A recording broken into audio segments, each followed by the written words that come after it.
again, with the addition of XY22 coming in from God7, Classic Quick Esports definitely looked to be a very strong team emerging out of Group E, so we'll definitely keep our eyes on it, as this is going to be the flight path that starts off from the COM heading into the corners of Cal. Well, wherever this flight actually goes, since Hausana, it will most likely be able to reach from one end to the other. So, good widespread, but we do have a battle in ruins already. Kicking things off here with what I do believe to be Flash Vision, challenging the likes of TTQ, hitting into this corner map. I wonder who's going to be able to reap all these early battles, but looking from this standpoint, it still seems to be pretty neutral for now. And this is interesting for TTQ. Only 2 players dropped exactly at Ruins. Oh, right now there's only 1 player right inside this house, and this is going to be Team Max X Victoria 9. Oh, the pistol coming in from Lil Yatka, but Yaiko will be the ones to finish him off with that DBS together with Unknown. And that's so sad for Team Max. First time that they're playing, unfortunately, one got lost. But then again, we go back to Ruins as Radkid actually goes for the knockout. That's going to be way up above of the map of Sana. But let's focus first here in Ruins. And this is what I said earlier. 2 players was in Ruins, and then eventually the backup came in already. And Wako eliminates Nas rather from RTC. So RTC will be down with 1 player. So again, this is what I talked about earlier on. If the circle would be right around Hatin, just right nearby, it would have been easy rotation here for Sin Esports because they drop at Hatin. True enough, and I do see the name Liquid coming in from the side of TTQ. I was missing for most part of the past season, so is this actually the XBTR member, or is it just another different type of Liquid? A different Liquid. Okay, good to confirm that. But of course, we do have some casualties on board. AstroX does knock 1 player down, but it's still going to be pretty much forward to clear right now. Only 3 players were eliminated throughout the course of the battle in the early game. 2 members from Team Max, 1 member from the side of RTC so far. RTC having a really tough time here dealing with the situation here in Hatin, as the rest of Sin Esports is looking to push forward. They are sending MiGs, but when will Banks be moving deeper into the skirmish? Blanks actually is on a flank here. Might surprise RTC if they don't know where he is. Dambot getting nearby is actually as MiGs. I think he's getting ready or set to just raid this house where Team RTC is currently at. 2 players right now just in position. This is Labo, who's right around the stairs area. MiGs going at the outside stairs, getting to the 2nd floor. He does have the S12K, and this can be lethal up close and personal. Let's see if it will be effective. Radkid, I think he's just finished off looting. Then MiGs gets in. Dambot goes down. And now it's going to be Labo. He's going to try to defend himself. Oh, there's going to be another one. That's me. From outside, Blanks able to eliminate him. And there you go. RTC Esports gets eliminated by Sid. And that's a perfect hit start coming in for Sin Esports, off to a flying record already as they get themselves in action after a days-long wait. But we go back into the ruins to see this battle taking place as they get several scores with the rest of Effie. Effie marching in 1 by 1, but they will trade right back. It's only down to Oreki, and he will falter. But of course, damage has been done, but not enough to take down the members of Time to Quick Esports for now. Another 4-pointer out there. These guys are still trying to settle scores. I guess, like, with the involvement of Group E, some of the teams are still trying to establish some ground control heading into some parts of the city, which is why we are seeing a lot of hit-to-hit into multiple corners of the map. And it looks like Group E doesn't really need to settle. They already know what to do. Two players, or 2 teams rather, coming from Group E already with 4 points just early in this game. But then again, the 2 other teams, RSG and Team Max, losing 1 player already, actually 2 for the side of Max. And this is Arame Bro, able to eliminate 1 player, that's Bunny. of RSG, and looks like they're on the verge of pushing them in. And they do have the grenades all being cooked up. Ryder now prodding one towards the side of Pubg Bros. This is going to be just him to take over on this compound, but the push is coming through range. Taking charge here, trying to align this with like Federales. He hops towards the back. Federales now getting clipped as well. Ryder doing pretty decently, but he's pretty much all alone as he slowly withers off. Range will secure a number right now, adding 2 points on the for the side of Pubg Bros as they take control towards the center, as they inch a little bit closer towards boot camp as well. And it looks like Pubg Bro Federales getting a lot more comfortable now with the lineup that they're currently in, with the combination of Rig and himself. They're able to like just raid every single compound, like where RSG is currently at. Jappy burns one player from RSG alive. Now RSG is now down to only one, and this is maybe he was inside boot camp, and looks like there's going to be just him hiding all throughout this game until he gets found by another squad. So this is going to be play for placement for now, Contra.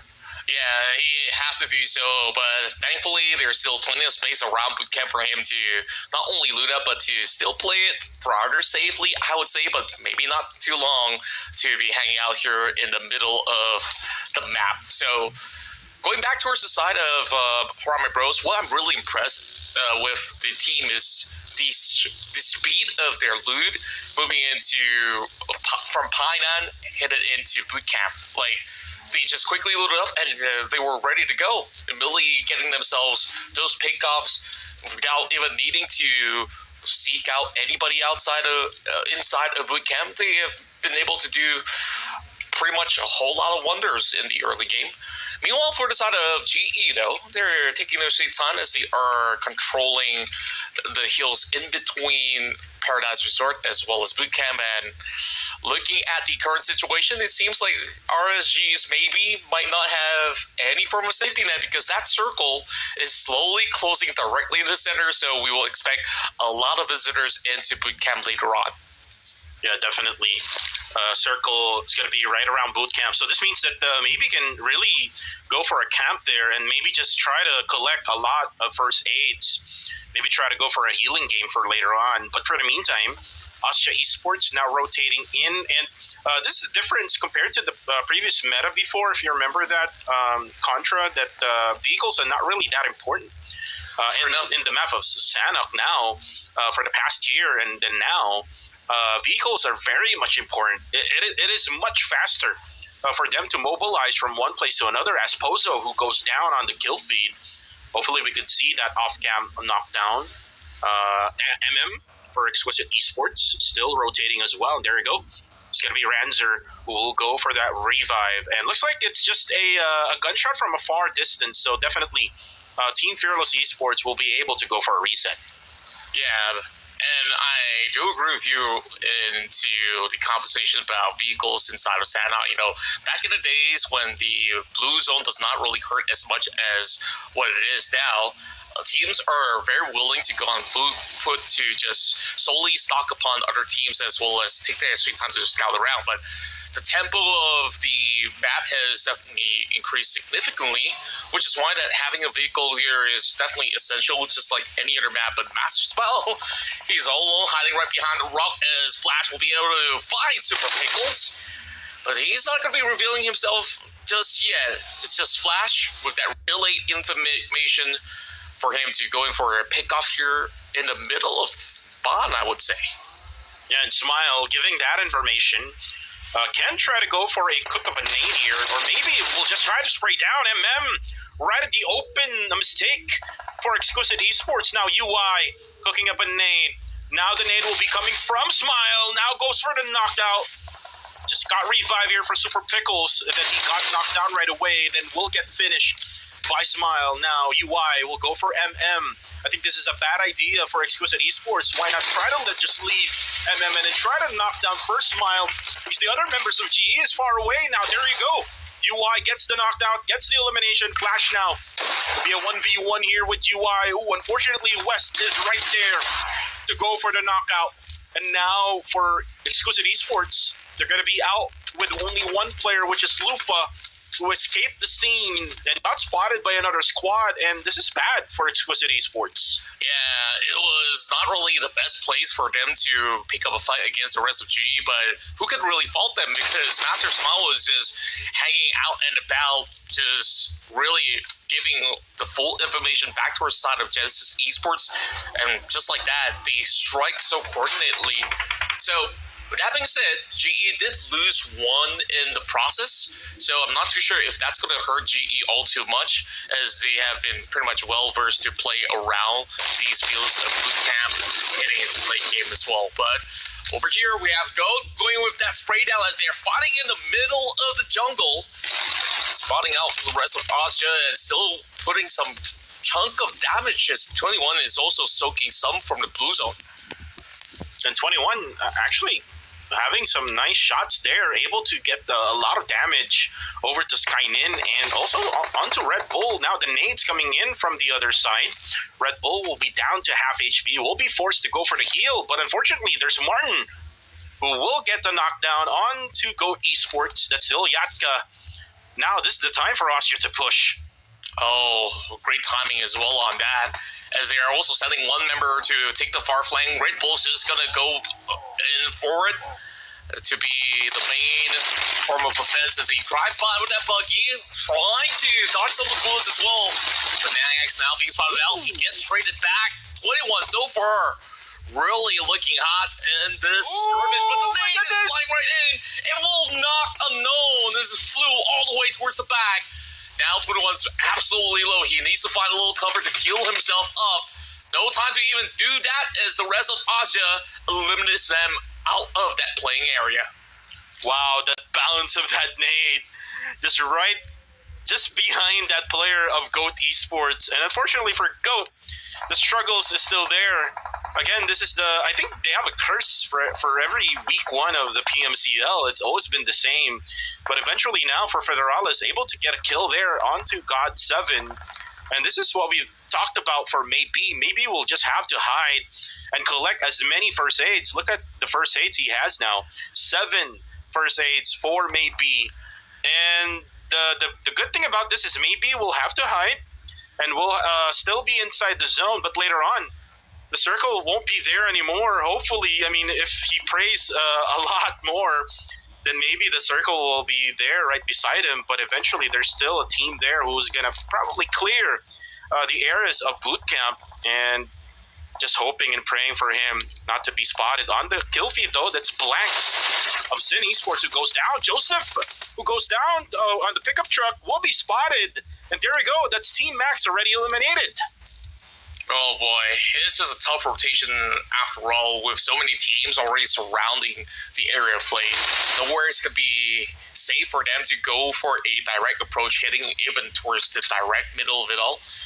Also, esports also find themselves in this predicament where they are not really allowed to go in for a direct push right into the zone. Still hanging by, but they do have vehicles, so that's not going to be too tough for them to eventually get right through. But for the rest of GE, we saw the type of gameplay that they love to play it out. Just sweep by the edges, look for any late movers into the scene, and GE, they're definitely looking for the final member of Exquisite Esports, which they've been battling up against. So shouldn't be too much of a problem, as they're definitely hoping to avenge Master Small. But the circle does shift. This is TTQ that will get the leverage of the inner parts of the circle, whereas GE's got to really set their priorities straight, where they will have to relocate and just leave Exquisite B. And this is the gameplay that they did, the strategy that they did yesterday. They tried to hug the blue zone and then eventually try to gatekeep all of the teams who are trying to get into the circle. Now, Federalis gets Nathan on Elevate Esports. He's actually able to, again, do this just right on top of the roof and able to get more information so that he can get those knockdowns. And he did this last season and doing it the same thing. Don't fix what is not broken for Federalis. Range, able to spot West, able to eliminate him. Oh, actually, it was Lufa who did a KS. Oh, wow, just a whole lot of third party going on for the fields here. PBE also chiming in with one of their own, picking their very first point in this matchup. Meanwhile, we've expected a lot of aggression coming from the side of Elevate Esports. They have not really shown themselves too much in the early game. Meanwhile, Harame Bros, of course, had the best of starts possible. Very quick move from Pinat into the center of the map, and now just sweeping by the edges, trying to deny any form of entry coming from all the other teams. And if Range poke and prod a little bit more, they'll find themselves GE dropping right by. Yeah, GE really needs to rotate, and this is the problem with the strategy that they're doing now. Fearless Esports just gatekeeping them, and now Barnett able to still take out one, and will die in the process there. GE has been eliminated. Gay got 4 eliminations on top of that. Now Harame Bros will have to get focused now because Fearless Esports is there. And this is the team that got Harame Bro eliminated yesterday. So let's see. Round 2 for these two. Claire goes down on the blue zone. Astro Rex just waiting for the right time. The patience of this man. Jappy now. 3 players from Harame Bro cooking up a nade. This is going to be dangerous for Fearless. Oh boy, Astro has got nowhere to even go or even try to dodge that one. Fearless Esports lose one of their members right now. Meanwhile, the other 2 is sitting 5 over back, but Harame Bros are not going to let them slide off of this one. But the trades are coming into effect. Ransom did manage to bring one down, but they will not last for all too long. Harame Bros with yet another clean sweep, but they do have some damage to be done upon them for now. So hopefully they will be going in for a full reset, whereas another fight taking place. It's going to be God7 now, priming mid against PBE. That actually does connect, knocking down Bomboy in the process as they work in tandem, trying to flush out the very final member out there, running across, as shots are definitely connected from the side of Ryman, but he will be having the last laugh though. PBE absolutely clutched it. And it's all because of Ryman having that ghillie suit. He cannot really find the players. I mean, eventually it was Monboy who did all the damage. But then again, that's really nice for PBE. PBE now with 4 eliminations in the bag. Now, looking at Scotty, Elevate Esports. This is the team that surprised us yesterday. Not really a team that we expected to get a lot of points just in the first day. But right now, Ranked Blanks is currently down for them. They actually third-partied now Harame Bro. And now Ranked try to go for a 1v1 right now with Harame Bro. Rig able to get him down. Now Federales needs help. Needs to get a revive. But Wako is there. Will be taken down again. That's going to be coming from Harame Bro Rig. And now it's going to be only Migs for Sen Esports. Throws in a nade. Ooh, knocks down Chappie. But still, Harame Bro still has the numbers here. They can still try to go for the elimination here onto Migs. But then again, for Harame Bro, they're just occupied with just trying to plan out on getting the revives for the 2 members that are currently down, Federales and Jappy. Now Range just trying to make Migs busy right now. I think Rig is trying to get the revive now onto Jappy. Migs definitely had a beautiful line of sight early on to be able to connect that nade, but after that, running downhill is just going to be him being absolutely exposed through the wrath of Harame Bros once that circle shrinks towards the lower end. So not too much that can be done there from the side of Mix, but definitely a valiant effort to say the very least. Harame Bros poised for the finale of Sanhok here in day 2. Asia Esports still on the outskirts with only 2 members remaining, whereas the rest of GG, remember this, GG has been able to have a chicken dinner yesterday for their very first game, and after that, it was almost pretty much a no-show. Perhaps they've been practicing a whole lot of Sanhok to be able to pull off a consistent record, but take a look at this. It's already 12 points in from the side of Harame Bros. It really felt like they didn't even need the chicken dinner, where they've already backed those 12 points to book out this match. Yeah, definitely. 12 points already in the bag for Harame Bro. Even if they die, they will have a double-digit point for only this match. Now Skynin, who dies in the play zone. I think good game. We'll get the kill there. They were able to get the knockdown.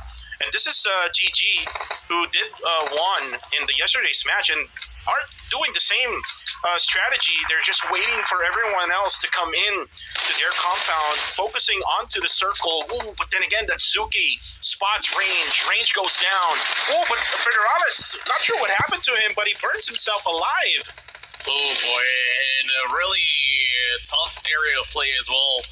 Meanwhile, the rest of our main pros are pretty much scattered 1 to 2, with only 3 members left right now. But that position that Zuki's holding really allows him to really take a great look all over the field, as he could basically scout against both Harami Bros as well as the members of GG. But GG is still hiding within those compounds, only sending Kid directly towards the side of the middle.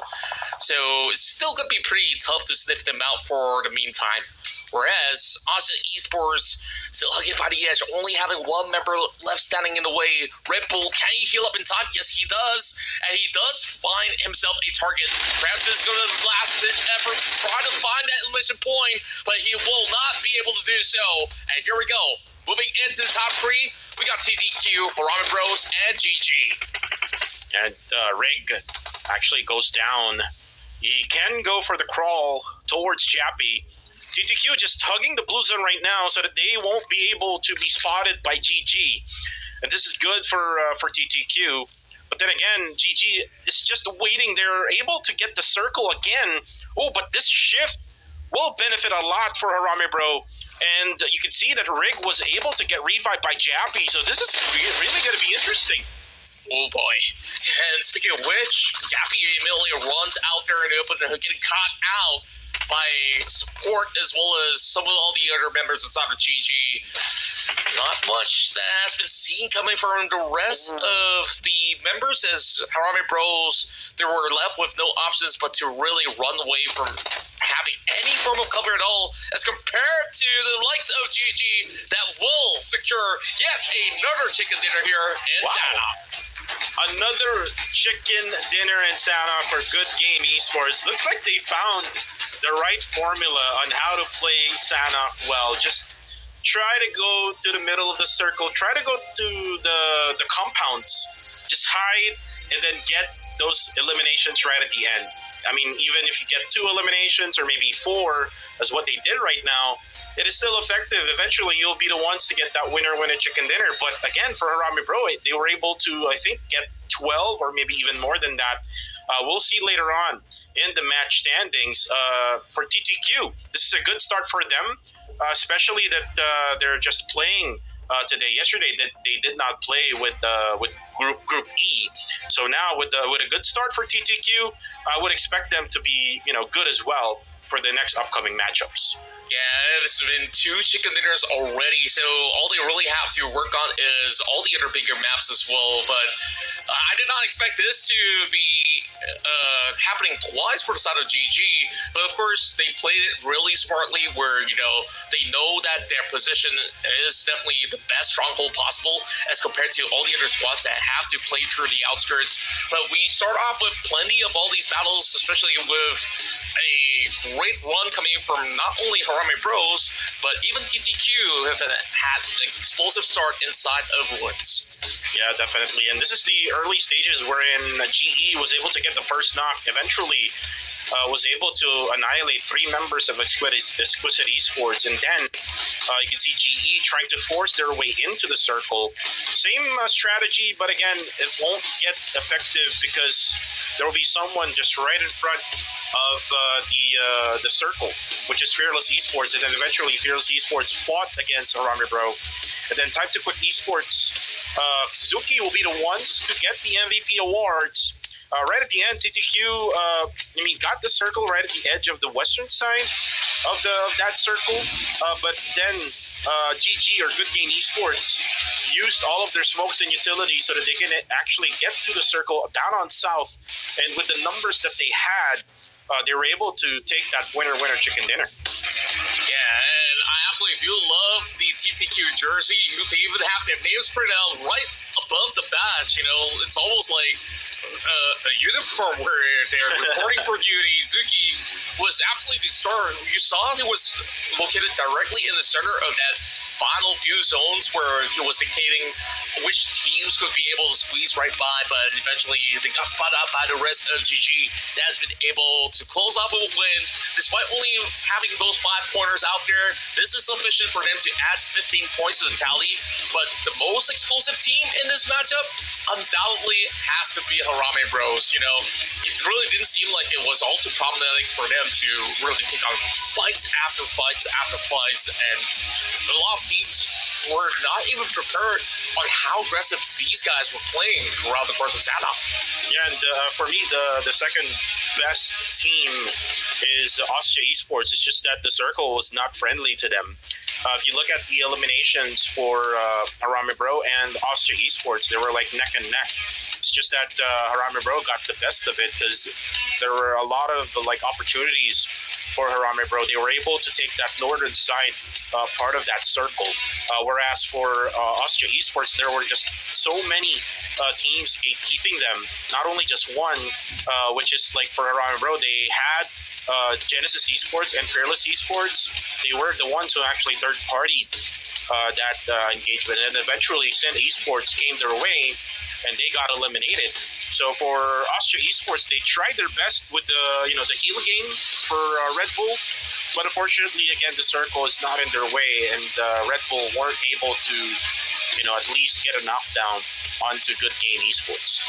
True enough, and I'm just really surprised on how these teams have been able to still prioritize some of all these airdrop loots because of how quickly the circle action shifts as well, where we also saw some teams were still struggling outside of the playing area, but for a team like Austria Esports, they're happy to also stay on the outskirts, hunt down the teams from that southern end, and that's how they've been able to rack up the tally into double digits of elimination points, is what I do assume it to be. But let's take a look at the current standings for this match alone. And we have Harame Bros that will be able to top the charts there with 13 eliminations. Meanwhile, followed by our winners here, GG in second place with that 15-point, and TTQ comes up on third place with 12 points. Austria with 11, and the rest are with the singular digits. But PBE have definitely adapted well enough to have a little bit more stability heading into this Saturday match. And again, for PBE, what we're going to be expecting them now in Erangel is that they're going to be always first at the rotation compared to Harame Bro. So what will be the adjustment here coming from Harame Bro now that they know that PBE is emulating them when it comes to the rotation? PBE got a chicken dinner yesterday in one of the Erangels, so let's see if PBE can do the same here for the 3 Erangel maps that we have. Yeah, and I guess I got my question answered when I asked was it going to be an advantage or not. I definitely say it's a hard yes. So with that being said, with Austria Esports really rattling through, they are the ones to keep scores and to still be sitting on top of the podium with 69 points. Meanwhile, 10 points shy, it's going to be Genesis Esports, which we will see whether that's going to shift even more when it comes down to how these teams will play out inside the Wrangle. But I would still say it's been very, very competitive with 4 teams above that 50-point, whereas the other squads will have to really find ways to maybe land a top 4 finish at the very least to really race up against the current teams that are holding on to that top 5. Yep, and you can see there Elevate Esports still at top number 3. I am expecting them to not have the same performance from yesterday, knowing that these are individuals that just got formed or just maybe a month ago maybe for Elevate Esports. So I would expect them to struggle on day number 2. Again, adjustments are usually for teams like Harame Bro, PBE, or maybe Genesis Esports and Austria Esports, knowing that they have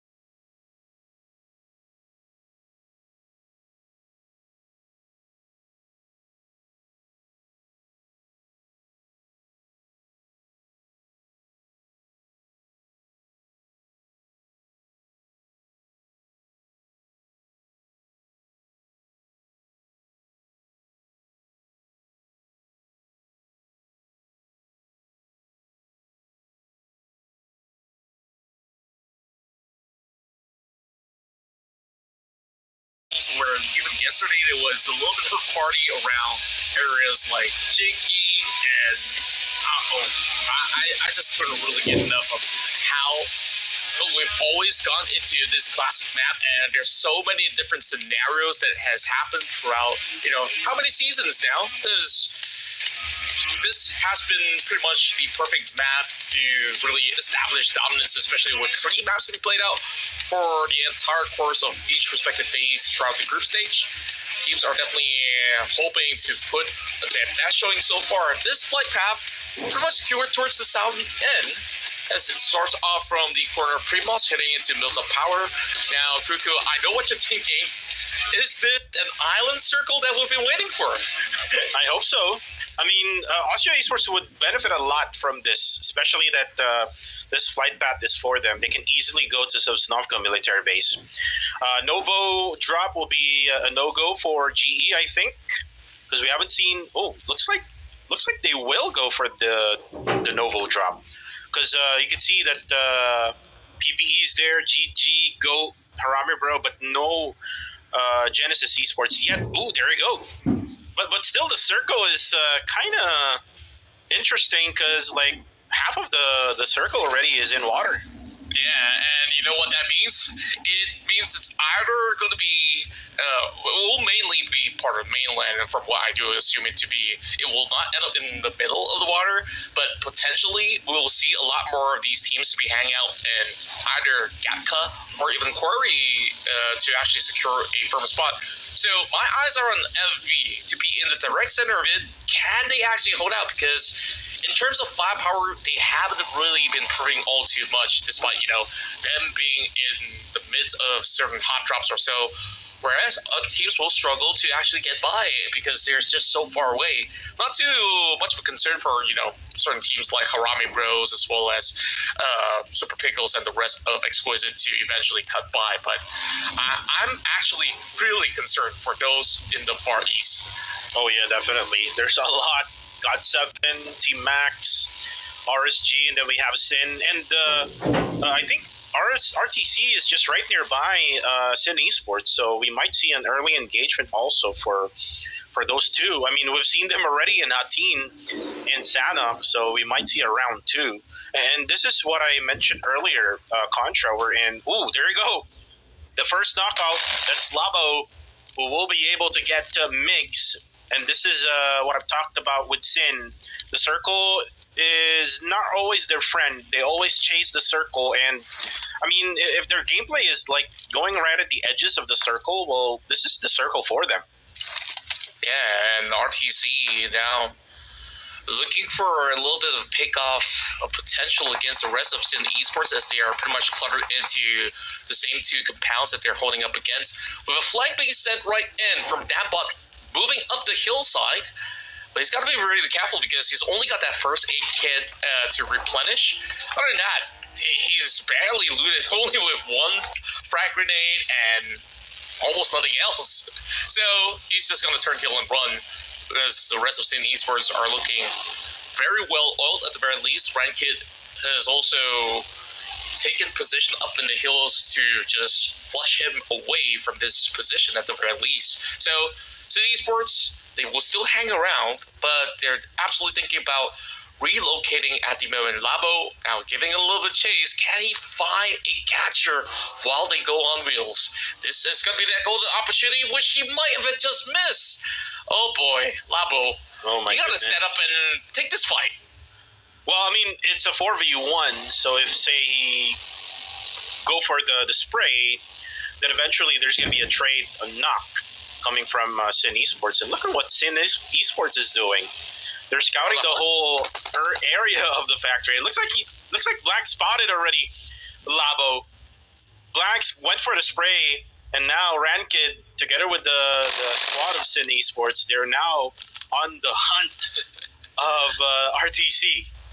Yeah, it's really a situation of hunt or be hunted, right? Like, I would rather him try his luck with that spray while they're on wheels than to now go into the factory area to deal with the entire squad once again without having any form of backup. This is not looking all too good. Labo does go down. And the backup arrives too little too late as they send one more to their own demise. Things are just pretty much a done deal here. RTC, they got no business to be done here in the factory. I mean, what's there to actually siege up against the rest of Sin Esports? Oh, Absolutely not.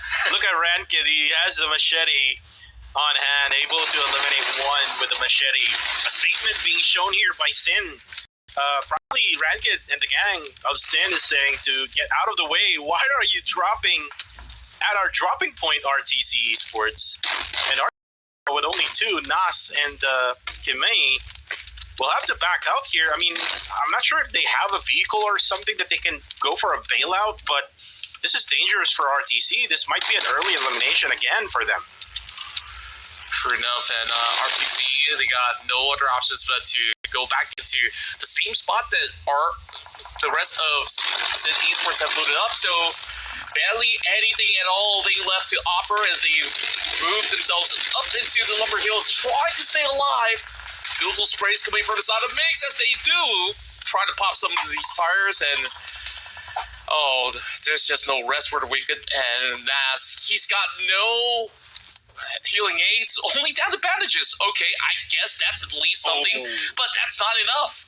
It's stage 1 and it already hurts. So RTC, they are stuck over on this corner of the rock, and I believe the rest of Sin Esports will follow suit. So I'm not too sure if they will turn this one around, because they barely have enough essentials to even keep themselves afloat. So they will journey on, as it's still going to be a long way run all the way into what we saw to be areas of Quarry, as well as some parts of Gatka as well. So Sin Esports, perhaps they are going to be prying into the lumber shacks to try to find an opening. And yes, indeed, they will be able to scout them out with those shots now being fired from the side of RTC. They will give chase. Yeah, they will get chased. Now, Blanks, he has to be careful though. He's out in the open. There we go. It's actually Rankid who will be taken down by Nas. There we go. That's elimination. And now Blanks weren't able to go for a suppressing fire to protect Rankid. This might backfire for Sin, and they might have to rethink that. It would probably be better to just get inside the circle, as RTC still has a vehicle, but it's gonna explode eventually, so they have to be careful. Also, when it comes to driving this car, like that one hit at a tree or something, they might explode. Or if someone is waiting like inside the circle, one bullet or two, they might explode as well. My friend, beggars can't be choosers. Such a scenario where if it has 3 wheels, it'll work. If it has 2 wheels, they will have to make do as well. And look at how far they are. And this is why I was so concerned about all these teams over the Far East, for these very good reasons, right? Like, they barely even gotten themselves looted up, and they are forced to move directly into the thick of the battle. Meanwhile, GG, they are intentionally hanging out and about over the northern side. They should be pretty much well stacked up once they do arrive from the north side of Gatka. Meanwhile, for Harame Bros, they're already taking good positions for themselves now, going up against the rest of Asa Esports this early on in stage 2. And Federalis, again, using the height advantage here. Up in the second floor, though. Mix. The blue zone is now playing a factor here for RTC and Sin Esports. And again, that is the risk of playing in the blue zone. If you don't have enough medications or meds for your squad and for yourself, then might as well just bail out, try to get inside a circle, and maybe try to loot in a city where you can try to get more meds. At the same time, GE now all up against Exquisite Esports, and there's actually some trade-offs with knockdowns, and this is UI. Now Mix goes down again, so it looks like Sin Esports is trying to get the revives coming in, and then there's going to be a third party coming from God7, and they eliminate RTC. Yeah, I believe that Sydney Esports are also having troubles trying to move into the play area. Meanwhile, was Carry now going in for a beautiful spray. Takes down Lufa and should be able to claim it eventually, whereas it's a widespread claim from the rest of Exquisite Esports for now. Exquisite still has a member over on these corner of the hills to try to dig it all out against the rest of GE, but GE is absolutely surrounding them. Plenty of shots to fire from the side of Flash with that S12K to secure the deal. And Exquisite, I think it's best that they actually leave this vicinity because they have already lost these two members. They don't want to lose more. It's only down to UA right now to try to survive the rest of the run. And seemingly, with so many open areas for him to drive out and about, somehow he manages to at least drive past the rest of GE. Still having some shots being fired, but at least it's going to be a safe distance for him to just dash out. But the further he goes, plenty more teams away. Also bumping into another squad, also trying to take claim as well. Max Joseph in the middle of it all as Team Max, hoping to actually catch that final player outrunning. So for now, it will be pretty much a safe spot for playing more games to at least work with, whereas Goat Esports are just making sure that nobody passes in from the outskirts for the time being. And this will be a safe region of play coming from the northwest side, but they still have a long hurdle up ahead. They might bump into teams like Goat as well as FV. Well, for Exquisite Esports, again, that's my pick. As Migs dies in the blue zone, that's how hard it is for tournament, room cards. The blue zone, the damage per second is way too much. You must have a painkiller and an energy drink, a full boost.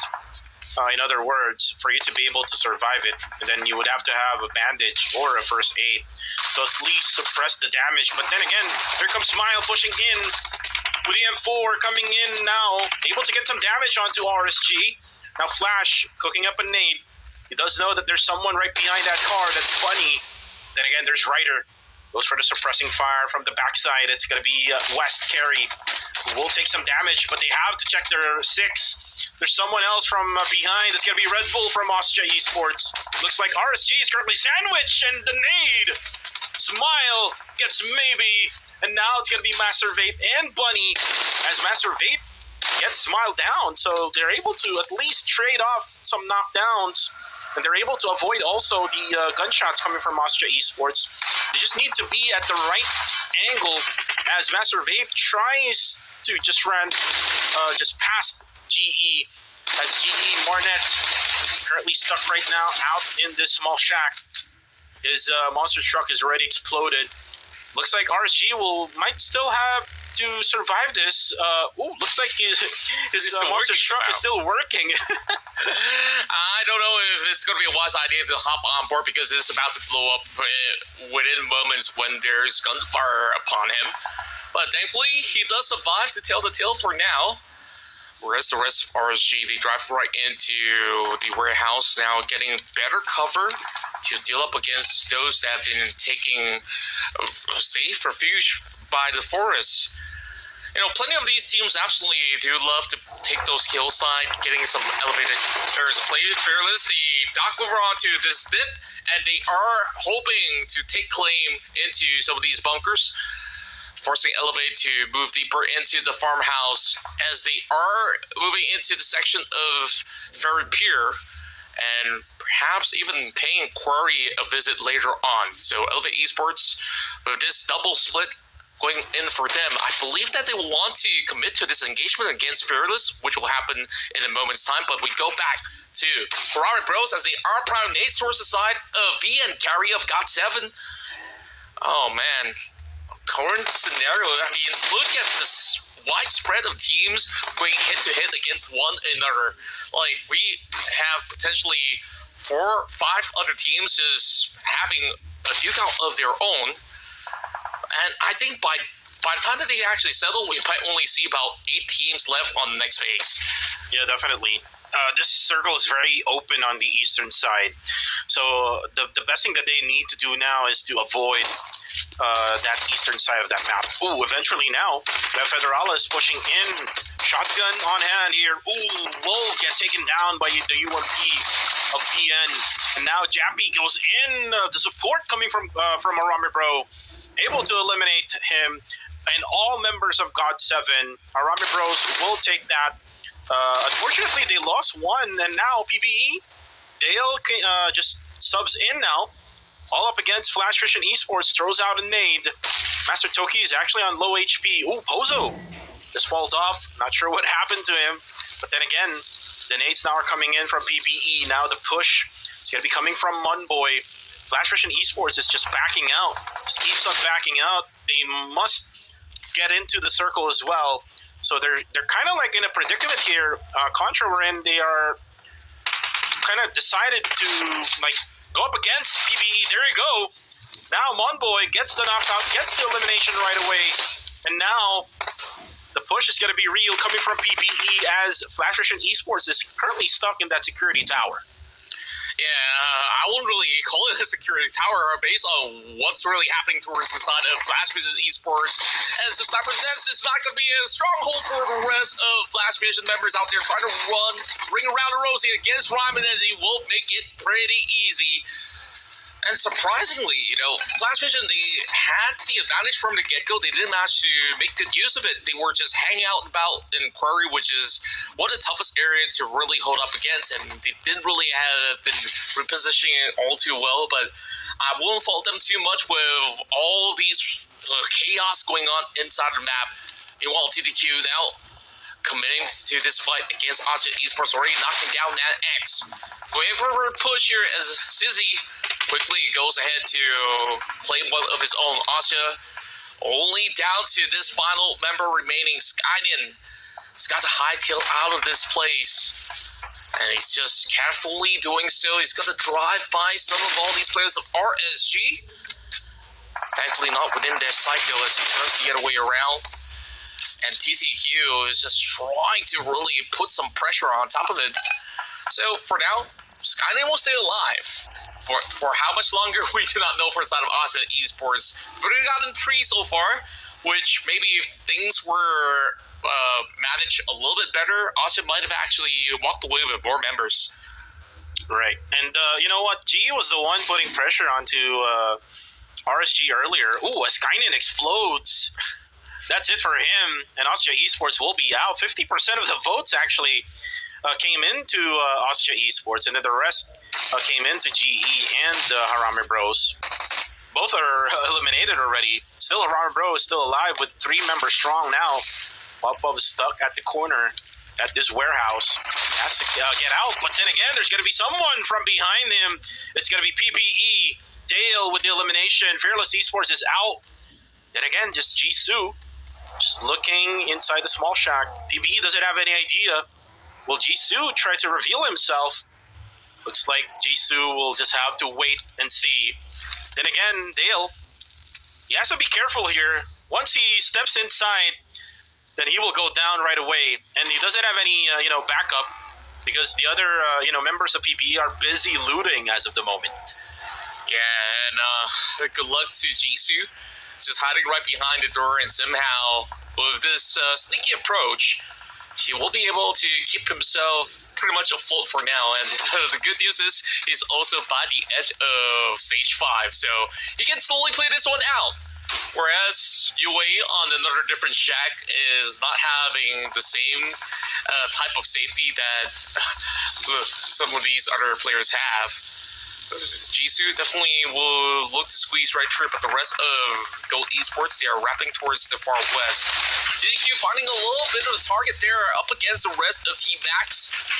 Great long-range pickups there coming in from the side of Yahiko to really take a good hard look into the midfields of Gakta. Plenty of flat ground. It's just going to be shrouded with smoke just to defend themselves for now. I wonder which team is that's getting fired upon. RSG in a desperate attempt right now to just hold on to this area play. Matches got the rest of Team Max just across the corner, but not that they will actually trade back as well. Meanwhile, Dale will pick one up against Coca-Cola, one member down for the side of Elevate Esports. Well, for now, the best place actually where they need to stay in is where Harami Bro and Elevate is currently at. Other than that, it's going to be the northern side of the circle, which is going to be where GOAT Esports is now at. Now they have the hillside. The circle might, rotate all the way to the northern side as well. Now Max will be eliminated right at 8th place. 7 teams remaining in this game. You can see PBE trying to lurk around where GOAT is currently at, so they have to be careful there. But then again, you can see here Unknown. Not sure what he's doing. Maybe he's trying to, try to get a loot out of the death crate from the bodies that they have already killed there. But for the meantime, they have to, protect their position right above. Ascati gets Jappy down. The only problem here with Elevate and Harami Bro, once they get the knockdown, most likely the knockdown will get revived because they're inside these houses. Yeah, and it's just going to be a little bit of a standstill here. While Jappy getting a pickup coming from the side of range. Elevate hoping to find a pixel of a shot to try to connect up against range, but unable to do so for now. So there's just going to be noisy neighbors by the farmhouses of Gatka, whereas just taking a look into the minimap once again, TTQ this time still haven't really found a safe spot to play out. Teams are desperate to cling onto the high ground as we take a look at GOAT playing over onto the northern end, as well as the rest of GG holding into the west side, but they're bound to collide the moment that GOAT pushes further into the western area of play. But even if they really want to commit to that fight, there's going to be other teams that will be able to also spot out that form of commitment when they do go in for a battle. So I think it's wise not to take up a fight right now, because this is not the easiest of terrain to play out here in Wrangle. Yeah, you're right with that. And you know what? Jisoo is still alive. Jisoo, who just hide in that small shack. Now GOAT 21 using that Mini 14, trying to irritate Team TTQ. But then again, the push is now happening here with Elevate Esports. Oh, with the Molly as well happening. Zuki gets the knockdown onto his teammate, so that's really bad. Now Jappy realizes what happened there. Now throws in a nade. Will not get a knockdown though. But Range has 7 frag grenades. This is going to be bad for Team TTQ. They have to be careful as well, as the throw of the Molly as well will make it so hard for Zuki to go for that revive onto Liquid. Now another nade coming in, but again, the DBS now coming from XZXY gets Range down. Ryman will get Scotty as well. There's a lot of things happening right now at this very compound. It's Harami Bro versus TTQ. Then we also have PBE versus Elevate Esports, but PBE will get eliminated. Yeah, PBE, they were overwhelmed from the get-go. They were really taking up to the hillside for a long time, but now that the circle shift, it really puts them into a really tough spot. Same can be said about the rest of TTQ as well. They were forced to invade this compound where Harami Bros was holding out, and just take a look at the heroics of Jappy. Nice. He's the one that wipes off the entire squad of TTQ. How impressive is that? Jappy, despite being all alone, always fought as if he is the entire squad himself. He's already got those 6 frags, and I'm pretty sure that he'll be able to hold out into this position for at least into the next stage, because with that circle moving closer into the center, which I do assume will send teams even from this top side of the hill to slowly make their way over onto the foothill perhaps. And I'm not too sure if they will invade the compound where Jappy is currently holding, but it will probably be well prepared by Jappy now that he's stocked up with all the crates left available for him. And that was right timing as well from Jappy. I think he heard the sound cue from that frag grenade being cooked from TTQ, and then eventually he pushed in with a DPS to the face of that last guy. Now we're down to 4. Exquisite Esports UI will be stuck right at this small shack. Most likely he will try to crawl in now that the circle has shifted away from him. And he's going to be out in the open here. and most likely Goat Esports will be able to spot him. But then again, Goat Esports will also have to rotate to where Elevate Esports and Arame Pro is in. So it's going to be, there we go. That I called it. It's going to be Goat Esports 21 who finds UI. That's going to be it for him. Elevate Esports now carry on from where they left off from day one. Despite, having some rough hurdles inside of Sanhok, now they will have 3 members to go up against Goat Esports, whereas Jappy could still do a lot of damage if they were not wary enough of his presence. But at the very least for now, it's going to be a little bit of a Mexican standoff before they commit into any area of play. The rest of Goat drives in from the north to join into the quiet neighborhood, I would say. But these shacks, how much cover can they actually offer for the side of Goat Esports? Because Dappy is already ready for the grenade. Great spray coming from Flare to find 2 members from the get-go. And this is a huge advantage for Elevate Esports to close up this match in their own fashion. And remember, Elevate Esports got their winner chicken dinner in that last map in Miramar. So let's see if they can actually get another one here, as Jappy now tries to use up all of the utilities he has. Maybe it's best to save it for later on, especially that he's all alone, and then most likely he might fight with the 3 members of Elevate Esports. But Liliatka, very smart here, not really committing to the inside of the circle, just onto the edges of the northern side of the zone. And then you see the split up here between the 2.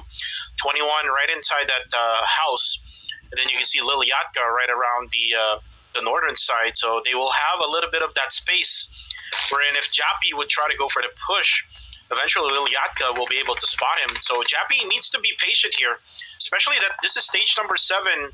We're looking towards the next circle, and this is I think the final circle, because stage 9, wherein we see the blue zone will close in. So this is good for Jappy. All he needs to do now is wait. That he will do for the time being, as they are just hoping to see a little bit more commitment coming from Exquisite as well as Goat Esports. Jappy doesn't really have to do too much. He still has the circle in his hands. Not so for the rest of Elevate Esports, that will need to cut right into the middle of this township. I'm not even certain to even call it a town. I would just call it a pit stop if you ask me. But for now, of course, this is going to be our final battlefield. But I really do love what Liliatka is doing. Just hiding by the haystacks out there, having slight cover of the buggy if need be as well. As Nathan now cuts right through. Now climbing in the south side, and this is where they agreed with grenade. Kaler, absolutely surprised, having a little bit of shocker coming in from Jappy. He's still got 4 more frag grenades. He might be able to dish out enough damage to chip down the rest of Elevate Esports, and perhaps this is a good chance for Goat Esports to strike at the same time. Oh, Jappy will get hit by the splash of that nade. Jappy, he must be patient, but again, doesn't have any choice.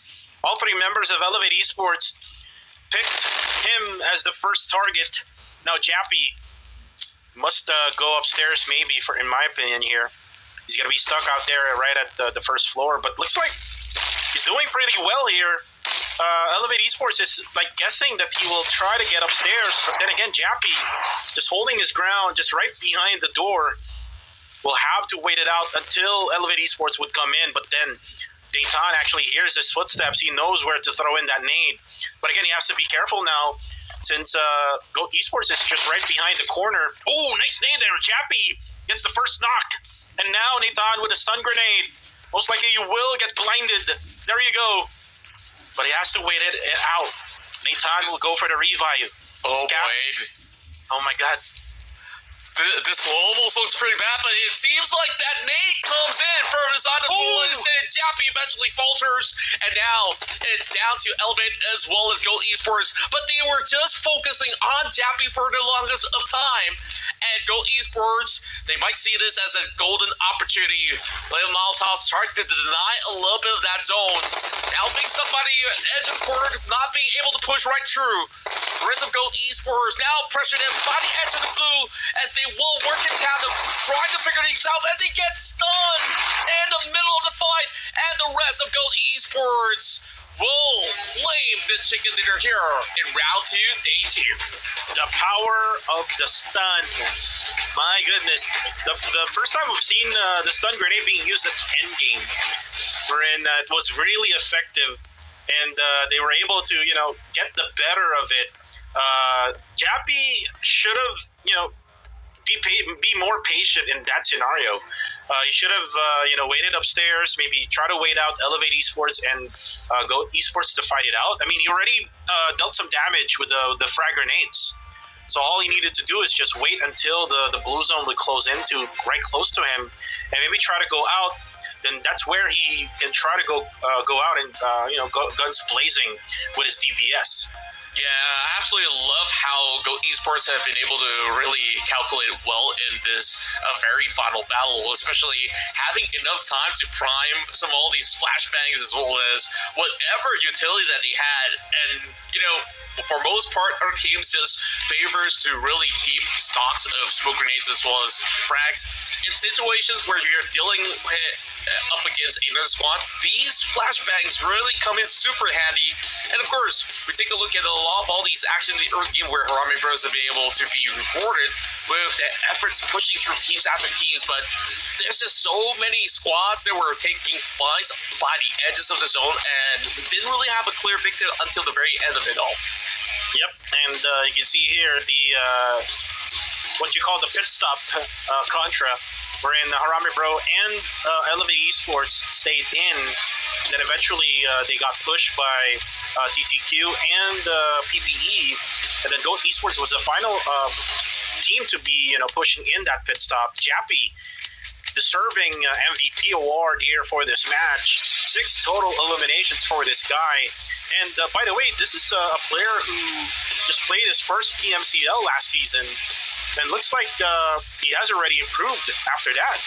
Yeah, he definitely looks super comfortable despite the odds stacked up against him. You saw how he clutched in those scenarios, and even in the very final fight up against the last 2 other teams as well, you saw he was really pulling every strings that's pretty much left available.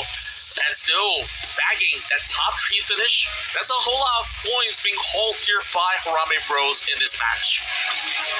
And Harame Bro needs to, do the same things every single game. Like, try to get those eliminations. Try to get to the middle of the circle. Try to engage as many as they can. Even though that they don't get the winner chicken dinner, they're able to get it from the eliminations. As we now see the winner chicken dinner team, Go Esports, able to get 8 eliminations this time around.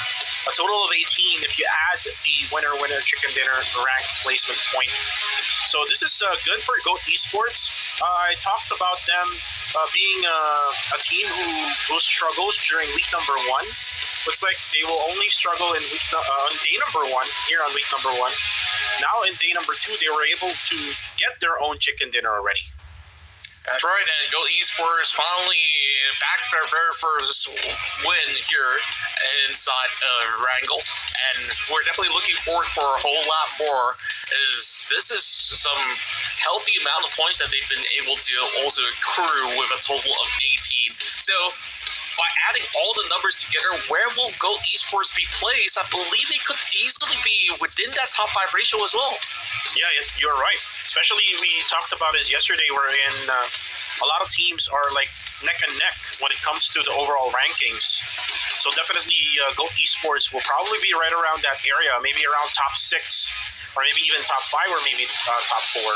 Knowing that we do have the scores really close to each other. But for the others, Elevate Esports, looks like they're just continuing their consistent gameplay. They are able to adjust from day 1 on to day 2, now that we have a new group coming in with TTQ together with Sin, Max, and RSG. They're still able to get those elimination points, sustain until the very end. But unfortunately for the Erangel maps, the chicken dinner is just not really friendly to Elevate Esports. They haven't really gotten a chicken dinner in this very map. It's still elusive at the moment, but I am faithful and that they will eventually be getting there. And as a matter of fact, one of my votes is for them. I couldn't remember which map in particular, but with that being said, this is the total tallied up points for the match number 2.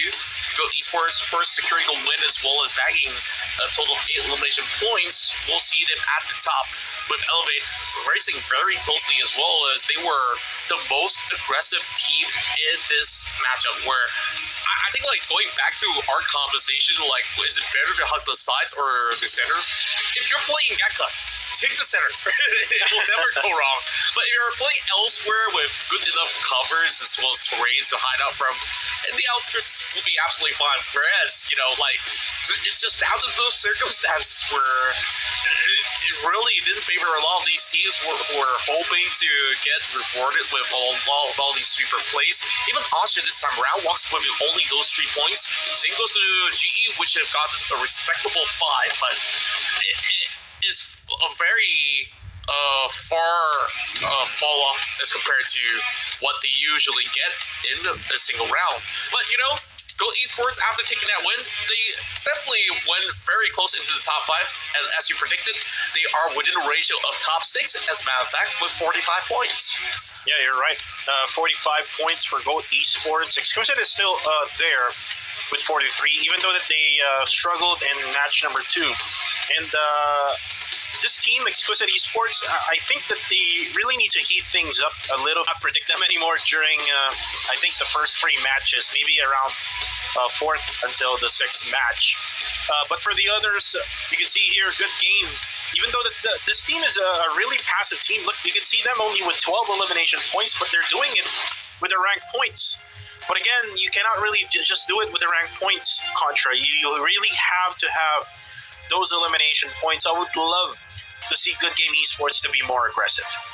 Yeah, likewise as well, but perhaps they want to prove a statement here that it may not always be about all these high volume of elimination points if they can, of course, consistently win that chicken dinner, so to speak. But that is basically a 1 out of 16 chance, right, as compared to, you know, every opportunity for you to frag out, you have to take it.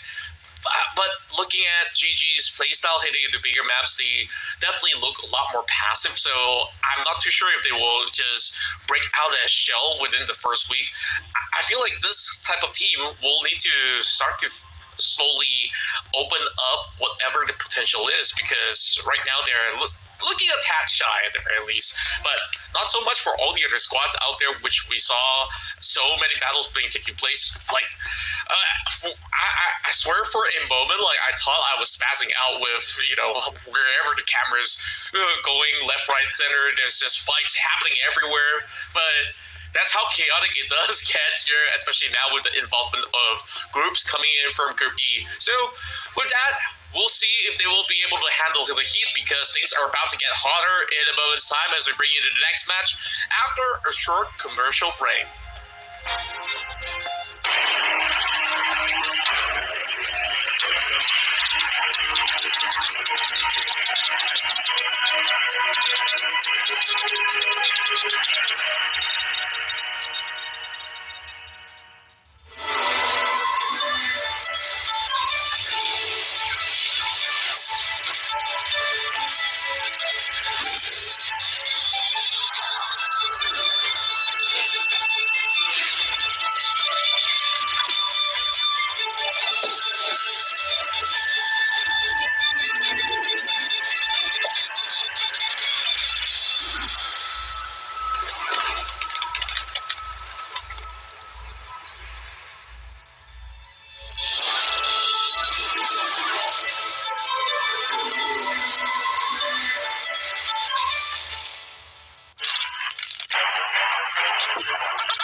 Teams, as I'll be rooting for them throughout their run. But you know what?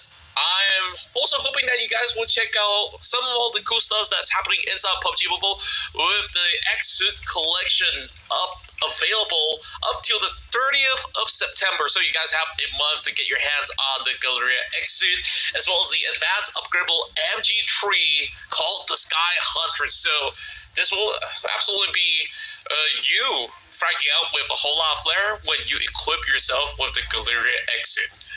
Yeah, definitely. Please buy them right now. Each day you get a chance to get a big discount, 10 UC per day, and then eventually it goes back to the original price on your second purchase per day. MG trees are very powerful, especially if you get that from the airdrop. We've seen Claire of Elevate Esports use it yesterday.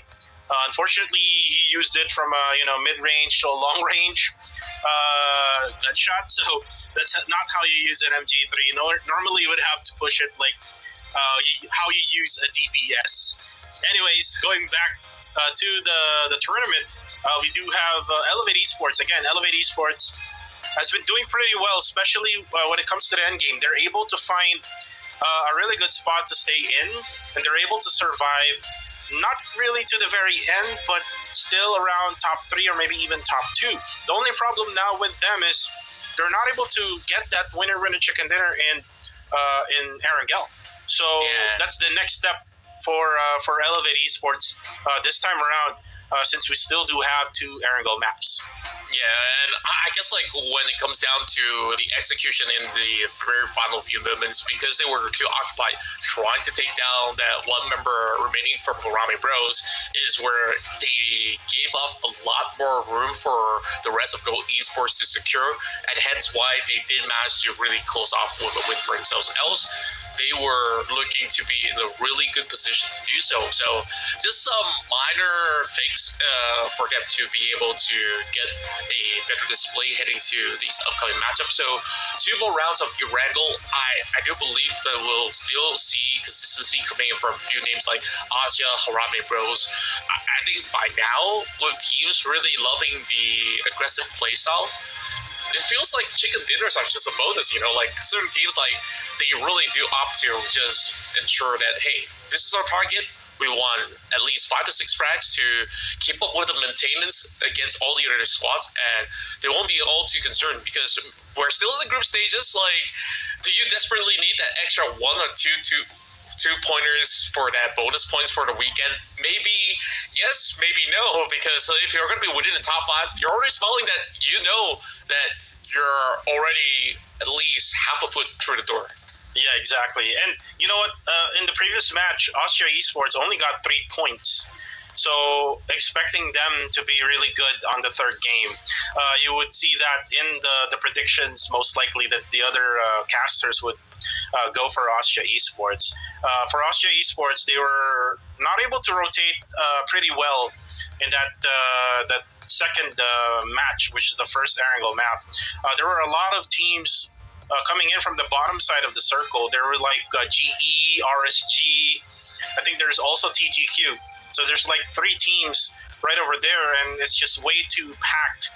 Wherein Austria Esports only had like I think Skynin or Martin to be the last player remaining, and exploded eventually while rotating with the vehicle. Another team that needs to improve is Sin Esports. We know Sin Esports drops at Milta Power, and if say RTC would challenge for that spot again, I would expect them to not really overcommit like what they did in that previous match. Yeah, and of course, moving into this matchup here, of course, there are a lot of teams that are still vying for a win, and of course, you guys can get to predict your win as well while I'm putting my vote on Elevate. It's just about the right moment, they're now having that tempo of play, and somehow everybody's going for Austria, except for me, Aya, as well as Sammy. Okay, you guys team together to ensure that everything lights up in green or what? Well, we probably talked. Me, Vince G, Zan, Staher, and Big Daddy. Well, I mean, I mentioned that like just a minute ago. 3 points only for an Erangel map for Austria. That's highly unusual. But right now, you can also vote for your favorite team. Like almost every one of us, except for the 3, voted for Austria. This is your time to vote for Genesis Esports, Harada Bro, or the others like Elevate Esports, Exquisite, GG, GOAT. Team Max is also playing right now. So again, this is your chance to show them. And right now we're going to be starting match number 3. And let's see where the circle will go down this time around. Earlier we saw it on the western side part of Erangel, right around the eastern side of Quarry. Look at the flight path now. It's totally different from the previous flight path. Coming from the northern side down to Novo. The big question is for GE, will they go for Rozak or will they go for Novo? Yeah, this is a flight path that allows them to go either ways, right? But it seems to me that they have already booked out of the aircraft. Is they will take claim on the course of Rozak instead to try to look for a spot closer for the center, but of course they might beat themselves up if it does go into the south side. But GE, they're a veteran team that have seen how many different instances of different circle endings of this map of Erangel, so I'm not too concerned for them as they are still one of the top teams to really play out this tournament group stages. Looking into the side of TTQ though, admittedly looking for a target as GOT7, or should I say GG, are also moving into the vicinities of Severny. So these teams, they will have to make a statement to take a claim throughout the course of this group stages, or else they'll find themselves battling throughout the entire season here in the group stage. Well, the circle also benefited GE's dropping point now with Rozak. So again, nice pick for Genesis Esports dropping out at Rozak. So this means that they will be right at the middle. They probably need to adjust a little bit up on north so that they can be right smack at the middle. But right now, we're going to be looking at TTQ, time to quick versus good game. When it comes to firepower, though, Contra, you are going to be expecting time to quick esports to have a better firepower compared to GG, especially knowing GG is one of those teams that are really passive. Their results actually says that only 12 eliminations after like 8 games already in the week number 1. Mm-hmm. And I guess like the form of firepower that they do have is in the form of Baby Harry's, which we've seen him perform in the past couple of seasons here in the PMCL. But this roster has been built not too long ago as well, from what I do know, where of course GG does have a whole lot more to adapt to as compared to a very steady roster of TTQ, which only has an addition of one player or so heading into this season. But I like how the kid is actually playing this out, already taking the outskirts here, getting an elevator spot to seek out if they could catch anybody here inside of 70. Liquid, also by the church rooftops for the moment, to try and scout out. But the rest of GG, they're just gonna hunker down into those compounds, taking safe refuge up in the north. I say safe, but it won't be the case for too long, though.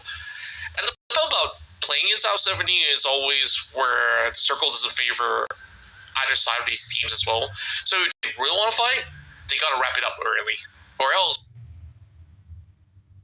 we'll see pretty much the same case of what went down on that last match, where teams like RTC as well as Sin Esports, they were so fixated on taking each other down, and then eventually both sides are on the short end of the stick, because even if you win that battle, you might not be able to outlast some of the other teams who are already safely in battle. So that's something to look out for. Whereas RSG, what can we actually say about this team, especially with very familiar names with Master Vape within the squad? Do you think that this has been a significant improvement of an overhaul that they do have heading to this season? I mean, not really much for Time to Quick Esports. They haven't really changed their lineup. Oh, I actually meant RSG. Oh, RSG. Oh, if it's RSG, I think so. I mean, it's the same thing as before for RSG. I mean, except for Ryder and Icy. I mean, these are two players who really didn't play for PMCL. So I think we're not really sure about if it's an improvement or not, because they haven't really shown up anything. We don't have any data yet for these two players. But then again, speaking of TTQ, Baby Harry goes down as RTC goes for a spray down. And then going back to the conversation earlier on between TTQ and GG, it's either you get the 4 points or not get the 4 points and eventually get more than 4 points later on. Because you can just go to the circle if the circle will not be here in Severny, and then you can just get those other points like in the latter stages of the game, and get an additional 10 points if, say, you get a chicken dinner. So it's how you pick your strategies, how you check what needs to be done here or what points really matter. Mm-hmm. But for now, looks like GG, one of the players of GG, the kid, he's actually the one far away from his two members here, right at Severny, just trying to show his presence from that hillside. And this is giving TTQ some hell when it comes to the utilities, because they're going to be forced out on using those smokes. True enough, but then again, I don't really think that from that angle he has much to actually provide, because they could easily run through these compounds and just get into a safe area where they're going to be out of his line of sight. So I'm not really a fan of what the kid is doing right now. Perhaps if he takes a different position much closer to the rest of the squad, that will be much better off. Meanwhile, GOT7 has set up a trap up against the rest of RTC that has just moved past. Things have not been looking all too good for the Singaporean squad that has been suffering blows here, playing by the western corner of the map of Wrangle. And just judging from this form of rotation, they are also pretty much scattered, so nothing much that can be done by the rest of RTC. They can only go ahead and play for survival, but Dambot is really keen on making sure that his players will be revived, but that is already done and dusted by Edward Cutie. Yeah, that's it for RTC. And remember from the last game, they were annihilated by Sin Esports. Eventually, they got eliminated by God7, right where they rotated all the way to the, I think, prison area or maybe into shelter area. So it's the same thing that happened here, but they got eliminated right away by one squad, which is God7. God7 able to spot them right at the open. So again, for RTC, they need to improve their rotation now. Looks like GG and TTQ has started their battle. One of the actually two of the players, Zuki and Liquid, already down and out. But then again, support needs a little bit more support because he's not going to be pushed. Now Molly also will be thrown in to the top of the floor. Jisoo will have to go for the nade. Then the kid will also have to join in, and there you go. Nice shot there from support, able to take out XZ, XY. So it's going to be a 3v1 situation now between TTQ and GG. Can he survive the KH? Nice push. Shotgun to the face. Now for KH, he needs to survive two more players. He does have the DBS, and looking at the gunplay here, coming from GG, they only have a UMP. I'm not too sure about this push. It's looking a little wishy-washy from the side of TTQ, and things just been made easy for the side of GG as they were swarming in to those compounds one after another. They should actually be pushing all together, and just like that, GG, they get rewarded with those clean 4 points. Barely any challenge at all, to my surprise. Now, I guess, with that being sorted out, thankfully, the zone's not too far away, which is why they decided to really go all out on the offense, or should I even say defense as well, since GG was the one that actually wanted out. Now, Sydney Sports have an interesting rotation cutting by the Lake of Yasnaya, whereas plenty of teams have already been able to make past that river into the north side, where shooting range is going to be a viable spot for teams to play out. God7's going to be taking hold into the plane crash at the very same time. So a little bit of spread for them to be able to take firm control over on the northern area play. But quickly as we go, RSG's turn to also make their advancements as they're also picking up another vehicle. RSG, they've only got 1 point so far within the past 2 rounds of play. This is where they got to really amp up not only the tempo as well as pace, but also to start to seek out more opportunities in the form of elimination points, because if they don't, it's going to be a tough climb towards the top 10. Right now, the cutoff point is definitely 37 points, held by Fearless Esports. Other than that, there's a significant gap between them as well as TTQ. And now that TTQ as well as RTC is out, the bottom half of the leaderboard, this is a chance to start to look for an overtake up against TTQ and RTC. And when it comes to the scores, you don't usually see God7 and Fearless Esports to be up in those score line. Normally you would see them right where Flash Vision Esports is at. Just basing it off from the last season. But this time around, it looks like with the improvements of their roster, it really helped them out. Especially for Fearless Esports, the addition of Astro X and Pubg, who played for Austria Esports, definitely helped them out. And looks like with the experience that they're providing to the team, they're able to help out the likes of Ranzer to be able to get out of that area we're in.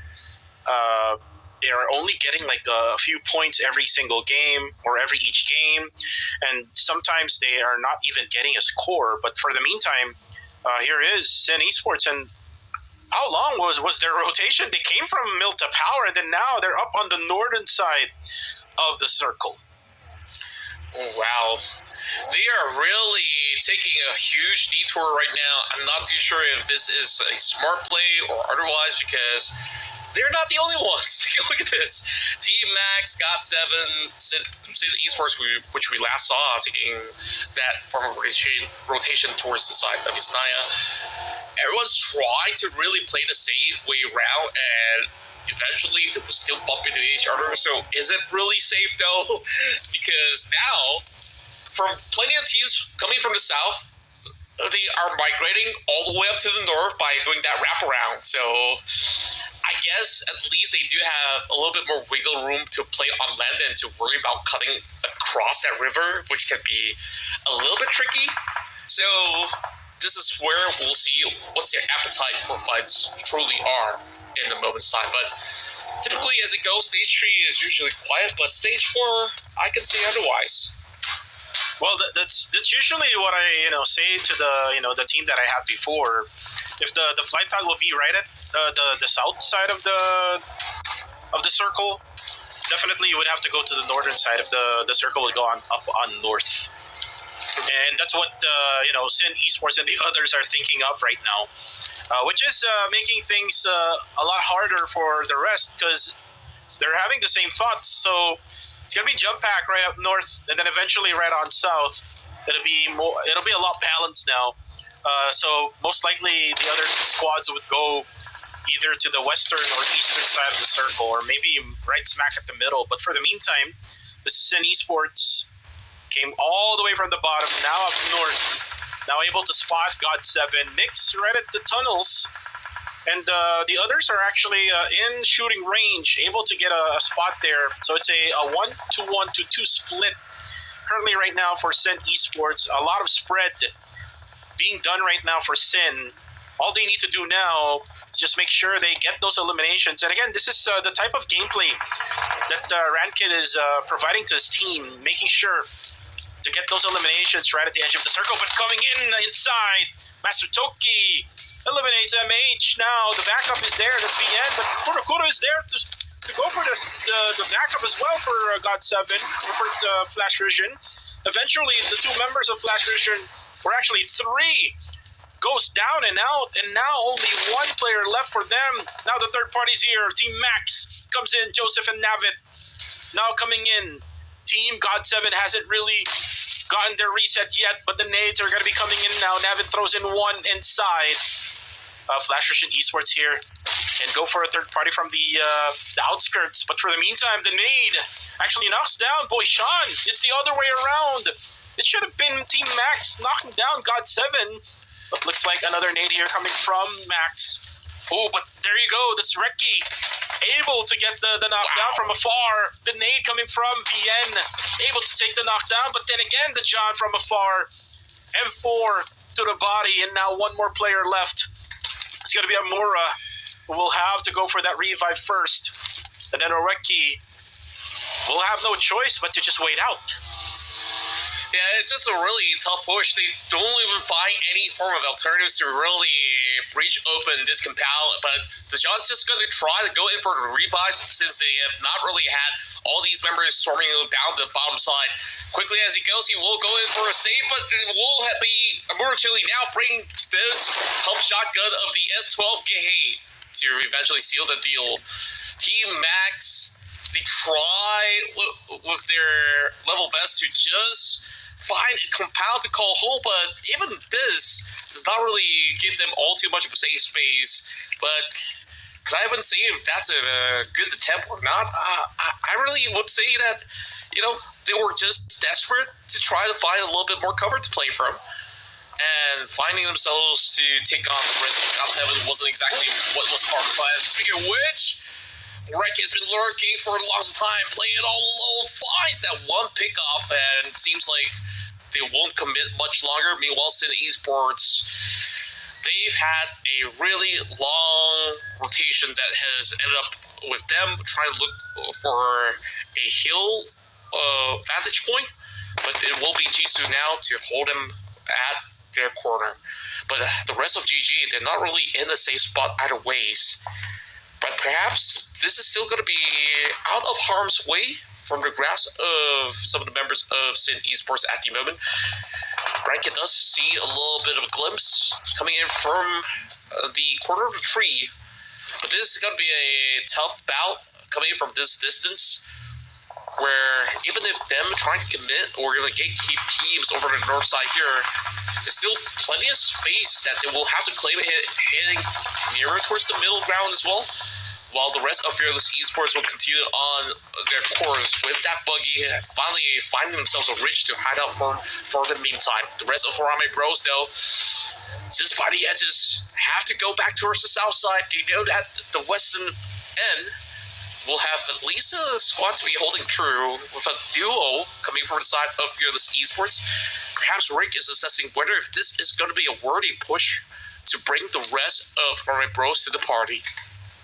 Right now, the circle has shifted, and it looks like the southern side of the circle is kind of like on a downslope, and then the one on the middle down to the northern side of the circle will be on a higher advantage. So Rama Bro is in a decision right now on whether they will just stay at the southern side or maybe just try to still go to the middle portion. For the meantime, Ranzer gets Red Bull down on the kill feed. Oreki's still alive, just lurking around. God 7 still not yet done with his mission to eliminate God of Dead 7. But for the meantime, let's look at the map. Looks like Goat and Exquisite Esports already got their compounds of their own. Looks like Fearless now will have to battle against the Kings of Cambodia for now. Skynin will have to go for that ram of the vehicle, but then again, that's Goat who eliminates Fearless Esports in the process. Yeah, they patiently waited for this to happen as well. Austin Esports, though, will have to deal with the situation against Harami Bros after they just turned into this corner and now finds themselves a swarm of the Venom squad now pushing right through. Murderal is trying to run him over, and yes, it will be range that will be able to secure that X. Red Bull, in the midst of the smoke, will be able to at least go toe-to-toe to bring Jappy down. But still, I would say this will be a better ordeal for the side of Harmony Bros as they have gotten the upper hand in those trades now, down towards the side of Skynin, trying to get the revives through, but there's not going to be any form of time and space as even Martin tries to trade back with the grenade. Oh boy, these two Titans on the full-on brawl as they still try to go for a drive-by. It's going to be GE with Flash also taking down some members to the side of PBE, while Harami Bros having Ranger, lobbing nades after grenades. And all these smokes are not really making it easy for the side of Harami Bros as they continue onto their pursuit. Not so clear cut after all, but Skynin knows that perhaps this is not worthy for them to actually commit to that trade. He will try to dash away, but he's leaving Martin all alone though. Yeah, Martin is all alone now, all up against Harami Bro. Harami Bro is still alive here with 2 players left remaining. The rivalry is happening, and Harami Bro versus Ostja. I mean, we've seen that in the yesterday's matchup, and Ostja Esports has won already once against Harami Bro. Let's see if they can finish this battle off. But looks like Skynin already had bailed out from the scene. It's going to be just Martin left right outside the circle. Sin able to spot Skynin, and that's going to be it for Skynin. Most likely he will die, and there you go. Wako explodes his vehicle. Skynin tried to actually get the care package there. Maybe tried to get a much fresher level 3 helmet and level 3 vest. But one boy, oh no, he's going to explode now. Ooh, almost. Then again, will be naded here by 21 Goat Esports, and it's actually going to be Ostja Martin who will spot Monboy, and PBE is out. Oh boy, Martin now having his position now revealed towards the side of Goat Esports. Between Ostja as well as Harami Bros, I'll say that fight is a tie, but Ostja was not having any good time at all. There's plenty more teams who are actually surrounding that western corner map, and no matter where they try to turn to, they just slowly get picked off. Goat's position, absolutely sublime. They are closer to the center as they're the ones sharing it with Exquisite that's currently holding up the north, and this shouldn't be too problematic for Elevate Esports to eventually step right in. No vehicles necessary, but of course you want to bring it for a little bit of insurance as a bunker as well later into the stages match. Meanwhile, the rest of Goat Esports tries to hunt out a weakened side of Harami Bros. With the playstyle coming in from the side of Elevate Esports, they really are super patient when it comes down to the early game, and they finally found another final few circles now going into smoke. Maybe! Oh boy, he managed to see that final player out of GE through the smoke in the nick of time. But now even more grenades are being tossed towards his direction. RSG not in the clear just yet. Elevate wants to settle the scores, preventing them from getting anywhere close into stage 6. And Elevate Esports is showing patience here. We don't usually see this with a team with full of really good individuals. It's usually that they're like very much wanting to get those eliminations right away, but looks like they're able to learn every single day. But then again, RSG now, Bunny just down to just 1 HP left. Oh, there we go. That's Exquisite MM now up on North. Right up above, they're actually being spotted. Oh, that's going to be a mistake for maybe just stopping his vehicle right in front of Bunny. MM does have a quick view, like a clear view of those two players of RSG. There you go. RSG now only down to one player remaining, as I think that was Lilyatka, who goes for the knockout onto the player of RSG. That's Master Vape will be confirmed now. Only 7 teams remaining now in this stage number 6. As for Elevate, they still have this circle, so they don't really have to over-peak right at that ridge that they have. They need to wait it out. There's still like a minute left for all of these squads until the circle will update to the next stage. For the meantime, for GOAT Esports, they must protect their higher ground now, as they have a lot of advantage here against Harame Bro. They absolutely do. Harame Bros relying on Federalis to secure some of these numbers alongside range, but these are the side of the deal that does offer a whole lot of firepower. But when you are stuck in such a position, what firepower is there? Oh, Harame Bros didn't even have any form of chance to respond to that.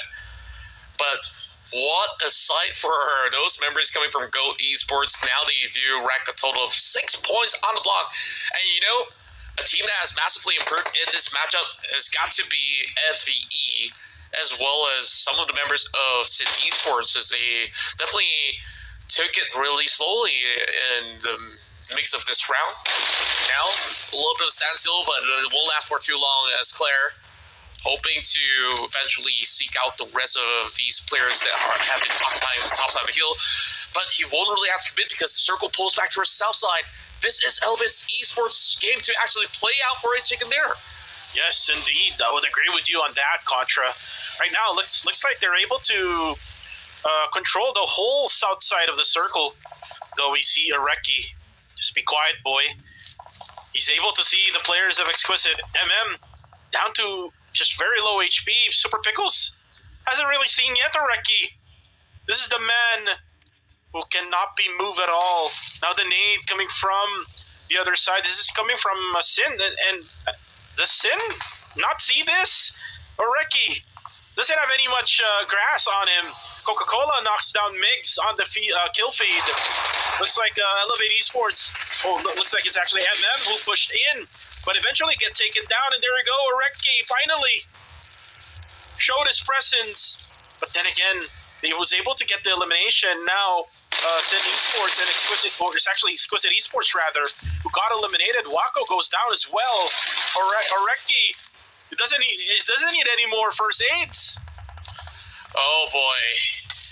And the patience have absolutely paid off, and he was really smart about this play because there were members inside of Sid Esports that was occupying the top side of the hill initially. So when he does open fire, he might just be spotted by both sides of the team. So he was looking for the final few pickoffs. Now Elevate will be tossing every single day towards the direction of GOAT Esports as they're stuck, relying on their vehicles as cover for now. 1, 2, slowly shred it out. 21, trying to hold on for dear life. Whereas, they're trying to protect themselves with all this smokes, and here goes the member of Elevate, just charges right in to 1. Now squirming for help, but it will eventually seek out Coca-Cola. A little bit of aggression being shown there from the side of Elevate, but at least there's only one member to be sent right in. But they're going for a recovery. Only one member left. Can XZ11 do it, though? He has to prone up. I mean, even the zone's closing in. He's not really in the best spot, but here we go. 2 members to be safe. Can he just salvage this moment for them to play out for the chicken dinner. We Blanks. shall see. But here comes. Doesn't chance at all. Nathan absolutely prepared. And that preemptive movement instead of pick up Scotty was just perfectly executed. So now, Sin Esports, they know their presence, but they're not really in any form of advantage to actually challenge. And the only bad thing about this for Elevate Esports, all of their efforts to knock down 3 players of GOAT Esports is now going to be up. And now the advantage is on the side of GOAT Esports. Now that the circle also shifted towards them. This is so bad for Elevate Esports. I thought that they're almost going to be winning, and I believe this is your pick as well for this game, right? Yeah, I mean, making it to the top 3, this still shows that this team does have the capabilities to still secure these numbers, but now down to size of 1, perhaps. GOAT Esports with that great recovery. They're still alive, kicking 11 points. And they're looking to secure a back-to-back win. And you know what? This part of the map is not too different as compared to where they played off for that previous chicken dinner. So they are pretty much super excited about the end game at the moment. Rank it. Way up close and personal, just slowly pulling through. Those nades does a little bit of damage as he does have to suppress Emperor to work with right now. Gets a bullet through the side of Yahiko. But does Yahiko knows? Yes, he does right now with Eggsy. Also putting the Let's right into where he needs to be. Now GOAT Esports with the numbers advantage to go up against Elevate as well as Sin. And the same thing happens for Sin against GOAT. GOAT able to get the revive onto the 2 players. Nathan, the last member for Elevate. Unfortunately, Yaiko has a better aim. Now it's going to be a 4v1 situation. GOAT has survived a lot here, Contra. And now Wako will have to use up all of his bullets. Around 73 bullets to be more specific. And there you go. That's it for him. XZ able to go for that final kill. Winner chicken dinner again for GOAT Esports. And just look at this thriving squad of GOAT Esports. You know, it's definitely interesting as to why the logo is an absolutely different animal as compared to what the GOAT is. You know, I have a lot of questions on that, but if only we do have interviews with the player to actually get into what's the story behind that. But my 2 chicken dinners in a row. We thought it's going to be GE. We thought it's going to be all these big names that have played out for the past couple of seasons of PMCL, but it's actually GOAT Esports with this roster that they've been fielding. And, you know, they weren't the flashiest of players heading into the field, but they were just so much more efficient. They basically hunkered down over on the top end of the hill, and they took charge from the get-go. And these guys just showing that they are unhinged no matter what the pressure is, whether it's Asia Esports, whether it's all the other teams that are trying to challenge up close and personal. They just seem to be as pesky as cockroaches. They always survive despite how many times they've been knocked down. So this is where we'll have to take the highlights to see, you know, how exactly did they do it? Yeah, we'll see on the highlights. For me, the biggest stake of Elevate was Nathan going back for Scotty.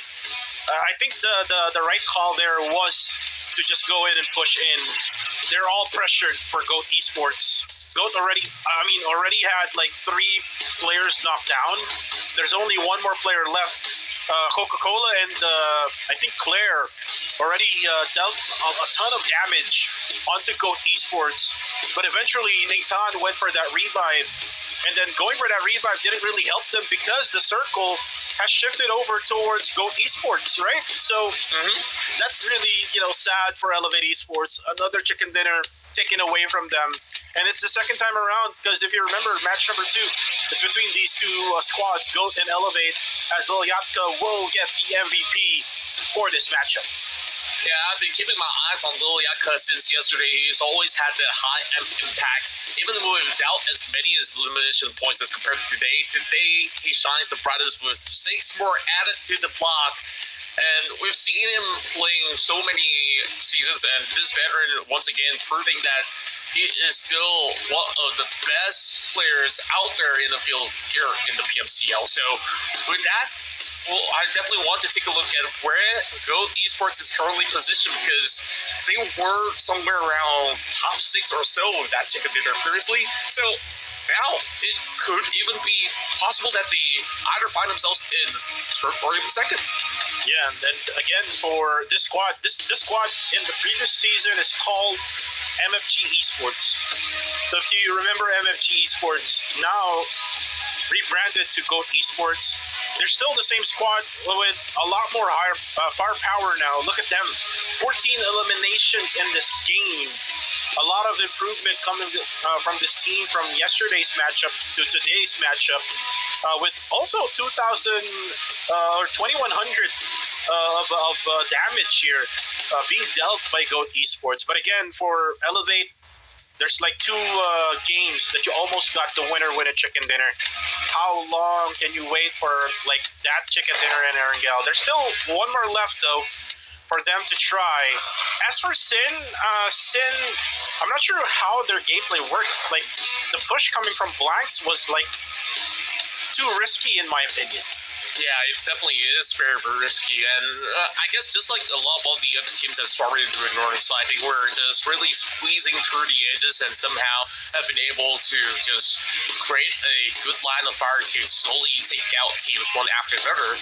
Meanwhile, of course, we take a look at some of these stats. This is some healthy record, but pretty standard stuff as well moving into this matchup with maybe less teams that has been able to really have the leverage, the advantage to just keep healing themselves up in the midst of all these chaotic battles, where 4 players were eliminated by the zone, as I do believe, and plenty of nades to go with. But I think out of all these matches, this is the game with players really taking a lot of time driving around the map. Like we saw the grand rotation, we saw even up the late game as well, like having Asya to try to run players coming from Harame Bros, and there's just so much going on. So Yeah, first, so when we break it all down though, like we'll definitely have to see, other than the rest of Go Esports to be claiming the top spot in this matchup, who else has been able to also add plenty of points to the tally? And surprise, surprise, it is none of all these big 4s that you usually see. This time, it's Sin Esports, Flash Vision, and GOT7 all tied with 10 points. And you can see Arame Bro only getting 3 this time around. And I've already scouted this one and mentioned earlier that Arame Bro is good during first 2 matches. Eventually will be down on the 3rd match, and then they try to bounce back on the 4th match, and then we'll try in Miramar for later on. So expecting for Harame Bro in the 4th Erangel, or the 3rd Erangel map, which is the 4th match, to be better than this. As for Austria, this is the 2nd time that we've seen them not able to get into the circle, not able to get those eliminations, though most of their scores in this game actually came from eliminations with 5. It's just that it was Harame Bro that they actually got into in the south side of the circle, and they really had a hard time protecting themselves because there's like other squads right on the northern side who's suppressing fire right at them, so they're kind of like sandwiched all together. But for the meantime, overall rankings, Austria is still at number 1 with 77 points, and like what I said during day number 1, I am not expecting Elevate to be on top number 2 right now here on day number 2. Yeah, and we are all turning into believers of what this team has been capable of so far. Things are looking really good with, great leadership coming in from the team as well on how they usually play the end game. I wasn't really too surprised by teams like Asia Esports as well as a few others like STE, because they have also been playing on the edges as well, where Austria right now is just looking for maintenance because they aren't exactly desperate to really fend for that one position. Even if they drop down to 2nd or even 3rd, like that's just like 1-2 points. That's like what, when you go to the grand finals, all you need is 2 elimination points, and every round they get an average of 5. That's not a problem at all. Yeah, you're right with that. But then again, if Elevate Esports would continue this performance wherein they get double-digit scores, like at least 10, and well, we might see Elevate Esports as at number one at the end of the day, and that's again a surprising thing to see here in this season's PMCL. We know already from spring and then from summer that we have the top tier teams like Austria Esports, like Genesis or PBE or Harame Pro. But again, surprisingly, with the lineup that we have here for Elevate Esports, I think it's working pretty well. Yeah, it definitely looks to be the strongest squad at the moment in Wrangle, especially in terms of firepower. Well, of course, you can take the wins away from Goat Esports, which I think like we also need to highlight them a little bit more because they have been able to really work together as a unit. All four of them, like for most part of these matches, they always been able to survive to tell a tale. And you know what? Since you guys have been playing for survival a whole lot in Pubg Mobile, might as well look good while doing so, as you can get your hands on the Galleria X suit that also does offer the advanced upgradable MG tree that's currently in stores till the end of September. So make sure you get your hands on it. The first draw is only at 10 UC. Very, very affordable if you ask me. So if you have any spur, just go ahead and do so. So going back to what we were just talking about, I'm also looking at the performance of Harame Bros for today. It hasn't wowed me just yet on what they're absolutely capable of, because yesterday's showing was a lot better compared to today, if you ask me.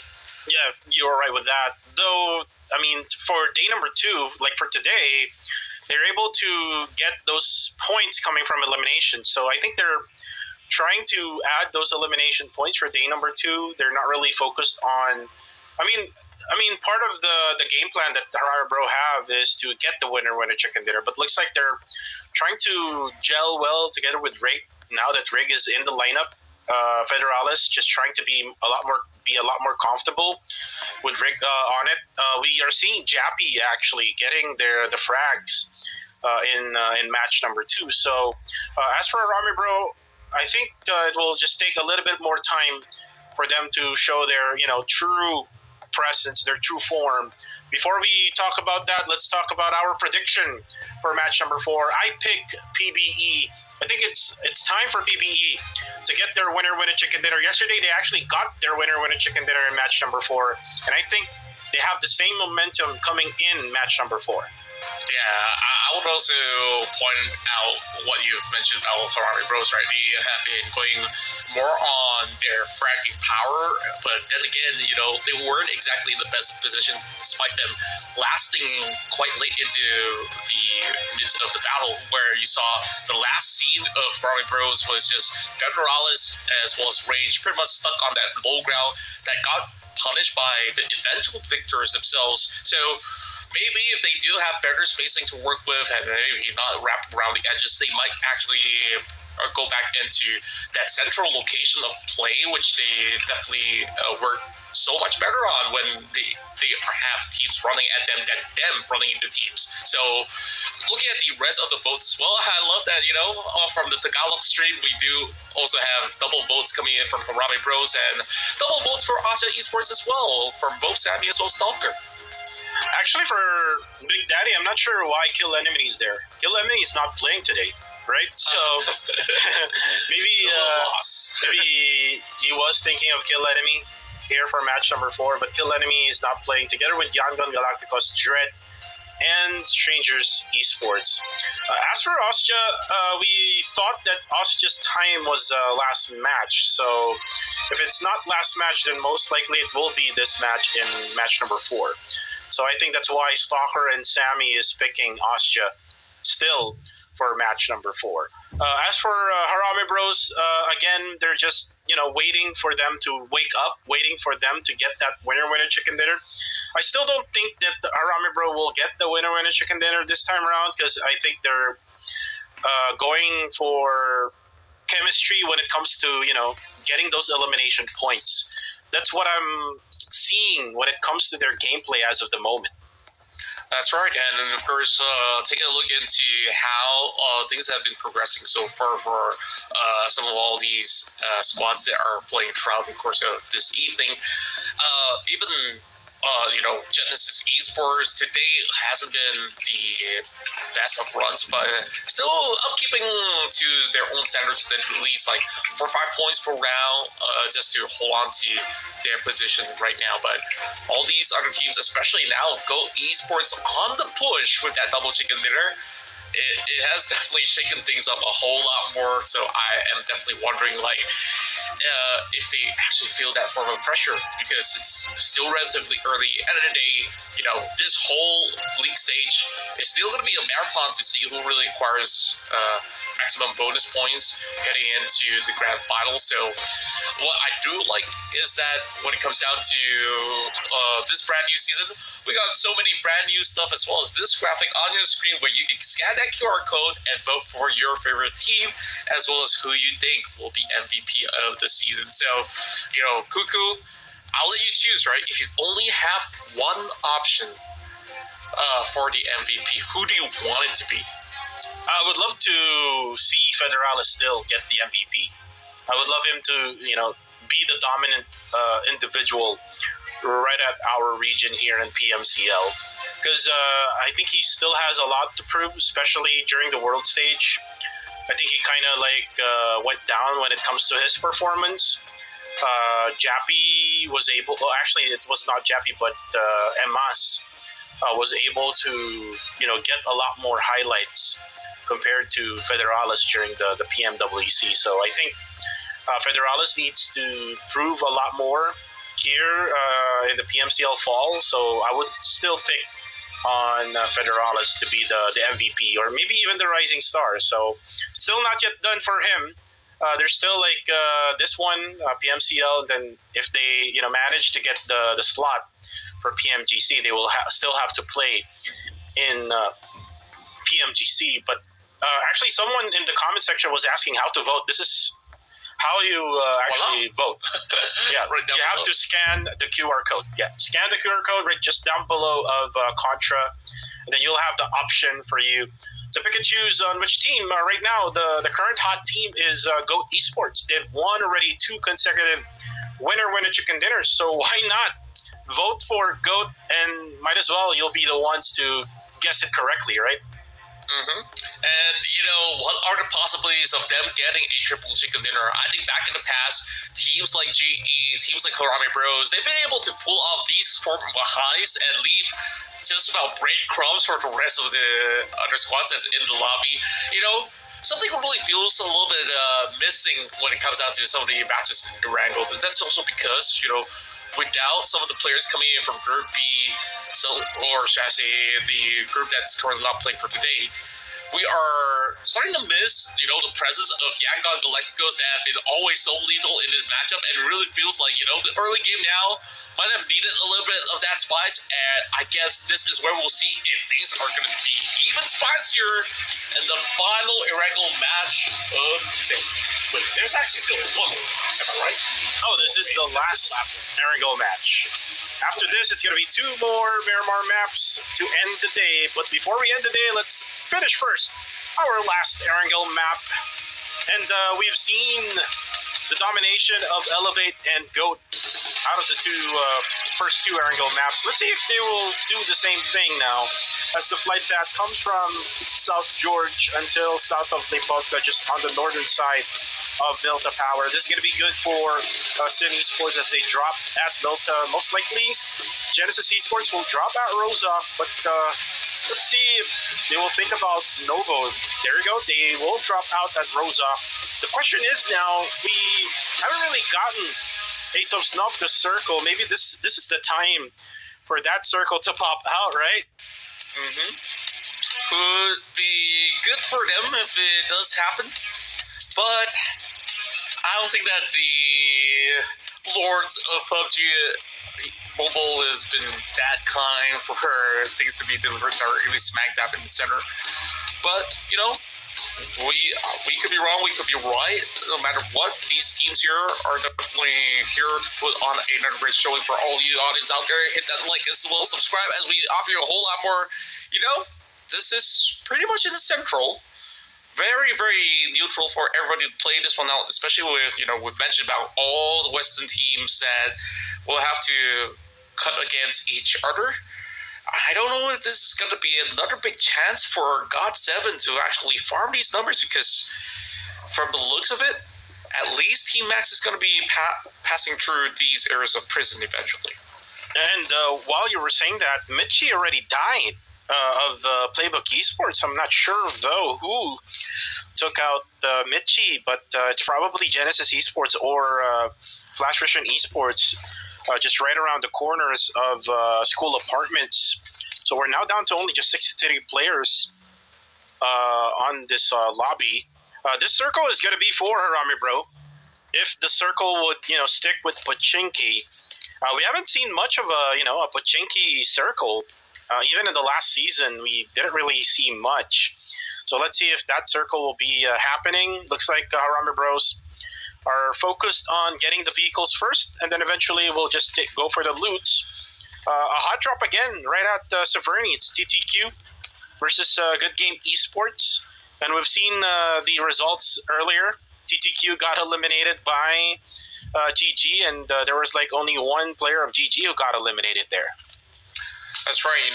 When it comes down to a battle in an urban setting like that, it's really down to their own technical abilities on how mechanically gifted they are, on top of strategizing which compounds to take on first as well, if that ever happens. But I'm a bigger fan of playing on the outskirts of the city instead, so we will expect a lot of teams to be slightly on the south side of the Pachinki Hills. At least a good 2 squad. There we have it. So you got Harami Bros, you got Exquisite taking the southeast side, just cutting through farm as well. So eventually, I guess, we'll get ourselves a little bit of that pick-off potential coming in from that south Pachinki. Whereas the rest of Elevate Esports, being chilling, they are at the very edge of this portion of the map. Yeah, it's Zarky. Yeah. And do they really want to take that long of a time to actually rotate? Yeah, and you know what? Elevate Esports, if you remember their dropping point previously, they were at Primorg, so it's kind of interesting that they have a different approach whenever the flight path will be this way.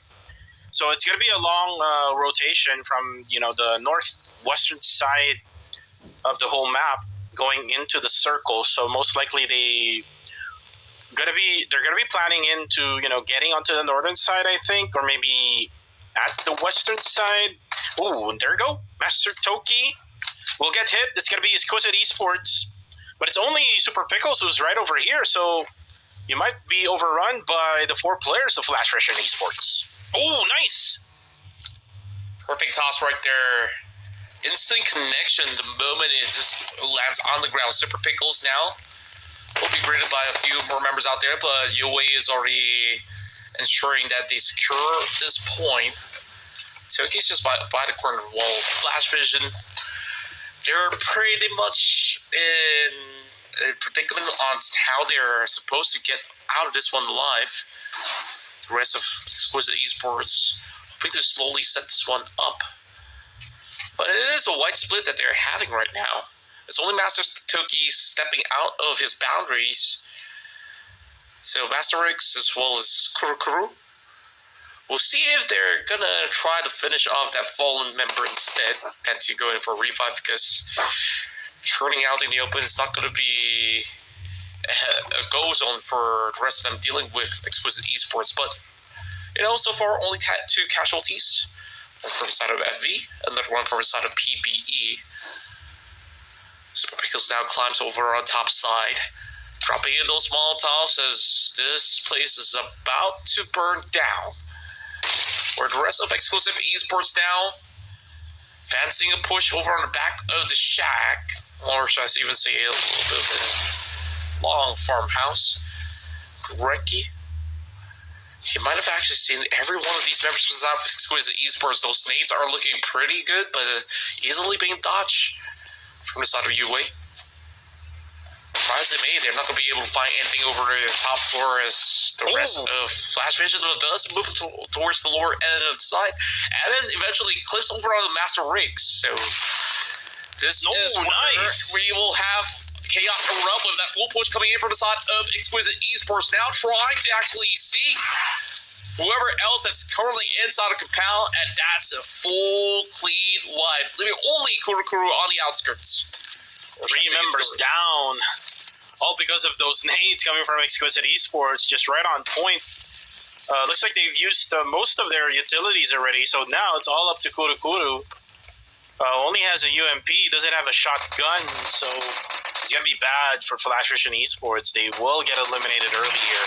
MM now spots one, Kurukuru gets one down, but eventually, with all the 3 members still left standing, Flash Vision Esports will not survive that. And it's now on ice. Well, I guess like he's not too hot nor even cold at the moment. Maybe a little bit more colder because once you're unanimated, like there's only so much that you can do. Just biding time, waiting for the next lobby to appear. But so far, SQS just having some really, really strong initiation in these early games. They've always seen them always coming up with the head start. 4 points already for the entirety of Exquisite, as they are definitely chasing up against PBE. But to even reach around Bros, I think it will take at least 2 chicken dinners to even get there. Right.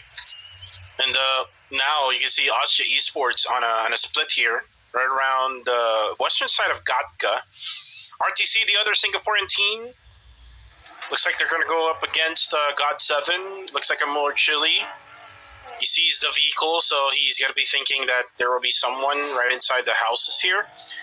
VN, he's going to try to go for the rotation. So it looks like God of that 7 not really committing yet. Here with RTC Esports, Labo together with Dambot, who will try to escape the area. And it's good that they were able to escape the area because there's only like 2 players for their squad here, and it's only a Marchilli who will try to go for the spray down. So RTC Esports will survive for now. Looks like they will be able to rotate their way through the circle, and God of Dead 7 will be able to also do the same. And God of Dead 7, like I mentioned, last season just struggles all throughout week 1 until week number 3. And this time around in BMCL Fall, looks like they're able to figure things out as they're able to get already 47 points. Oh, look at this. Wow, that circle is treacherous. I mean, the possibilities of having a circle at the southern side is still, possible, right? Yeah, it is, but what are the chances, though? Now, NangX is also thinking of turning back from where they left off. They don't want to control Sanaska military base, but more likely than not, a lot of teams are just calling this a little suspicious, where they could just hole around the south side of Pachinki, which, I've talked a whole lot about that Pachinki hill. Now GE is going to be the one that takes over that free reign of the hill that provides plenty of opportunities to strike down targets on moving vehicles. Whereas Sports, though, have yet to actually find a point in this stage so early of the game. But of course, it's not too problematic, but we do have a flip over vehicle from Claire. Just a couple of ram. Oh no! Did I see fire on the vehicle already? Nope. My eyes are fooling me. Yeah, it's not. So that's still okay, thankfully. And it's not rolling over. Yeah. On top of that, Elevate Esports, they got this whole section cleared out. What exactly are they waiting for to get right in? Because they are definitely taking their sweet time to go on this convoy. I don't know if there's going to be any other teams waiting up for them, but at least coast is clear for now. Yep, and this is a late rotation for Elevate Esports. We don't usually see them like this. I mean, not really that late, but ooh. Looks like the RTC now is currently stuck at that rock. And looks like PBE and God7 dealing some damage. And Amorachilli will take Maltese now. PBE tries to go for the kill steal. Now Curry will go go ahead and take the splash damage. Will most likely be taken by the knockup coming from God 7. So it's actually Ryman who will take the kill. So it's going to be PBE versus God of Dead 7. RTC still has 2 players remaining. I'm not sure who's the pink one on the mini-map. I think it's RTC. Then again, they're like far from the area already. Look at this, Contra. The circle. Oh boy, it's a 50-50 split. And Bird is going to have total chaos by the corner bridge, speaking of which, this is where Evan gets picked off. Quick shots coming from the side of Baby to be able to swiftly secure that point. Silver first one for the side of RSG, while the rest of Exodus Esports now having plenty of lead to puncture right through that vehicle. Still intact, relying on the smokes. Things are not really looking good for the rest of Team Max, whereas RSG, they're pretty much split up. And there's just all these other teams waiting around. Big Nate dropping into the side of Ryman. Does have a barricade right in front of him. Does not really get to go in for any form of trade at all from the indoors. Whereas Jisoo this time getting spotted out by Goat's very own WTZ. You know, that player has been around for quite a number of years already and still really showing very significant improvements heading into each respective match. Here goes. Pressure on. Claire is already down. Yeah, Claire was just right at the open. That's so bad of a push coming from him. Then again, it's Coca-Cola now. It's right at the corner. It's GG. Ooh, nice throw of the molly there, but eventually was not able to get the hit there. Just right at the window. Now Nor cooking up a nade. It eventually goes down. Coca-Cola right at the moment. And then Goat Esports tries to go for the third party. This is Elevate Esports taking this compound as Nathan will set up some smokes. Also at the same time cooking up a nade to the side of GG. Will it explode right in front of them? Nope. The kid will not get revived, but eventually will be taken out. Now Onyx will be able to take down Nathan. Now Scotty together with Coca-Cola. Oh, and that's it. That's Yaiko goes for the third party from afar. Goat Esports now has a chance to go for Elevate Esports as well, but looks like they will back out for a bit here. We already got our kills. Let's go back and camp for a while. Let's reset. Yeah, and just take a look at the map again. Quite ridiculous if you ask me. But how in the world did Sin Esports get towards the south side? I don't recall a boat being around, but they might have actually cut the other way of the bridge side in order to get right by. Now, what's going to be interesting that is there might just be certain opportunities for the circle to end up directly on top bridge, but we hang on to that top where the rest of City Sports have been able to clear out the entirety of Max Victorian. And it hasn't been good so far for the squad. Whereas Slavo-kun up against UA and the entirety of Explicit Esports.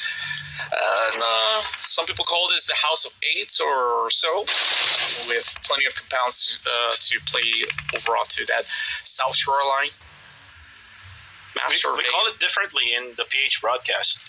Oh, what do you guys call it? We call it the Camellia Homes. Camellia Homes? What's a Camellia? It's a place here in the Philippines where there's so many like houses, like same design of houses. Anyways, that's lovely. Anyways, that's it for RTC Esports. 2 members strong, not really that strong for Exquisite, but then again, that's GE now going for the third party. Exquisite Esports hasn't reset enough yet for them to fight GE. Now the nades are coming in. Flash able to knock down 2. That's a 2-in-1 nade. Now only 1 player left. This is UI. But then again, there's also RSG Vape right on the backside, so they have to be careful here for GE, because the third party might happen for them. My, we didn't really expect a hard shift of the circle. This is actually pulling back into the odds instead, as teams are in a frantic situation to just close off whatever fights that they have, because they might not even stand a chance to survive swimming through that river. Fearless Esports out at 11, as they won't be able to secure any form of ranking points. The next one to battle as well as RTC. Oh man, how do they play this out? Do they just take these buggies, whatever vehicle, and just full send it in the water and start swimming right now? Because you have Team Asia, who's just hugging by the edges. But speaking of hugging by the edge, literally there by the beach, are not exactly dating, but they're just trading shots at each other, and it will be XZ11 that gets the upper hand. And that was so bad for Liquid. I mean, that was really close for him to just cook a nade. It's just a matter of him just trying to use his gun to be able to outplay XZ11. Eventually, XZ11 outplays him. And then now for GOAT Esports, their focus now is to be able to get to a compound. And then GE, this is what you just said. Just full send the vehicles, just swim towards the circle. It's all about that swimming. I think Austria Esports and Rami Bro is at the bridge area. I'm not really sure now. Right after what had already happened, there's just so many things that happened during that stage. And now look at the XZ11. He will now try to go for the healing game, as I think two players of them, one already bowed down, and then Lil Yatka will die, most likely by just bleeding out. And then it's only going to be him who's going to be left standing for GOAT Esports. Ranked will finish off RSG as well. My, oh my. Just look at that barricade or that setup. Austria Esports really won life to be miserable for his opponents. So I guess certain teams have been able to at least scout out ahead to see some movement on that bridge. Whereas GOAT Esports, 2 chicken dinners in a row, and now seeing themselves at 8th spot, at least 1 ranking point. Just trying to maintain a healthy gap of a lead. But going into this, should have actually been a beautiful random straight into the waters for Mamba to actually catch one. But they're definitely taking a swim right now. And things are just getting so crazy right here. And wow, what an angle! What an angle! From right underneath the bridge, he finds Ryman. Ridiculous. Absolutely ridiculous shots coming from Austria. And you don't expect those things, especially that they're at the bridge area, and then now with the addition of the bridgeway on the sides, then you do have that option. But then again, the MG3 now being introduced by range. PBE is out. Oh boy, PB. At least they managed to at least participate in some of all these battles here. And honestly, if you ask me if I'm in this lobby, I want to play the end game. I guess I probably won't be even trying it if I'm going to be coming in from such a far range. But speaking of range, though, Red Bull has done it again, really shredding all these teams to bits, denying all these entry, and now making their way past. It's already top 5, ladies and gents. Honestly, in terms of game pacing, I might have felt like maybe it was a little bit tad slow in the early game, but once teams are put in perhaps one most difficult Look at this playing area, it's almost difficult to survive. It's just almost impossible as well. I really don't know how to get on top of these. So, again, Jappy showing us how to parkour, giving us the idea on how to... Ooh, range! Red Bull get that nade onto his face. He goes down. Now, another nade coming from Red Bull. Now the revive will be coming in from Rig. Jappy will have to protect. There you go. But Rig actually was the one to go for the finish also. Now Skynin will have to throw up his own nade as well. Now Jappy will have to put in some pressure. As Jappy now throws in nades after nades here, Skynin will be forced to be back out. Yeah, Skyden somehow still hanging out over on the bridge, and Austria Esports kind of overcommitted as well. Like, they don't really have to put themselves into such a dangerous area of play, but they thought, hey, if we get a couple of enlistment points in the process, then it's definitely worth the while. Very healthy squads for both Sin Esports as well as Harambe Bros at the moment. But, of course, anything can change. Though Skylin's now trying to claim the compounds in the Fork Road as well. Direction towards the bridge, if they're ever going to be cutting through. But for Harami Bros, though, they take a solo swim, and they will eventually be able to stop relatively safely. I say that for now, but there's still weapons being pointed over the bridge, which I doubt that these guys have been able to really move much. So, relatively interesting on how this course of the battle has been going through. And I love how Aramibro is doing this slowly but surely. Able to take the enemies one by one, especially Austria Esports, who's now down to only one player remaining. But then again, it's going to be TTQ now, who will gatekeep Haramibro from getting through that bridge. And it's going to be the same thing for Sin. They will have to do the same thing for Haramibro. So Haramibro is kind of like on a sandwich here, as Skynin will have to be quiet for the meantime, as we're now down to our sixth stage. Still two. Ooh, look at this. Whoa, Skynet found a really interesting angle. First time I've seen someone hide in there.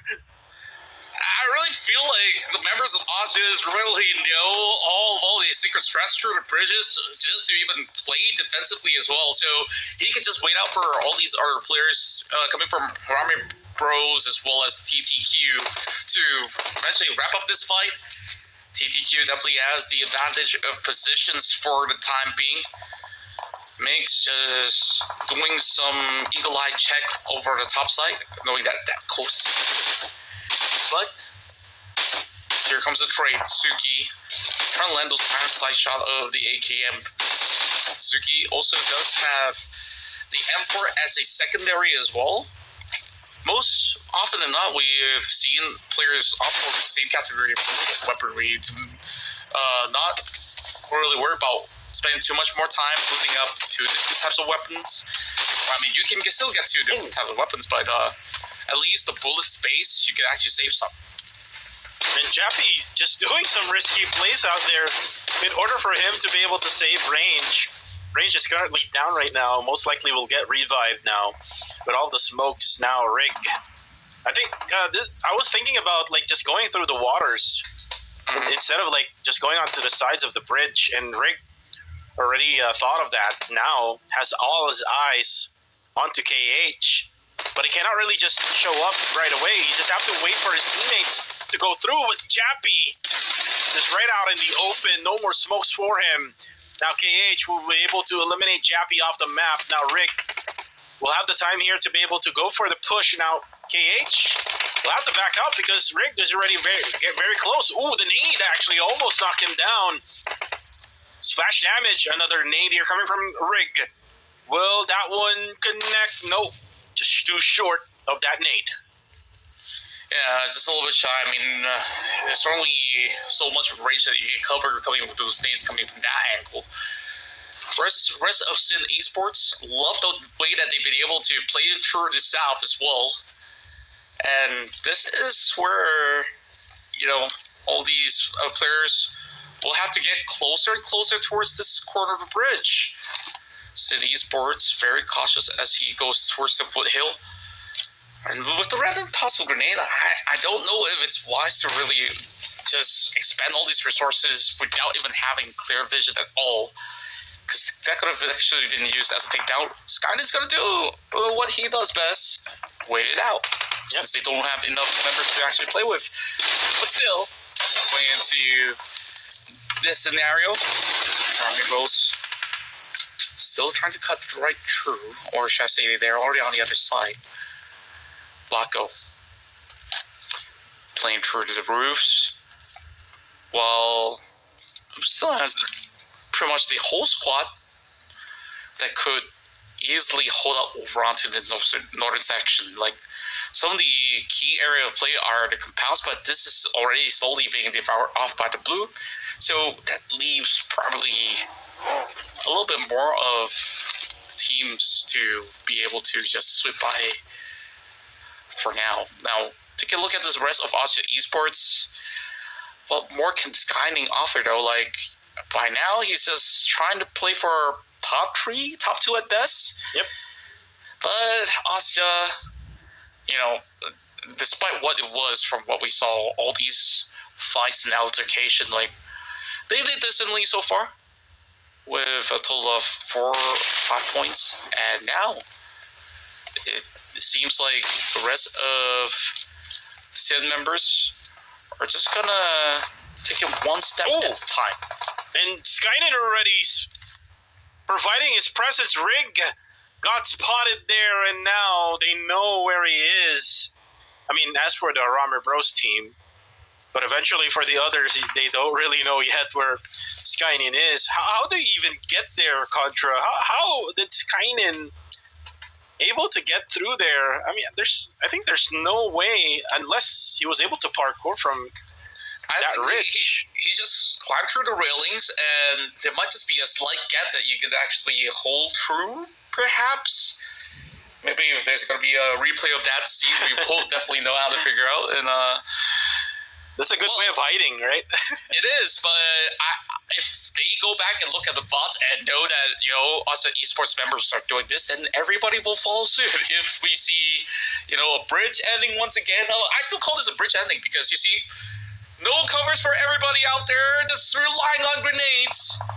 Double charge coming in from the rest of esports as they are also looking towards advancing to the side of TTQ.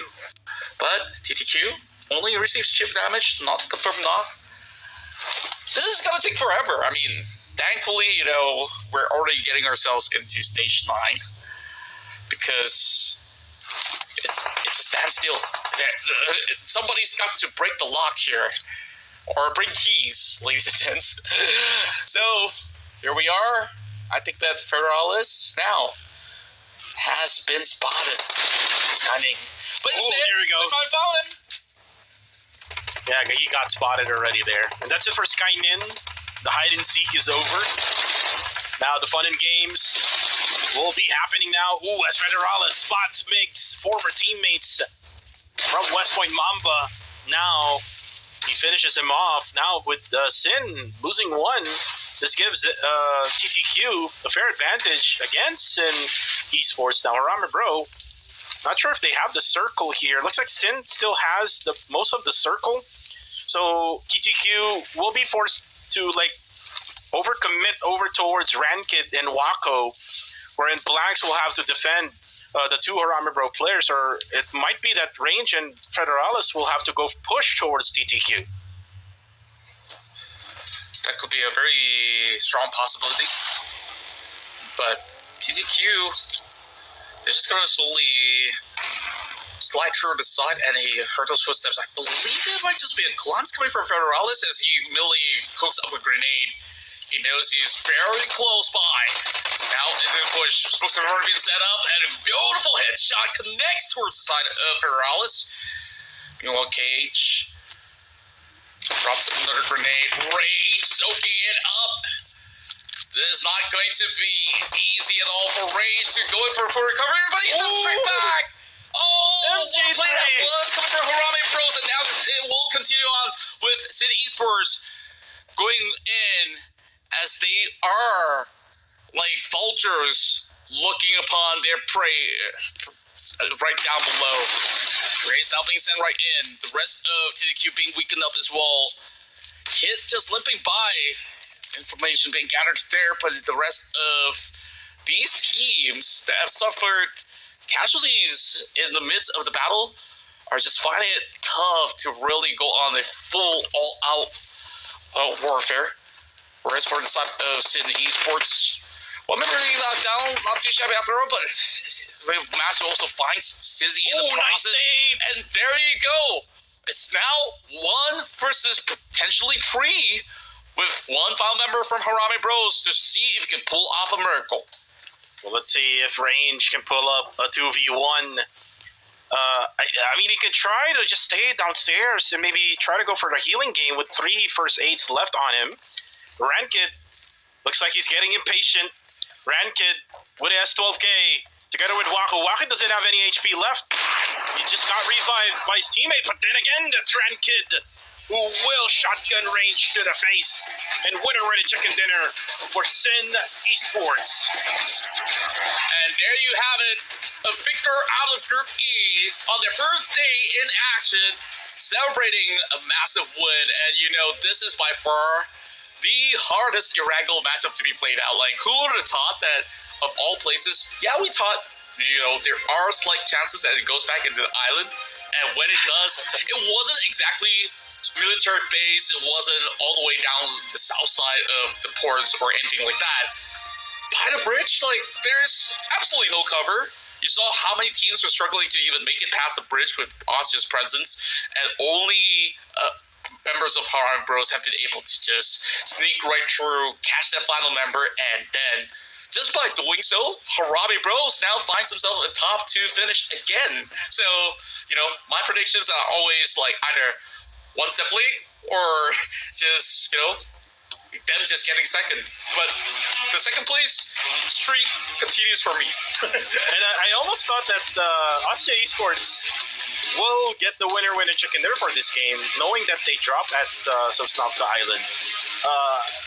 It's probably their spread that they did really hurt them a lot, because once the player gets knocked down for Austria, there's no way for them to go for the revive. And TTQ, who was able to, go through the waters of Erangel, able to go through the bottom side, which is the southern island.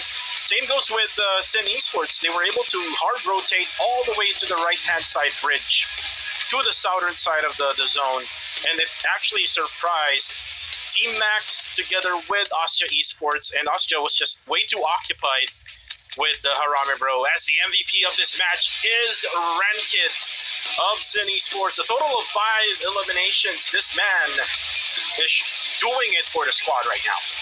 Yeah, Rankid has been sure for so many seasons, and once again showing his prowess here to really put Sin Esports on top of plenty of all these other teams coming in from inside Group E.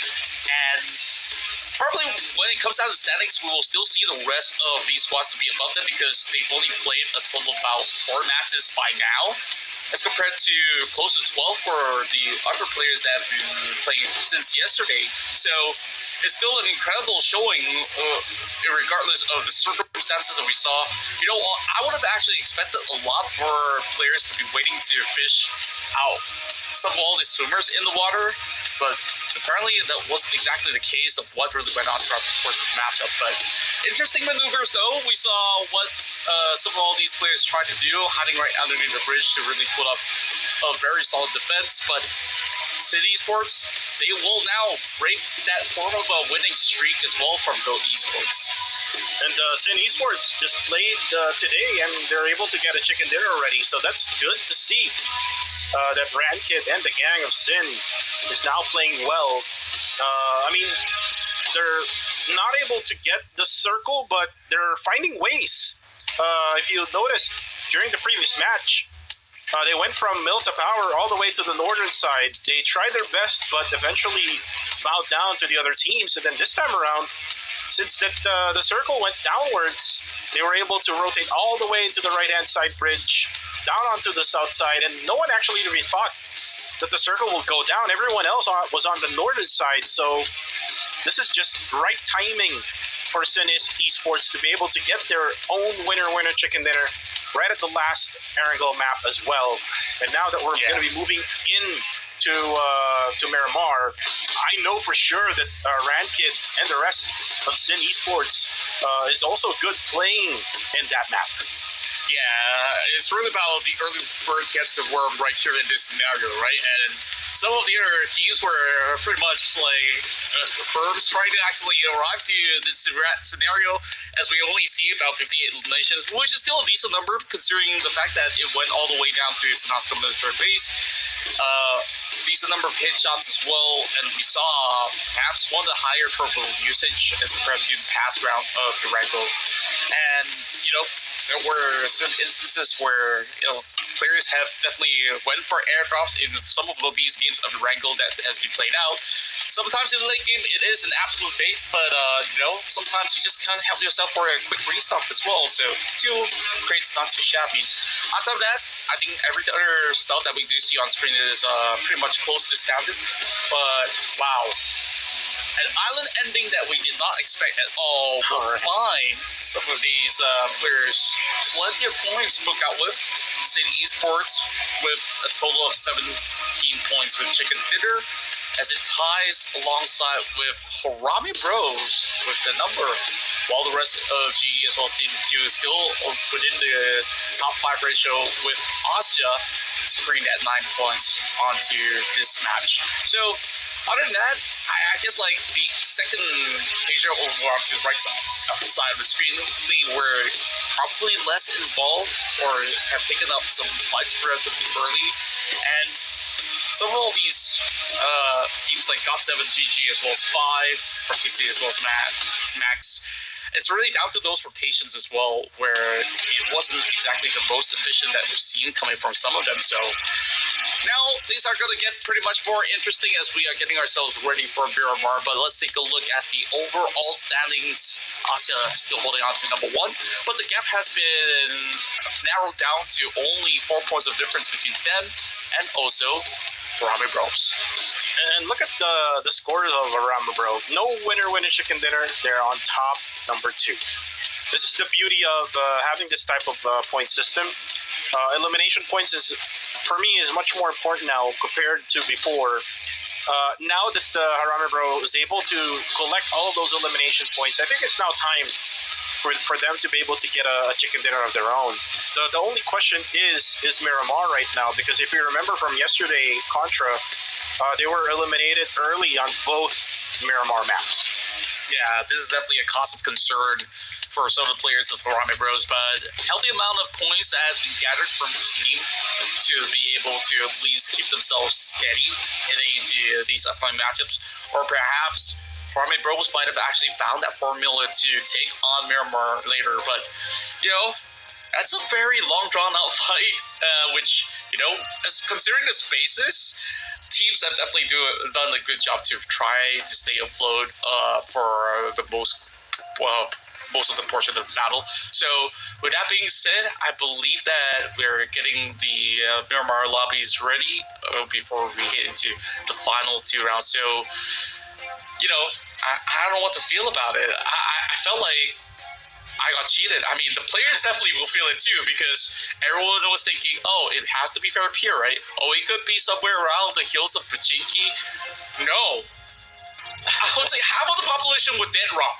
This is so tough, so treacherous for some of these guys out there to even try to think about pulling this one out. So I guess better luck next time, and they don't really have to worry about waterways right now hitting the Miramar, or maybe if it goes into some of the islands into Impala, then we have different problems for them to settle.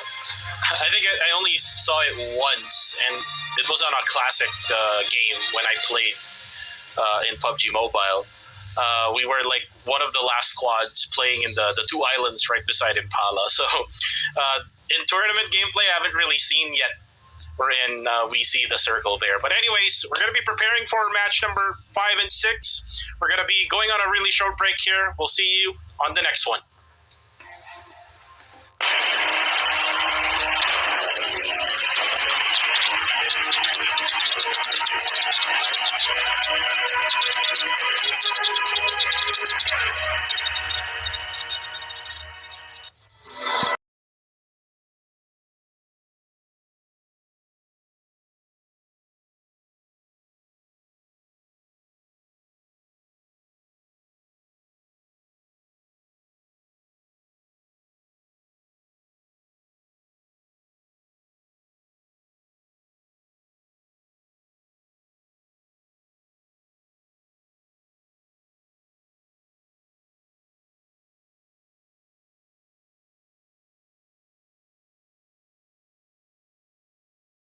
Fall 2024, all Erangel maps are done. We're now here going to see the 2 last maps in Miramar. Kuko TV, yours truly, together with the one and only Contra, back at it again here to share to you the battleground, the amazing action here at PMCL. Now, we've seen City Esports able to get their win.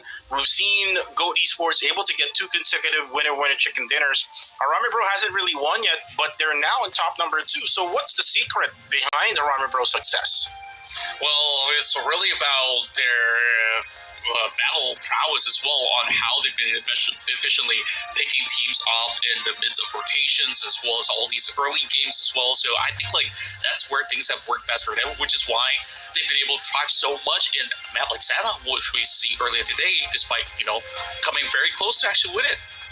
Yeah, definitely. And even with Austria Esports, even though that they haven't really gone through a lot of good games this time around, all because of their good day number 1, they're able to get like those small points, like 5 to 10 points, and still able to get that top number 1. But before we even talk about more about that, let's talk about the newest Galadriel X suit with an exclusive lobby pose. It is available right now until September 30th. Wreak havoc with the Sky Huntress, the first ever advanced upgradable MG3. The first draw of the day is always at 10 UC, so grab yours right now.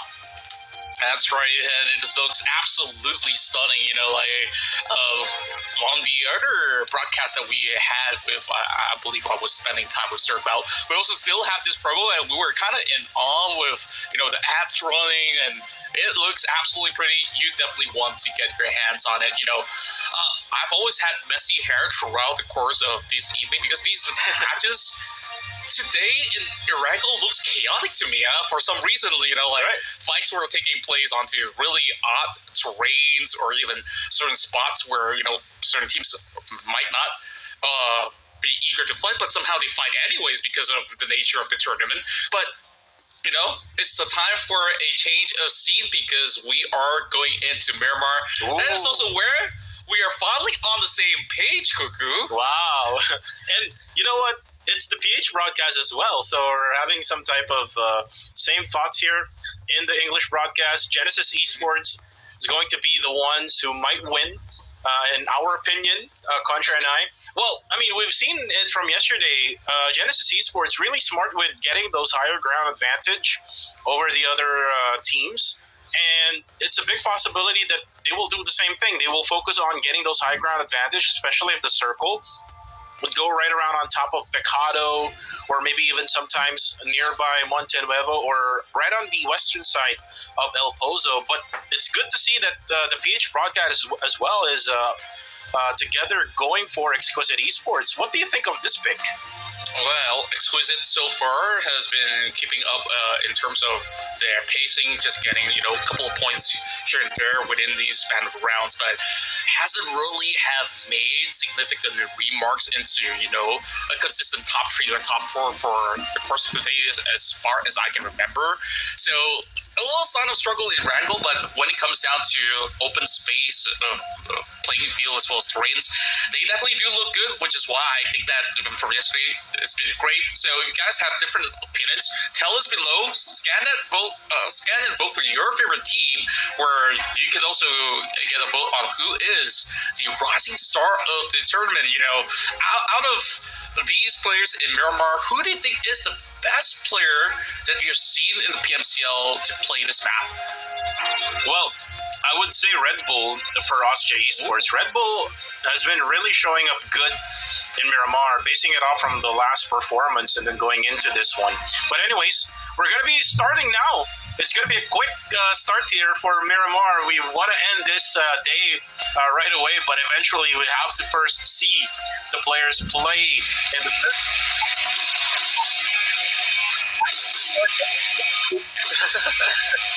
the places in Miramar, like the San Martin, the El Pozos, and also the Pecados. So, not so sure why school is showing right now. I guess that they're not over that bridge fight in the islands, but here we go. The right scenery is what's on the map right now. And it starts from prison all the way into Campo Militar. What's interesting to note is that we do see 2 teams dropping out really early. I believe that to be GOAT Esports, the first team to back double chicken dinners back-to-back in this season of the tournament, is vying for a chance here in Miramar. What are the odds for GOAT Esports to get a turret for today? Well, I mean, Goat Esports, or previously known as MFG, not really that good in Miramar, so I'm not sure if they can get that third one for Goat Esports. So I would say maybe 10% chance. And if that 10% chance eventually would go over this game and get that winner chicken dinner, then that's gonna be good for them, because their day number one was really so bad. So that's gonna be a bounce back day for them. Yeah, I would still say that 10% is a good margin, considering, like, we always have 16 teams on board, and, I would say certain teams will have less than that, where, they're still trying to figure out rotations and stuff like that. This is going to be a circle that's going to be very familiar to a lot of all the players out there, with a lot of township that's pretty much up for grass, which could end up anywhere, to be specific. There's El Pozo, Power Plant, as well as Montenevo, and not forgetting Picado to be in the mix. It goes all the way down to Chumacera, and surprisingly enough, even with a direct flight path, look at Chumacera, absolutely emptied out. And it's all because of the team who are not playing this time around. We have Kill Enemy. If you remember, Kill Enemy was there. Mm-hmm. And then I think GG was also there as well. And then now GG, since Group E is here, Sin Esports is dropping at Graveyard and Minas. So it's going to be a hot drop here, right at Graveyard and Minas in Erales. And let's see if the team of Rankid was able to, reset. Especially we had that 10-minute break. So that's, to say the least, at least a long break for all these squads. Yeah, and goes back to your question, our conversation where we talk about certain teams with coaches, analysts, and certain teams without, right? With some management staff involved, they could just ease this decision making of dropping into selected areas, but sometimes it's intentional. You just want to test out the squad strength in some major city so that you get those major spoils of war. Like Minas Gerais definitely offer a whole lot to whoever wins out this trade, but GG. So far, taking very good control of the warehouses now. Ooh. Finding that perfect spray. It's going to be Blanks there, unleashing that micro Uzi and that M249 that he picked up off the bat. Perfect weapons for a duel. And that was an old school play coming from Blanks. We know Blanks coming from the previous seasons, but then again, another knockdown coming from Sin Esports, and GG is now going to be on the back end. We'll try to go bail out from the scene. And again, this is expected from Good Game Esports. Again, their firepower is not that too much compared to Sin Esports, and Sin Esports knows this. Yeah, which is why they were very eager to really go in for a direct challenge. And now, down to Onyx on the other quarter here. They're just so scattered all across the city. But somehow Onyx is still trying to make his work. He does have the M249, but the wind-up time is just not enough to deal with Mix. This is dealing with maybe just 1-2 bullets, but yeah, he's got some armor going for him. Rankin also does have a medkit to get himself back to 100%, so that's done. And now, the final member, GG, where could he be? Oh, the kid. He's always the one to book out on the wheels. Remember 70 as well? Yeah. He's always taking mountains. Okay, you guys mess this fight, I'm out of here. I guess, this is what happens. And they always do that type of strategy wherein they always have at least one player will be the ones far away from the engagement. And that gives them the ability to have one player to stay away in case something bad happens. And this is what had happened here for GG. But for the meantime, it's TTQ now, just eyeing on RTC Esports. And looks like Zuki will back up for a bit here. We'll continue on looting up. It's still very early, so I think TTQ hasn't really looted up yet. Yeah, especially around these corners of the hills of St. Martin and Power Plant. Even if you spot somebody, it's not easy for you to instantly get an elimination. So it's best to just get some intel, and oh boy, somehow they have to pass across. And that's an early exit for the side of GG, while there is still more casualty. GE finding the rest of Flash Vision members passing by, and St. Martin has always been pretty much the hometown of Justice Esports, which they happily obliged to go in for some challenges. So FV, maybe they might want to consider bailing out as well, but it's still a vast compound for them to claim as well. And again, for GG Esports, they need to learn that GE is rotating all the way from San Martin. So if just in case all hell breaks loose, if all of your three members will be dying and getting eliminated, then you don't just rotate all the way from Minas or Graveyard all the way to San Martin. Eventually, you'll get spotted by GE, who was now getting set to do the same thing as they did yesterday. Yeah, it's so interesting, right? Like, they are so fast-paced on their looting phase, and immediately they are booking the hills. Do they have enough to actually last the entire span of the matchup with whatever that they're equipped right now? You see, Zai's only has his vest on board, and I believe this to also be Zai to be in one of these first few matchups for the side of GE. Has it been for the course of the day? I wasn't too sure. But of course, it's good to also see fresh faces that's being introduced to the side of GE to play things out for them.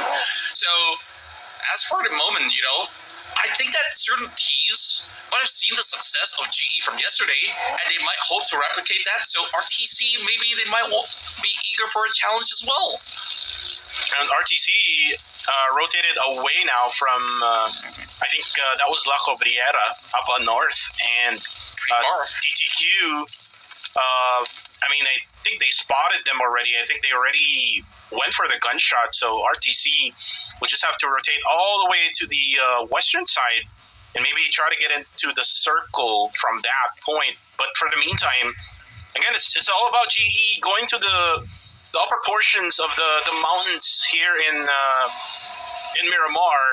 It's kind of like when you were watching Geek Fam before Contra, like U-High and Snipes trying to go on top of those mountains and then try to pick off enemies who's just trying to rotate. You know what I mean?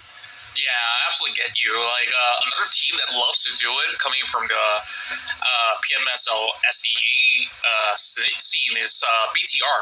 BTR loves these areas to play out, and if that heal does not work out, there's always that warehouse somewhere slightly below them that they could also take refuge as well. So it's always a solid game plan where it's not going to be too much of a risk for those that are on the top. And consider the fact that, the first phase of the circle isn't all too telling. Teams, they are starting to make maneuvers across the map. The Great Migration is starting to kick right in as the circle now zooms slightly towards the north. GE maybe just needs slight repositioning. They can still play it over onto some of these hillside. Whereas I think more of these teams are vying for an area of play around the spine of the hill where El Pozo is currently at, because nobody's claiming it just yet. And looking at this circle, this is one of the things that we talked about yesterday, or actually earlier on. The western side or eastern side of El Pozo, there's a mountain there that you can actually go over. And kind of like what GE did yesterday, someone else can actually take that spot. But for the meantime, it's Claire being busy right now against GE and Zai. He says, nah, I'm not going to do anything with you. I'm just going to back out, go to my teammates, and hide for a bit. But for the meantime, Harame Pro just run past Kuru Kuru. And, Jappy goes down, and it's all because of Master Rix. That is going to really open up a can of worms here. And Master Rix might have actually regretted it, going toe-to-toe against Rage right here, with perfect Nate being primed right in. Now, Harame Bros will be able to secure one. While the rest of FV, they're pretty much not around where Kuru Kuru is. Are they going to send help to this poor fellow because he's got no vehicles to actually get out of his warehouse? So he has to deal with the entire squad of Harame Bros in the power grid. As Kuru Kuru will have to be quiet for the meantime. Lufa goes down. That's going to be rigged. Spots too. MM also goes down. I'm not really sure if it's really close or if it's far, but right now it looks like Range will finish off MM. Most likely you will expect another XQS player to be eliminated as Bunny just focus on that golden Murado from afar, trying to destroy the tires as the smokes are actually popping out as well. And I'm actually surprised to actually see Exquisite have two members to be taken out just like that, because from that mini map, we don't even see Exquisite at all. So at least it's a mid-range distance where the rest of Harami Bros have been able to seek some of all these advantages. And just taking a look at that circle again, right? So plenty of these teams, they will just try to make it somewhere in between El Pozo as well as Power Grid. And perhaps that is the very reason why, like, whichever team that passes through these hills will be clipped out. So, Harami Bros, they're on that outpost, trying to actually hold out. Whereas FV, they don't sense any form of a danger coming from the side of Harami Bros. They will just keep their position for now. So, Harami Bros, they are still not checking out the electric grids or even into the warehouse just yet. But when they do, perhaps they're in for a surprise where Kurokuru has been absolutely silent for most part. Right. As for Team Max, I mean, we haven't seen much of this team all throughout the 4 matches that we had. So I think it's now time for them to show up, especially that we are playing in a different terrain here in Miramar. The circle still just shifted all the way to the right side. So most definitely Elevate will still have the circle. They didn't really went towards the mountaintops there, where you can, pick off some, enemies from up above. So it looks like they're not going to do that type of gameplay like what GE did yesterday. True enough, and Elevate Esports, so far, they've negated the hustle that's coming in from the side of Genesis Esports, just basically denying them that form of space to push into these mountaintops. Whereas, from most cases, a lot of these teams, when they do see a circle like this, they will just quickly get those buggies, quickly climb up the other side of the hill, where Elevate Esports is just taking the lower end instead. So pretty interesting, as there's still a player right across them that they haven't been able to deal with him having a whole lot of cover. But eventually, perhaps Elevate Esports might be making their advancements. But for now, they're happy where they are at. And so long as they defend this place well, this is still a really nice spot directly in the center of it. Well, for GOAT, again, they have been quiet after those 2 chicken dinners. Now they have one of the roughest runs that we've seen coming from the side of Fearless Esports, and honestly, I have really high expectations, especially with the addition of Pop-Off as well as Astro X. They were aggressing, but to no avail. God7, they just managed to really slap them from another alternate angle while they were trying to deal with whatever is happening across these corners. Now, with a little bit of update, it will be fielding more of these teams' favor that is over on the south side instead. So GE, they got a lot to do just to gatekeep teams like PBE, Team Max, as well as Asia Esports from cutting by. So they have not really left off too far from where they were initially. And looks like the southern side part is going to be tight for everyone, as Super Pickles looks like he's going to be naded here by Bunny. Bunny cooking up the nade. Let's see if it will connect. Ooh, almost half HP now off from Super Pickles. Now RSG spots him. Super Pickles will die in the process. TBS to the face. Yeah, I like that he actually expected the nades to fly in, which is why he climbed up the shelves or whatever that is to try to dodge whatever damage that can be chipped towards him. Can only survive for this last few seconds, where, of course, that was just too overwhelming to work in such a tight space. Meanwhile, GE versus Team Max. This is going to be pretty interesting, where Team Max, they don't really have the best of position, but Marnet have always had some of the sharpest shots coming from a distance, and he might just be able to keep that at bay, but they're more interested in claiming a better location, because this is not within the coverage of the circle just yet, as you will be following suit with the rest of the team, passing through some of these slums. There are a few players hiding around these corners, so they got to be really careful. PBE now trailing right behind them. Oh boy, I think that this is where we'll see big fights happening. 3-way battle. Max, PBE, now go toe-to-toe. One boy, so quick on the approach, with Ryman quickly securing it with a nade. That was a really quick peek there coming from One Boy. Just a quick scope, and then eventually you go down. As for Team Max, they get easily picked off like by their other squadmen, like PBE right now, as you can see. And you can see here that John just waiting for like PBE to come right on him. They're actually on a really bad position as well, just down on the slope. Now going onto the other side, we have Austria versus God7 as Marnette spots One Boy. So this means that PBE won't be really so aggressive as of right now. And then Austria will probably have to go for the push onto Team Max, or might as well just focus on getting into the zone. Yeah, there's this bunch of teams just hanging all about over on the southwestern end. 5 in total at the moment. Team Max, how will they get out of this alive? They will have to deal with PB first and foremost. They managed to catch Bomb Boy while he tries to hop over on the vehicle. And Joseph doing such a magnificent job at that. Flash somehow runs over a player in the midst of this battle. GE finally arrives to the scene as well. Both sides sandwiching this team of Max that doesn't seem to have much to defend with. Master Smile now with another grenade to be lopped right down under. Not going to be hiding in the smoke. He will miss the mark, but the second grenade will toss much closer to them. Should be able to dodge. Austria also wants blood. They can already smell it. Marnette now spotted out. So this is getting pretty tense right now. Yeah, getting pretty tense.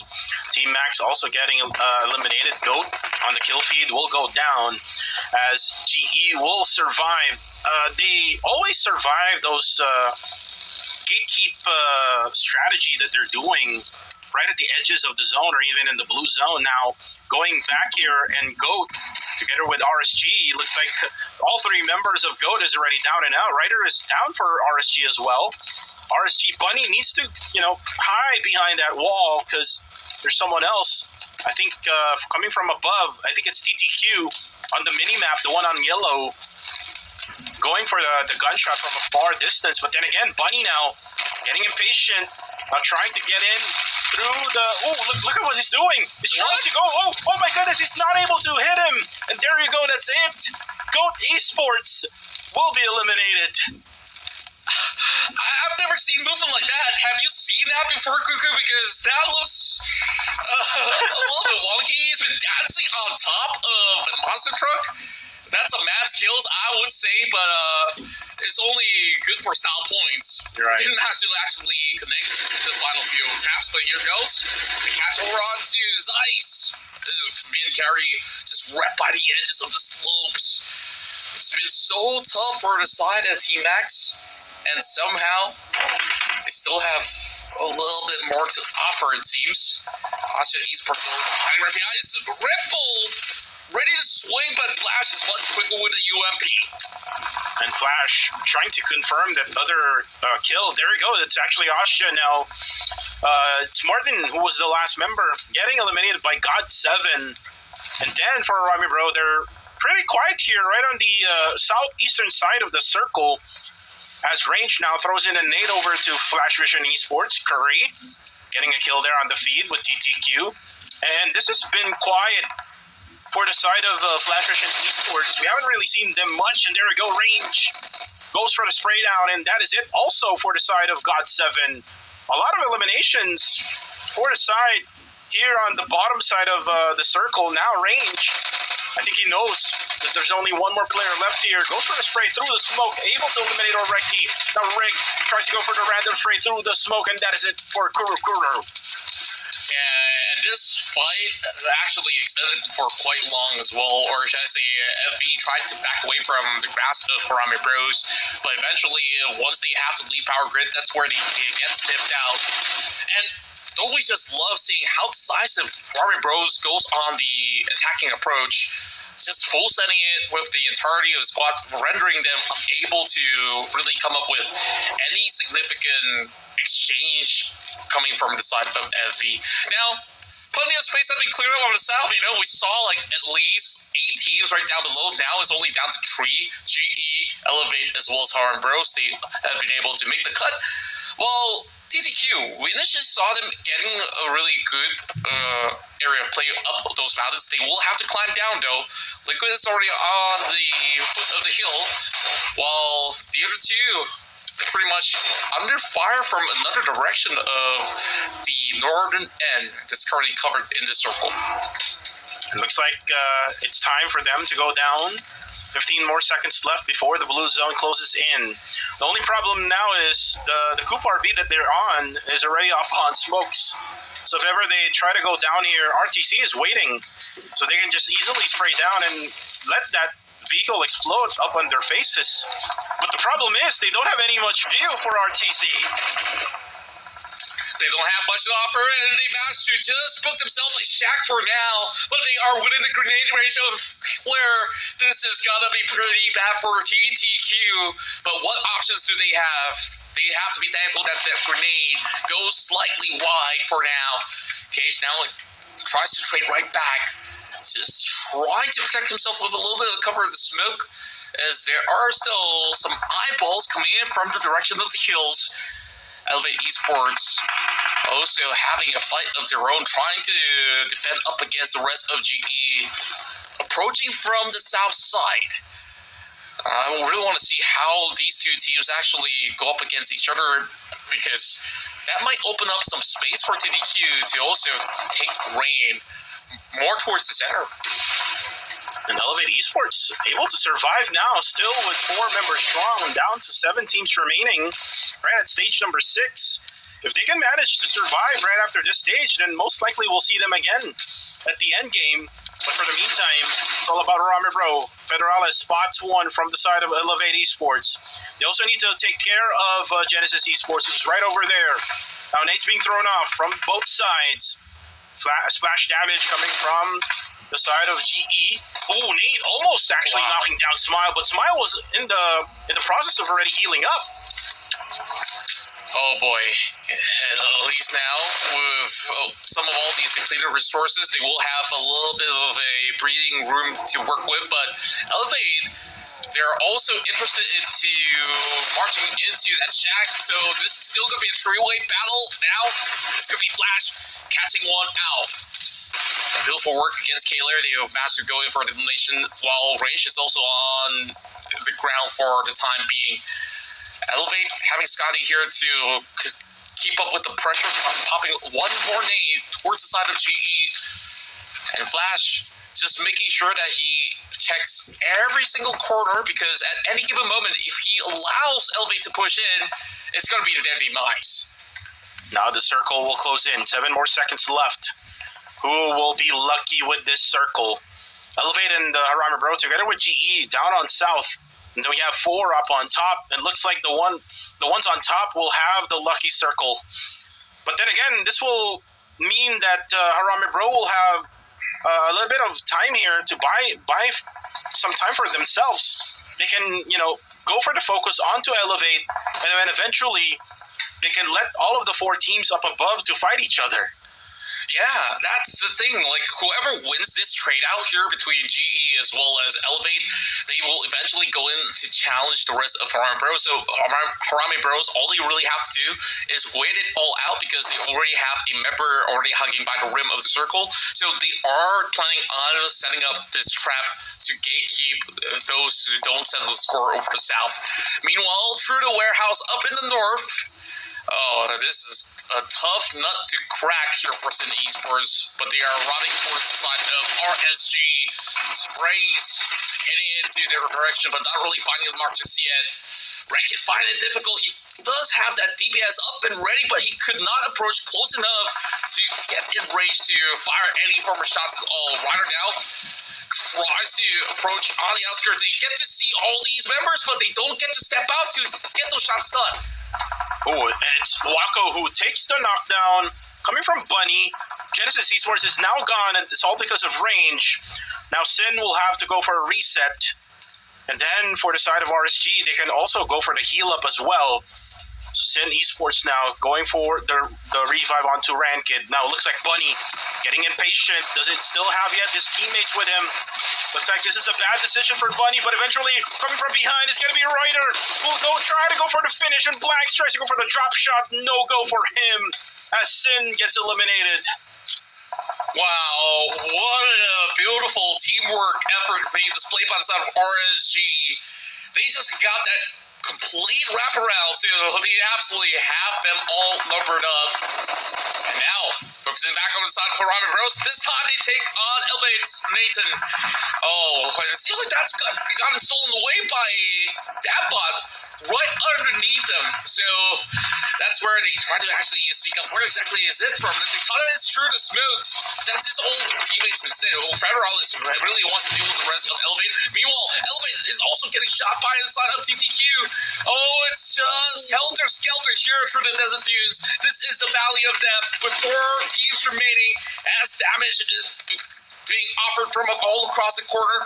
Rig, how will he play this one out? Because eventually, Robert Bros might need to cross the street, so they will have to see if they can buy even more pickups before making their way through stage 8. It's just a matter of how many utilities left for the side of Arami Bro. If they have a lot of smokes, and at the same time, if they can try to manage using vehicles to try to push in towards the middle of the road, then maybe they can survive. But for now, it's all up to their skills on how they can try to at least deal some damage while the others are trying to also get into the circle. And there we go. It's going to be Rig now. Ooh, Rig able to get down Bunny. But then again, there's going to be suppressing fire coming from the other members of RSG. Rig needs to be careful, though, as now the smokes are popping off for the side of RSG.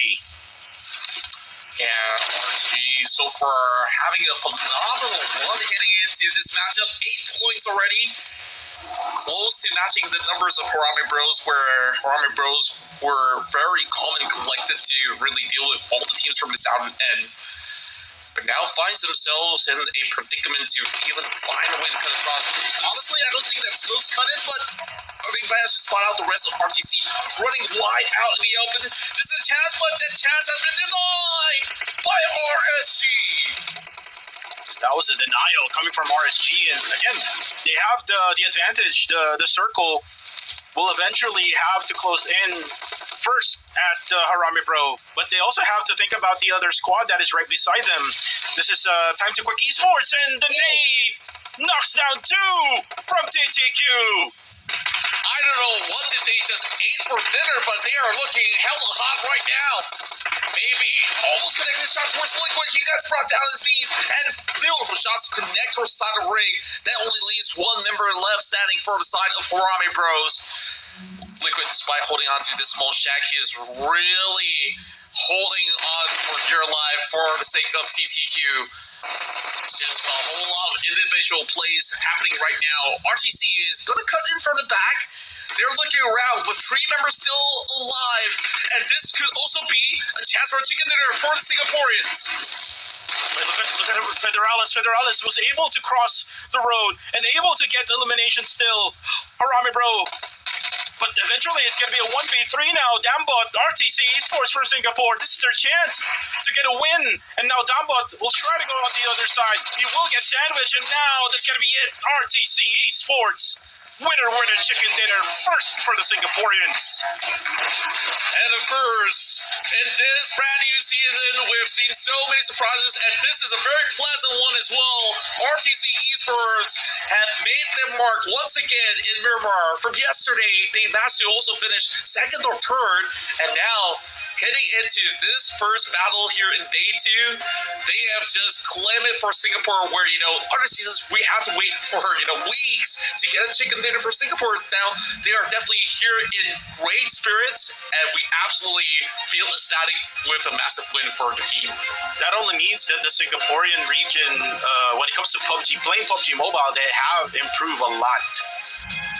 Again, that's a big statement, especially that during the previous seasons, like what you said, we have to wait for like weeks or maybe even at the end of the week number 3 before they even get a winner win a chicken dinner. So now that they're able to get a winner win a chicken dinner here on Miramar, and actually even over Federalis, the reigning defending MVP, that means a lot for them.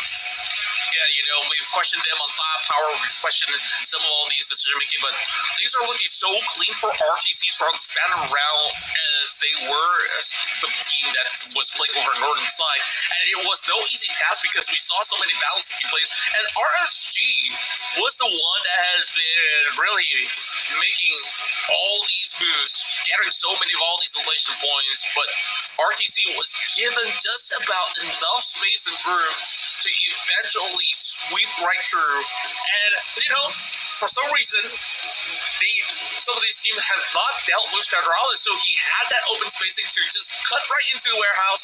And I was concerned for a moment that, the rest of RTC, they might be overwhelmed with what Federales usually do with these clutch plays. But, with great coordination of attack, RTC, they are definitely showing up really strong in this match. But it was the member of Power Bros, Range, to claim the MVP of the match. Yeah, Range getting the MVP of the match. Arame Bro really had no chance on crossing over that road because there's like 3 teams who's going to be looking at them. But eventually Federales found a way while the 3 other teams were busy fighting each other. And eventually RTC was very quiet until that very end, able to get that final kill. And you mentioned about these Singaporeans very busy with their, daily life, busy with their, studies or maybe even work, playing PUBG Mobile only during, the nighttime when they're able to. And they're able to show us that that they deserve, the spot that they have right now, that they were able to get that winner chicken dinner over a defending champion like Arame Bro. Yeah, what an incredible first week of action so far. We've seen so many great wins, and this one is probably one of my favorites as well. Not just because, some players are also involved, but RTC, they are looking better than ever. I'm happy for players like Lavalu and Co that has been able to really show up in some of all these matches. So, with that being said, they weren't just the team that just sit by and take no action to steal a chicken dinner away. Look at that. They have been offering damage across the block. They've also secured a couple of knockouts, which they did manage to also claim as well. So, very, very strong stats for the side of RTC Esports. So, Miramar, we finally see another big contender in the form of a Singaporean team that is hoping to pile in points in the latter stages of the day. And it looks like the Miramar and the Sanaf map are kind of like the maps where it gives other teams opportunities, like other teams who are not really consistent when it comes to Erangel. The likes of, the one for Erangel, the likes of Arame Bro, Ostja, GE. Right now, for today, we have GG, or not GG, but GOAT and Elevate Esports. But like what I was pointing out, in Miramar, you see like those teams that we don't really usually see getting those chicken dinners, like RTC Esports. Well, hopefully we'll see another team that we don't usually see them getting the win, like Exquisite Esports, or maybe PBE. PBE has been struggling for today, right? Mm-hmm. And PBE definitely does need one in the bag eventually, but has not been the best past 2 days of action so far, and they only have one more map to really prove to the audiences out there that they still have that capability to go for a push. As you can inevitably see, PBE, FRL, Max, as well as GOAT. This time they only walk away with 1 point, and to my surprise, Exquisite got caught out early. It's just like the same result of GG that was battling for that Minas Generas control.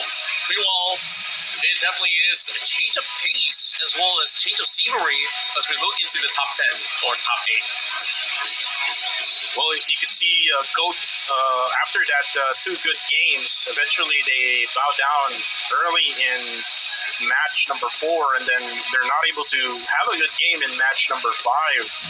I'm guessing that they're done for the day, in my opinion, because looks like they already went to their benchmark. But for the meantime, for Ostja hasn't really been getting really good points.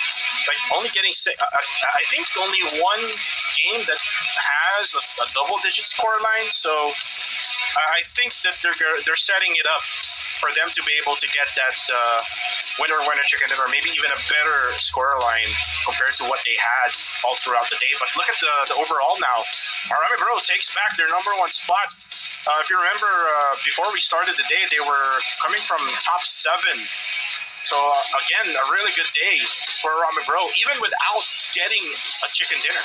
Yeah, and on top of that, take a look at this win for RTC as well. They have managed to, in the day, overtake Yangon Galacticos with pretty much one more game at hand, so they can still chase up to KE that's not in this matchup.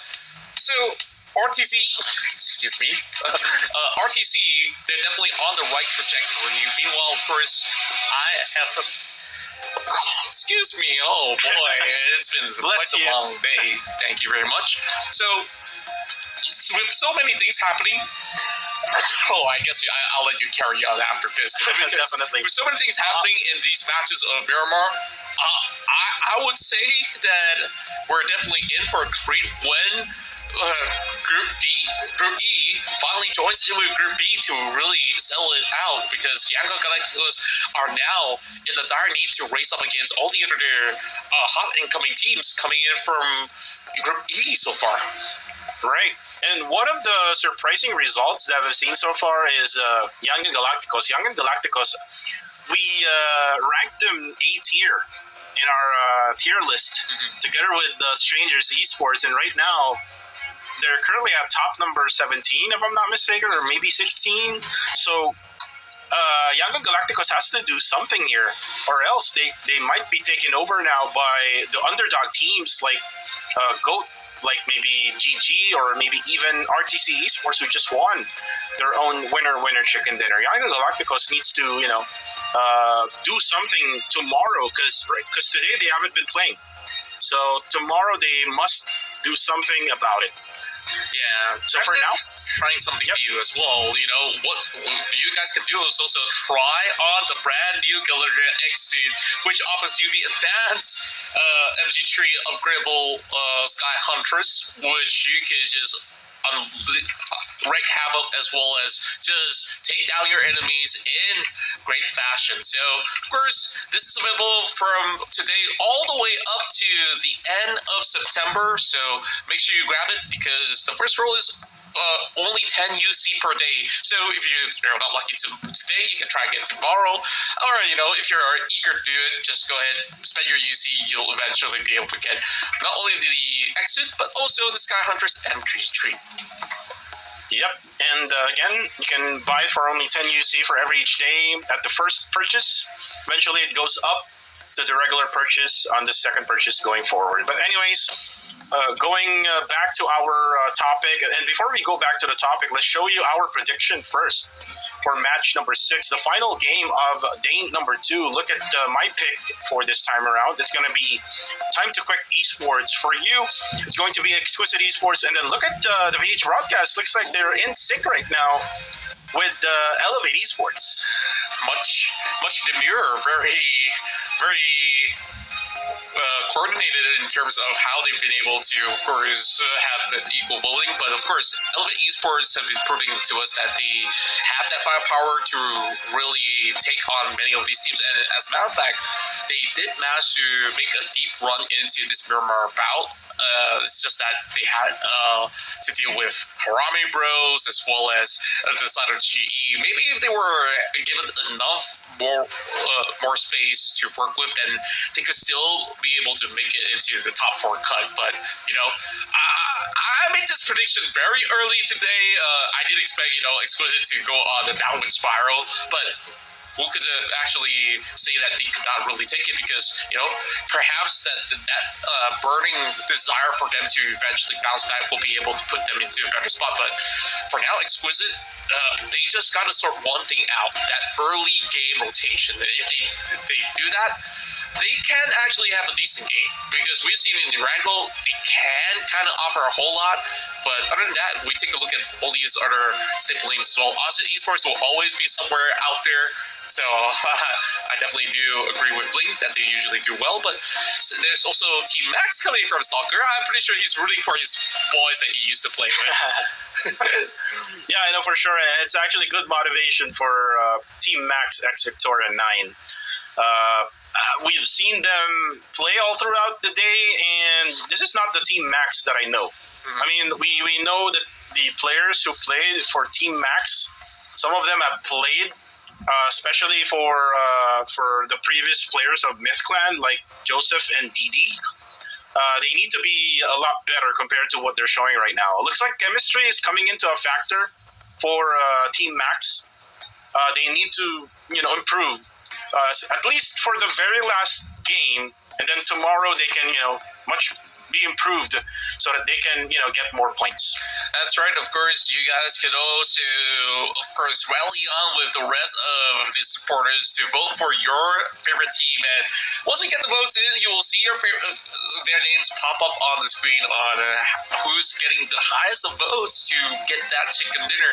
So far, we just have plenty of Cambodian fans really rooting for Asia Esports, and of course, perhaps some fans of Matt Toy, Martin, and Co. We've been raving about all these new additions.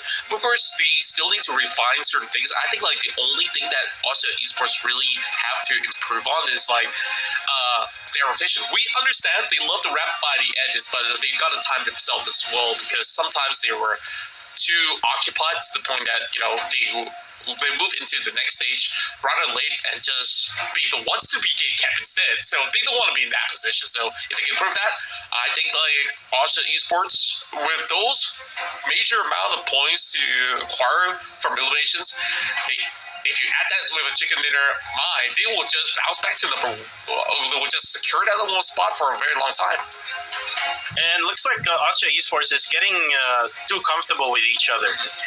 If you notice, the match wherein the circle went towards the bridge, they were like far away from each other, so they basically trusted that they can manage to just use their firepower to be able to eliminate all the teams that are coming in towards the circle. Wherein they will also have to think about where other teams can go rotate all the way from the from the other end of that circle, like what Sin Esports did earlier on.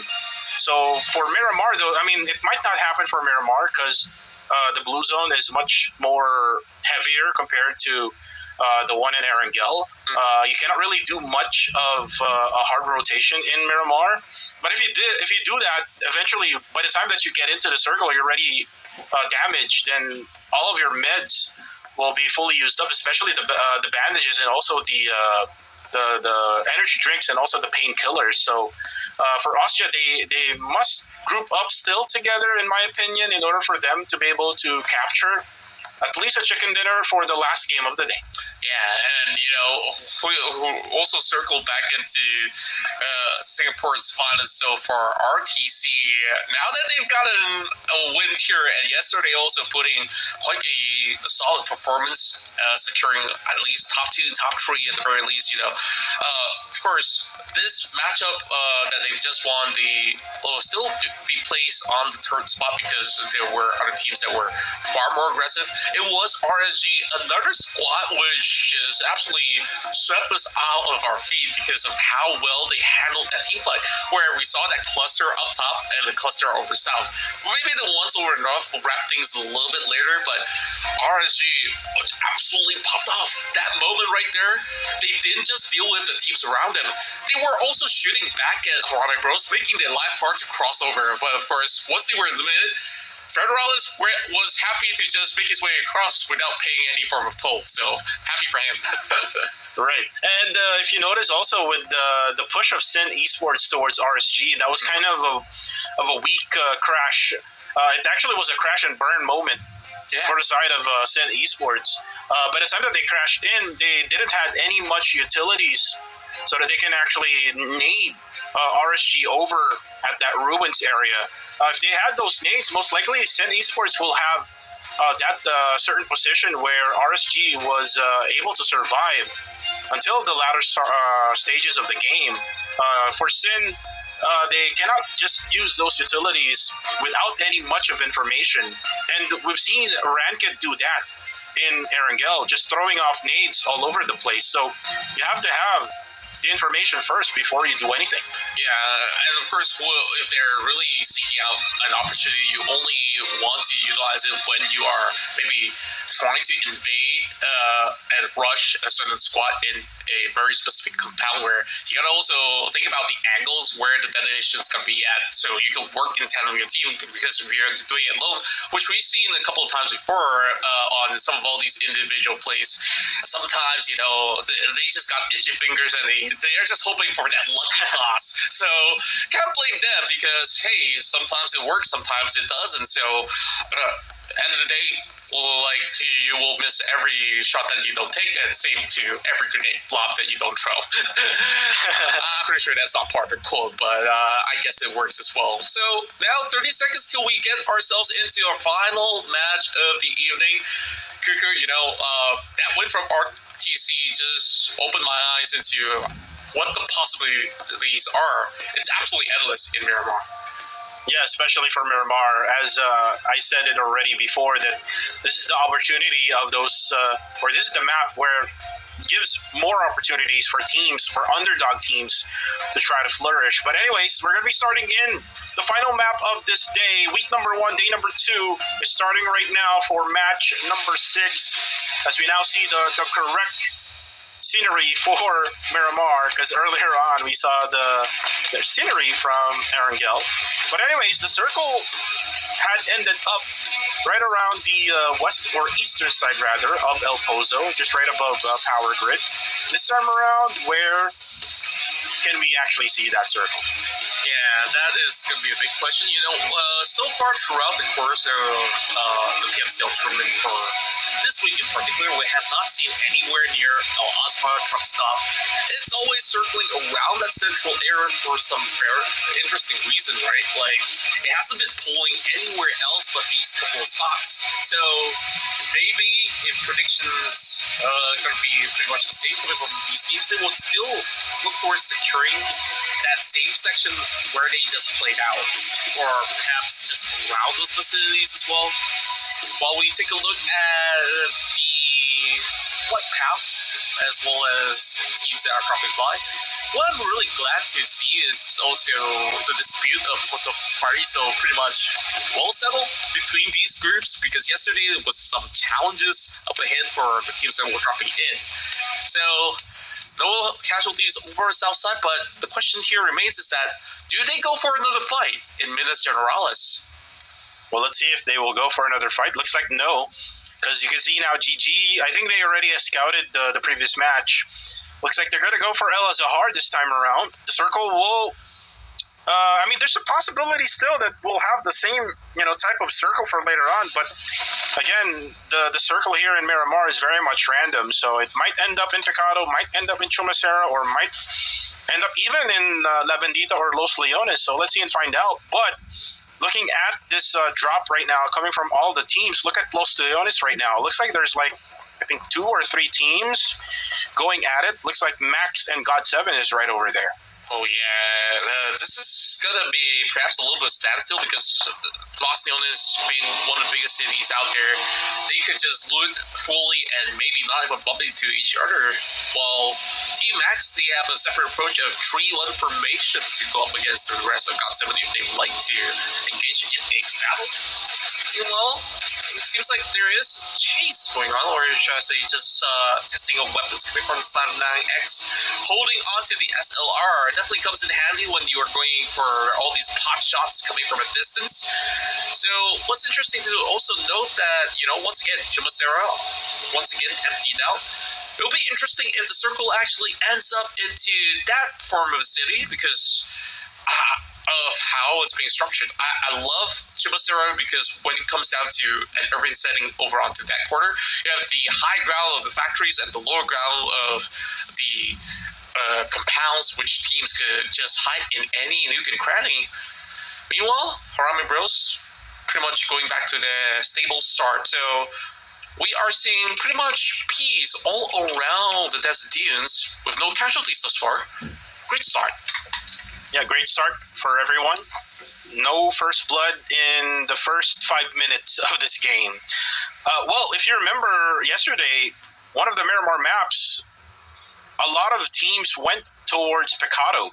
There was like 7 or 8 teams who went there, so we might see that again, especially if this is the type of circle that we would have. And expect that Harami Bros will, rotate away from that area, especially that teams would probably go for Picado, but then again, XZXY doesn't have any guns yet. The shotgun to the face of XZXY of TTQ. Now RTC, they do have the confidence now after winning that chicken dinner earlier.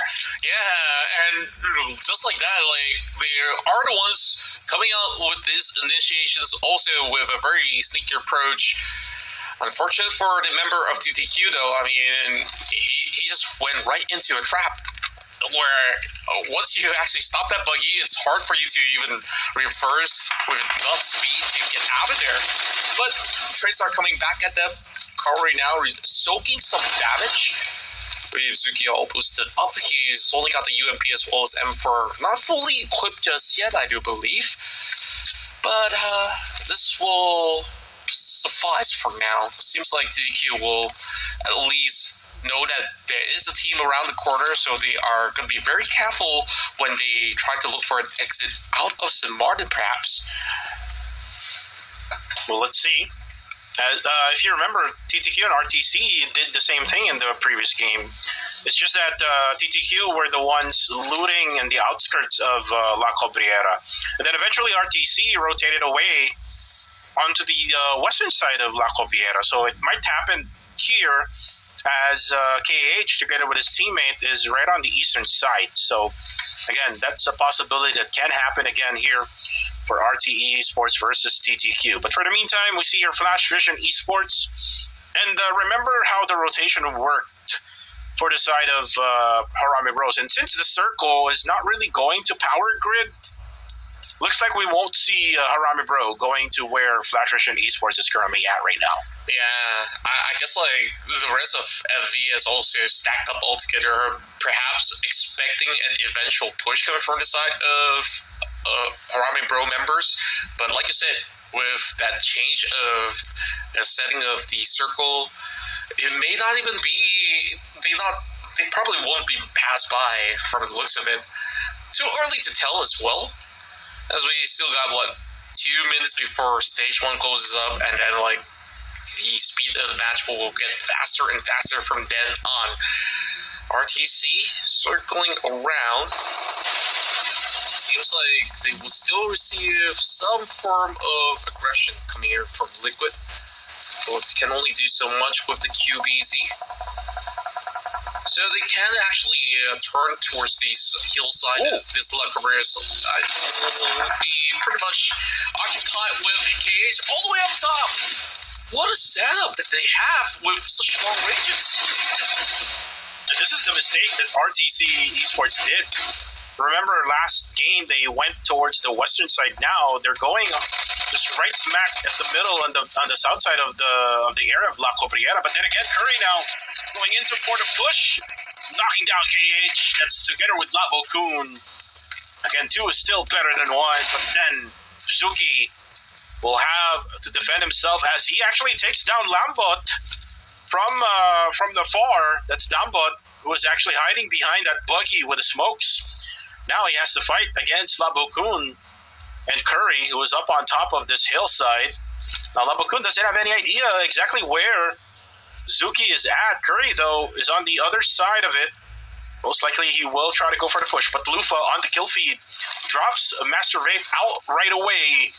That's a quick elimination coming from Lufa of Exquisite Esports. But then again, for Zuki, let's see if he can manage this one. I think he's waiting for Liquid, though. Yeah, and now that they have at least them working together, this is still very possible for them to eventually seek out the rest of RTC, but there will be cover fire coming in from what I do believe to be Labo's teammate. Curry now going for it, or should I say Lambo, as he walks directly towards the side of Zuki. some damage to be done. That forces him to quickly pop a first aid kit to stay afloat. While Curry tries to track the rest of TTQ. He's now going for a save. He doesn't really have to chase through with this plan. But, well, I say safe, but actually Suzuki's just driving directly to his direction. Now, with him even having the engines roaring, I believe the rest of TTQ will continue to follow suit to eventually link the squad. Jappy found one in the form of PBE. Fortunately for Jappy, not able to get the full head of Michi. But then again, Michi has the advantage here, able to drop Federalis. Two former teammates again fighting each other. But then again, for range, must protect this Terminator, which is Federalis. Wow. And there you go! 2-in-1 nade, Mon Boy. And now it's going to be Michi, the only man standing for PBE. Oh, it's actually still Ryman still alive, but he's far away from this area. Oh, he's got to make it here quick. But even if so, I think he's going to be too late for the scene. Jappy now trading right back. He's going to be able to spot out the other member of PBE just running through the outskirts as they're looking to book out of this situation. But still, Harami Bros have been able to really clear up this scenario. Some really tiny shots being showed right there. And as they drive further and further, they will fall to the hands of Elevate Esports. Ooh, just a bad day for PBE all throughout. They never really had a good single game, to be honest with you. So they ended up with just only 60 points after day number 2. But they can bounce back. There's still like 3 more days left for week number 1. Mm-hmm. And they're on a good spot as well. So top 6 here currently without the 4 other teams that are not playing. Eventually we'll see them for tomorrow together with the other squads that are not playing today. But for the meantime, Team Max. This is the team that Stalker voted to win this round. I'm pretty sure that they're fully aware of their performance, Contra. Like, their performance right now is subpar, to say the least. Yeah. They're not really showing up a lot of aggression. They're a lot passive compared to maybe Flash Vision or even RTC. So again, I'm not sure what's wrong with Team Max right now. Yeah, I feel like they're on their experimental phase as well. Like, it may have sounded harsh when we call them performing at a subpar level, but we know that they are so much better than this, right? Like, in terms of the roster, they have fielded some veteran players on the board as well. So, of course, there's high expectations to be set for this team from Khmer. But, of course, we'll just have to see the rest of the weekend on how they will be able to really prove themselves worthy to make it into the grand finals. And it has to start here from week 1. I feel like teams, they don't really have too much of a leeway to just, waste rounds in these couple of days, because the more chances you give to your opponents, you're just continuously sliding downwards, despite, week 2 points as well as week 3 points to be going on the reset. You don't want to do it in the final hour where other teams are also desperate for points. Yeah, and it's like what happened last summer, wherein Enigma MSI was just trying to get onto the top 16. And it's actually good that they were able to, do so and able to defeat the Fearless Esports during that time. And that was during week number 3. They were really trying their best until the very end. And we don't want that to happen. I mean, especially for your squad. I mean, if, say, for example, you're Flash Vision Esports, it is best for you to get a lot of points early in week number 1 and week number 2, right? Yeah, absolutely. Like, they have to at least be somewhere in the middle of the pack, or even if they do score about a 16th spot or so, it's still better than being at the bottom of the charts. So, of course, we get to that later on. Curry now under fire. That buggy is absolutely smoking up. It's about to blow up. Oh, I don't think that cover space is going to help too much, but at least it buys a little bit of time. And Rankin will secure it. that's the end for the side of RTC. We praised them a little too much for their win, but at least they walk away with 2 elimination points in this round. And a chicken dinner from the previous match, right? That's right. Well, for RTC, they will have to go back to the drawing board. Again, they still have smiles after that, but looks like the nade will be damaging Onyx. Then GG. How did they open? This is the kid, and then all up against MH, who has the ridge advantage, able to get the drop. The kid will go down, and will have to back up for a little bit here so that he can go for the heal up. But then again, it's still man advantage here for Good Game Esports. And then on the side, it's MM from Exquisite Esports going for the third party, going for the elimination right away as well. And GOT7, they're pretty much stuck in the middle of this scuffle with the rest of Exquisite Esports to eventually take them down.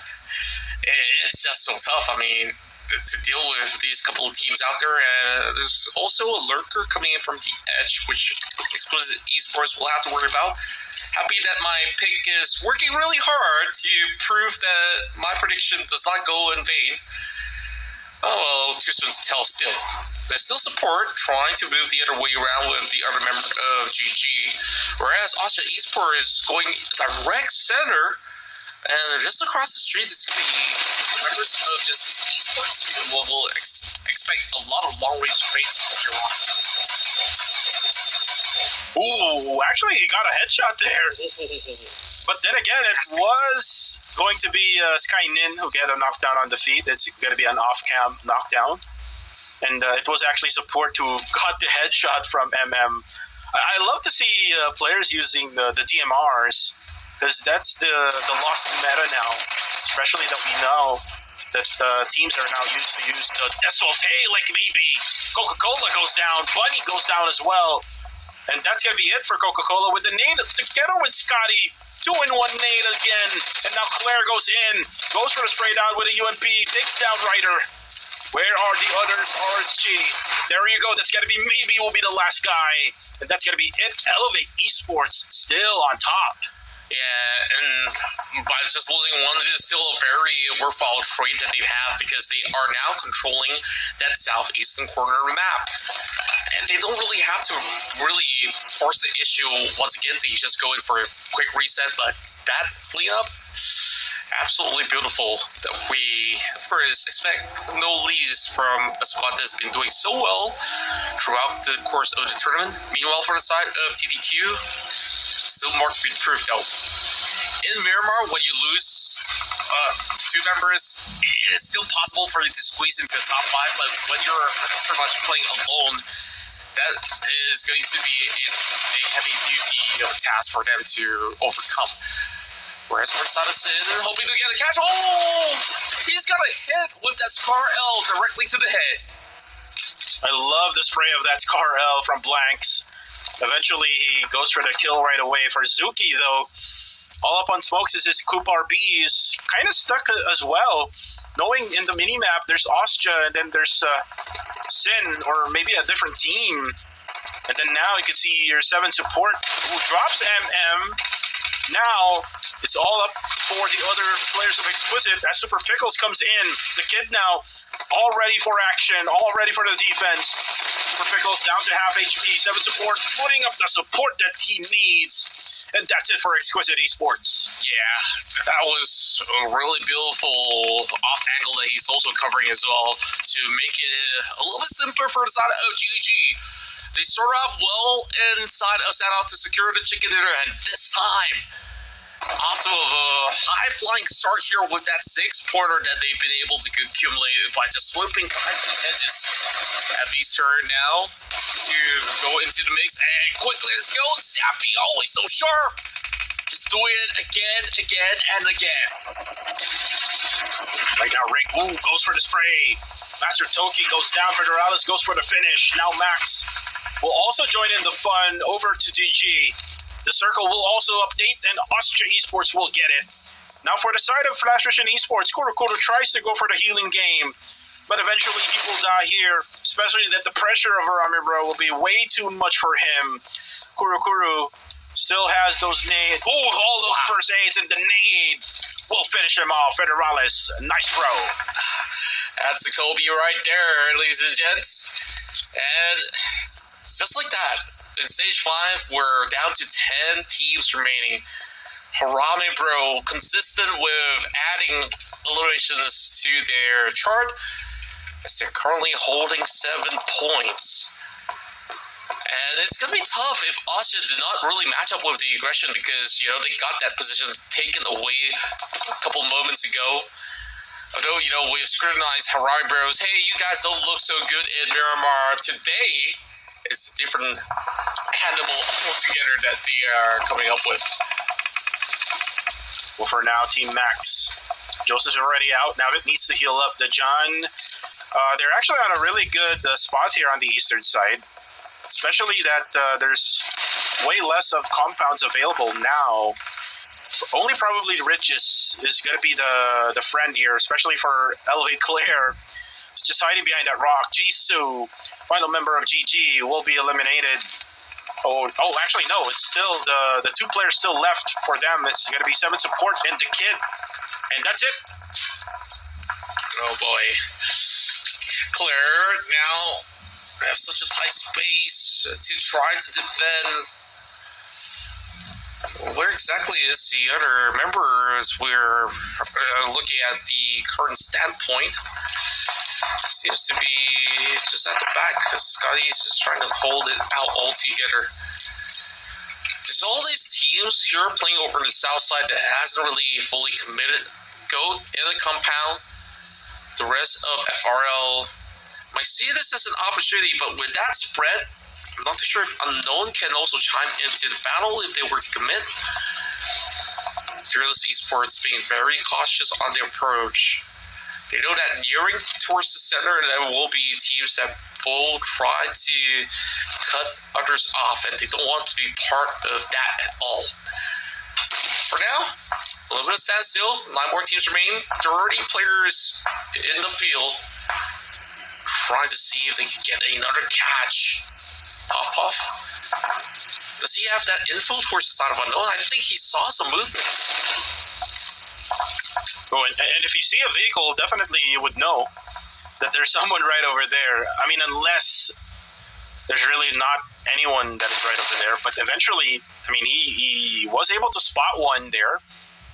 As for the side of Team Max, Boy Sean is just trying to peek onto this side of Fearless Esports, trying to at least get a little bit of damage onto the other players, trying to, get Fearless sandwich. But for the meantime, the circle will update, and it will still be for the side of Austria Esports. So most likely they won't change their position. Same goes to wherever GE is currently at right now.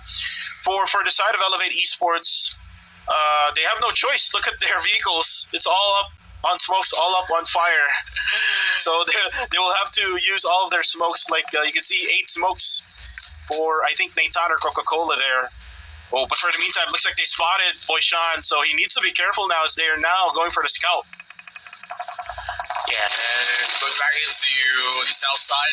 Go now, having 21 being cut out. Popov sharp to also check towards the south side. And it's not going to be a good case either way towards the side of FRL.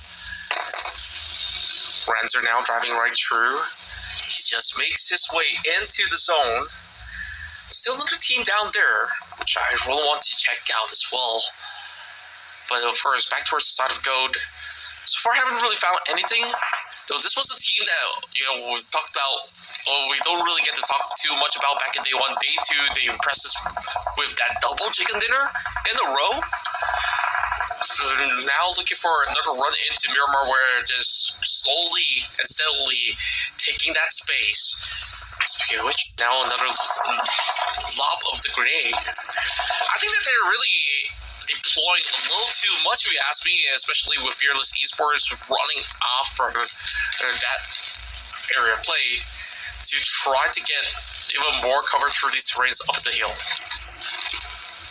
And right now, it looks like they're thinking of just crashing in their vehicles. I mean, they do have 4 buggies that they can use, like 1 for each player of Fearless Esports, but eventually now, The spray's range actually eliminates TTQ.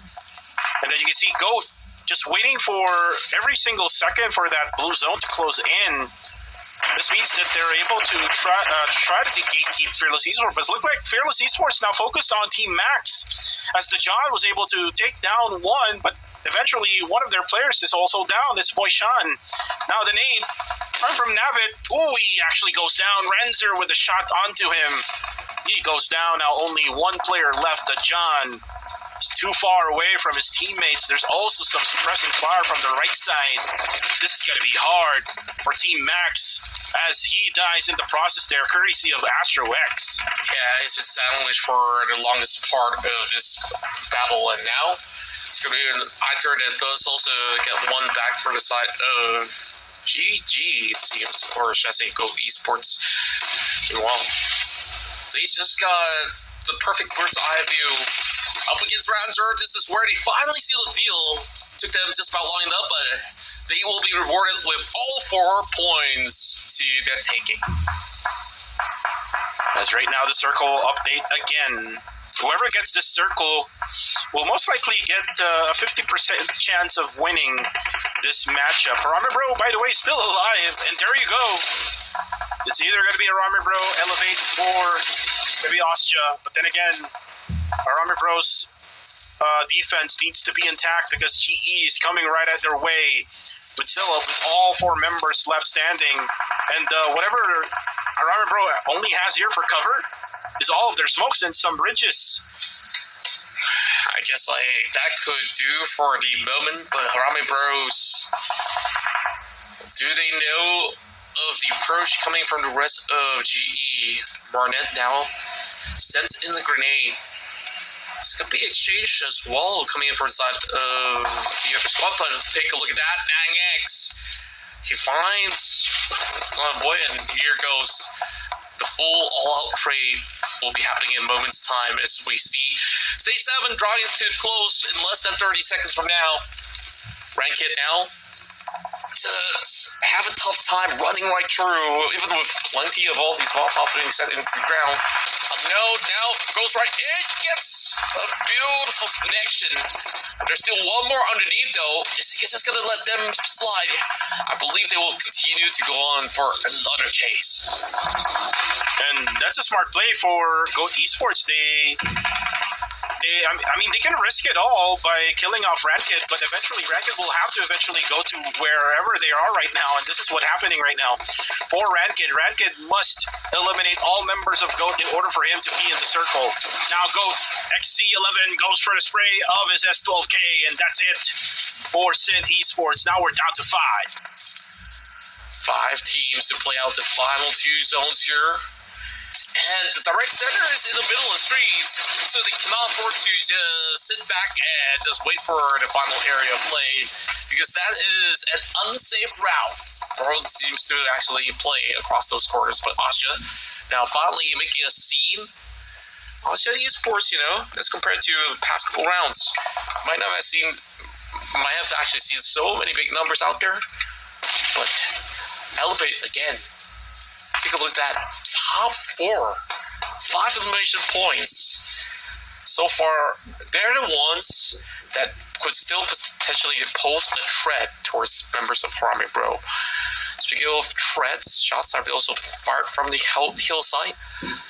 So it really forces them to really be hanging out over onto this corner. And whoa, that they cooked perfectly to drop right into a Stappy. Master Smile not even looking, and he's definitely fancying a chance for another one.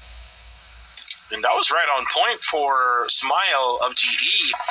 Arame Bro must not look in front of them. They must look at the backside first. They must finish Genesis Esports first before they try to get closer to that circle. But for the meantime, it's going to be Elevate Esports versus Goat Esports here in just a few seconds, because Goat Esports will be forced out right at the south side, and they will be open for GE. They will be open as well for Arame Bro, so they have to be careful here, especially now that the nades are coming in for the side of Elevate, and now the Goat is there, unknown. But then again, here's the risk that they're giving out. It's going to be open for the side of GE. They can be easily get knocked down. Now the nades coming from Austria. Range down to 1 HP left. He must go for a heal for now. It's going to be range, able to go for that reset. I almost thought he goes down there. Yeah, Rage was almost stepping into the direct blast zone, which Coin 1 is the one that gets knocked instead. Scotty so far just popping nades after the grenades, and this is definitely going to be tough to actually control the hillside. Now it's already stage 9, and somehow we still have all 5 teams on board. Oh wow. My goodness. This is one of the rare occasions where we will probably see that zone shrinking directly in the center with 5 teams available, but probably they are not going to wait far too long. Who's going to get the advantage here? It's really tough to say. Harame Bros on low ground, Asya on the high ground, but on the outskirts, nobody's taking the streets because that they will be exposed to every single other team out there. So Harame Bros, maybe this is a really good call for them to be hugging over the spine of that hillside, or should I say the bridges instead. That X blindly sprays through the smoke, not finding anything at all. I could have actually caught something right through. But I love the positioning coming from the side of Harame. They're taking multiple angles to trade off against all the teams that are up top. Oh, and there we go. The start of the fire coming from Flash, but then again, it's a 2v1. Elevate will be able to eliminate Genesis Esports, but then again, also for Austria, it's only going to be just Martin will be the remaining player left. Harame Bro still has 1 player still left standing, and that's going to be it. That's Rig, who does have that Groza on him. Now it's a 2v1. Elevate versus Harame Bro. Will this be another chicken dinner for the side of Elevate Esports at the last game of the day? Rig coming from Nepal. Now let's see if he can actually clutch it out this time around. Goes for the first knock. 1 more knock for him. He does have the cover that he needs, and he will be able to heal up as well, but Nathan has that nade. Can he go for that Kobe?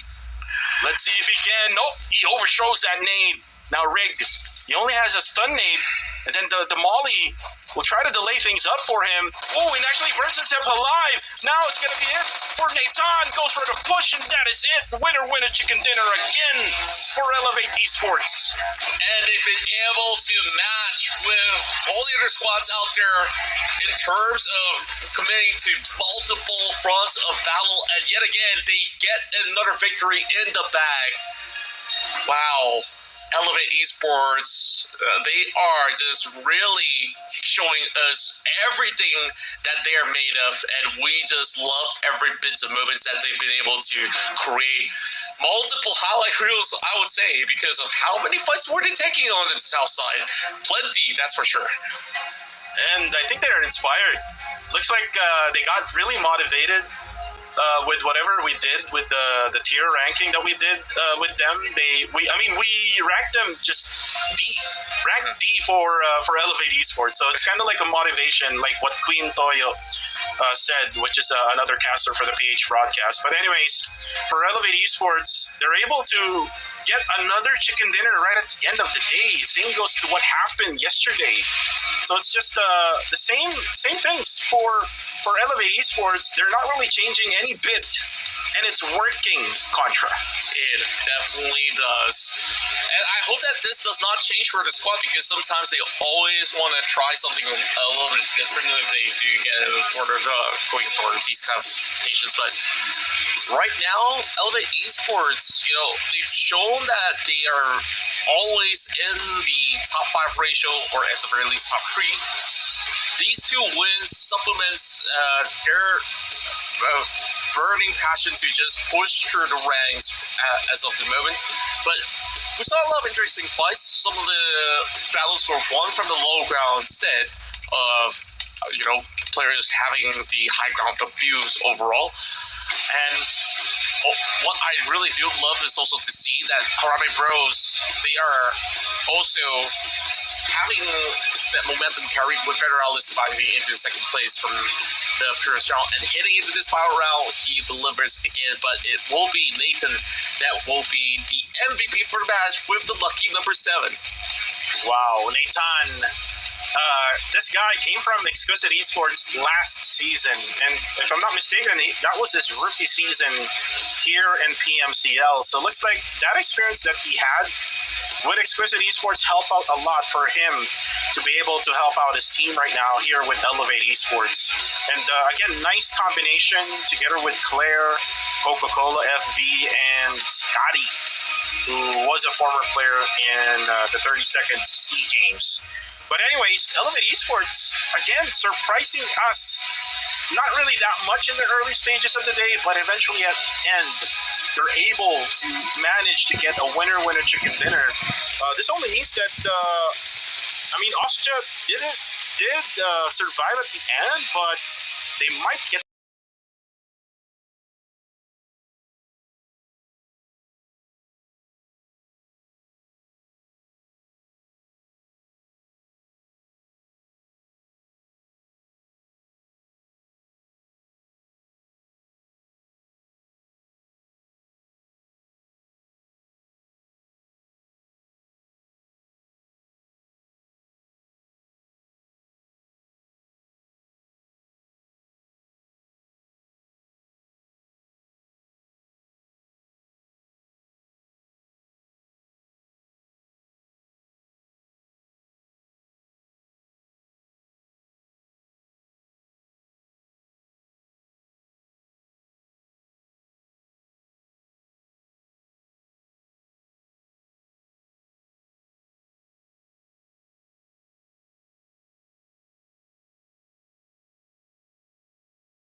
throughout all of them. For instance, we've had games where Nomi has popped off, done really well, same for Matic, but it has always been Effect who's been coming back and keeping that team together, right? With the leash in hand, dragging them along to victory. So Team Spirit pretty happy about that. And you can see them there looting up on the screen, going for the split drop over towards Farm on the eastern side, and then they'll have to move on in over towards the west. Getso decides to not drop towards Sosnovka. They've dropped out early to the south side of Gatka. We did have a circle that finished, I think, down southwest near that quarry area before, and it was where we learned that 1715 liked to just go into a really isolated position, go really tight together and play on that one. It did go pretty well for them, but they didn't manage to get too much further. They ended up being buried in the quarry on that west side, Getso on the northern edge, as we're on board with Duchu. Just rotating in and lining that south side of the Gatka fields could make it tricky for the teams pushing it on that south border. I think for Getso in particular, or 17-15, sorry, when we talk about them heading into isolated positions, a lot of times it's positions on the map that you would take if you were forced to take them, right? They're the last resort spots before there's nothing else and you have to play edge style. So for 17-15, they're constantly taking the last pick of the litter, right? That is what they go for, even when they're given the pick of the litter. So they can pick the best compound. They consistently choose the worst one out of them. And I think that shows in terms of their point scoring, because yes, no one else is going to go to those spots, and yes, they will be safe for a while, but there's a reason why those are the last positions taken up on the map and why they're so free in the first place, is because they're not going to offer you a huge amount of scoring potential. So for 17-15, the spots they're taking indicate that they're not looking for that top two, right? That's where that feels to me. And I think you can play safe, absolutely, but that is only going to afford you 55 points down towards the bottom of the tables.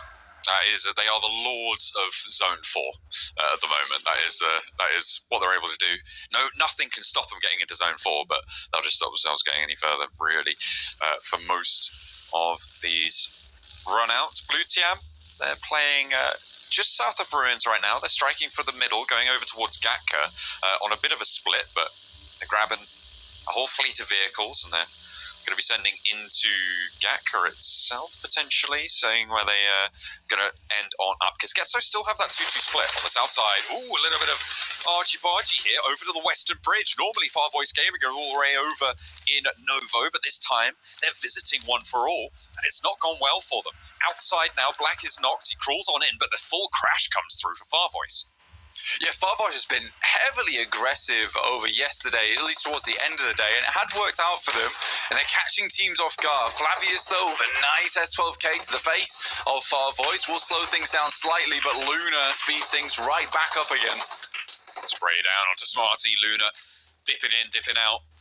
Two players now up and standing for Far Voice. Just King remains, nade in hand, over towards Luna, may be able to get a flush.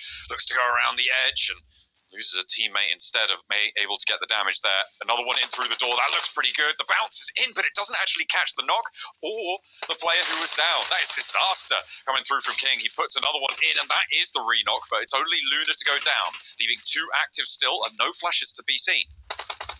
And with that knock, he can try and confirm on towards this res, but Minotox is coming in pretty quickly, and King realizes he has to give up the goose on that one. We're back off to the backside of the building. Minotox very low, very little meds available for this team. So two alive, just Zin really with the lion's share of HP, but a good shot through the window with a micro Uzi. We'll see things at an end there for One for All. And surprisingly, Far Voice get away with this with all four players. That is quite surprising, but they have managed to do what Getso could not. Stay alive in the face of One for All near a bridge position. Getso, they have regrouped onto a really strong compound here. This position has so much oversight out to the east. It's pretty difficult to get a full crash down from the hill as well, unless you've got a little bit of time to play with. And Team Spirit do have that little bit of time right now. Do they want to take this one, or play a little bit more outskirty onto this engagement? Play the west side, start bordering that western road between there and those Gatka fields to maybe pick up a few more elimination points as well in that position. Yeah, it's a pretty easy rotate for a lot of teams down towards the southern coast. It's just a case of where you're getting these rotations going to. And I think a lot of teams want to kind of post up towards the central side of this field on the western edge of Gatka, which means taking up some priority compounds early on. You might need to fight for them. That will give you the opportunity to move in. With One for All going, though, this early, it does open up a lot of space on this south side. So for teams like Canina Power, they should be able to manage to get their way in 17-15 very similarly. Here's the Eagles on our screen. They drop in Primorsk, and they've moved up on the south coast, on that west side, alongside Swift Star at the moment. Yeah, they've got them a little bit further north, about 400 meters out, 400, 500 or so.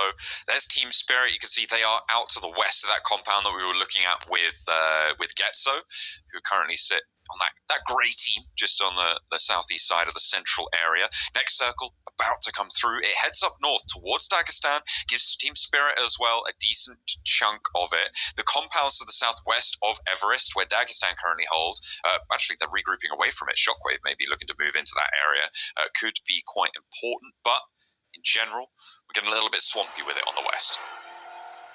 Yeah, it's a couple of compounds that sit on the roadside that cut through the center of the circle, which are really good to play, and typically you want to head up towards those because not only are they strong in terms of positioning, but they're strong in terms of sight lines because it's very open ground around there, so you know exactly when someone's coming to crash you. 17-15 are able to pick up one of those compounds for themselves very early on. This is, again, one of those positions where you lock yourself in, but this is not really a 17-15 play. This is more for the win than anything. This is one of the stronger compounds in this circle. S-Eagles getting torn to bits by Team Spirit at the moment. Devil and Islam remaining.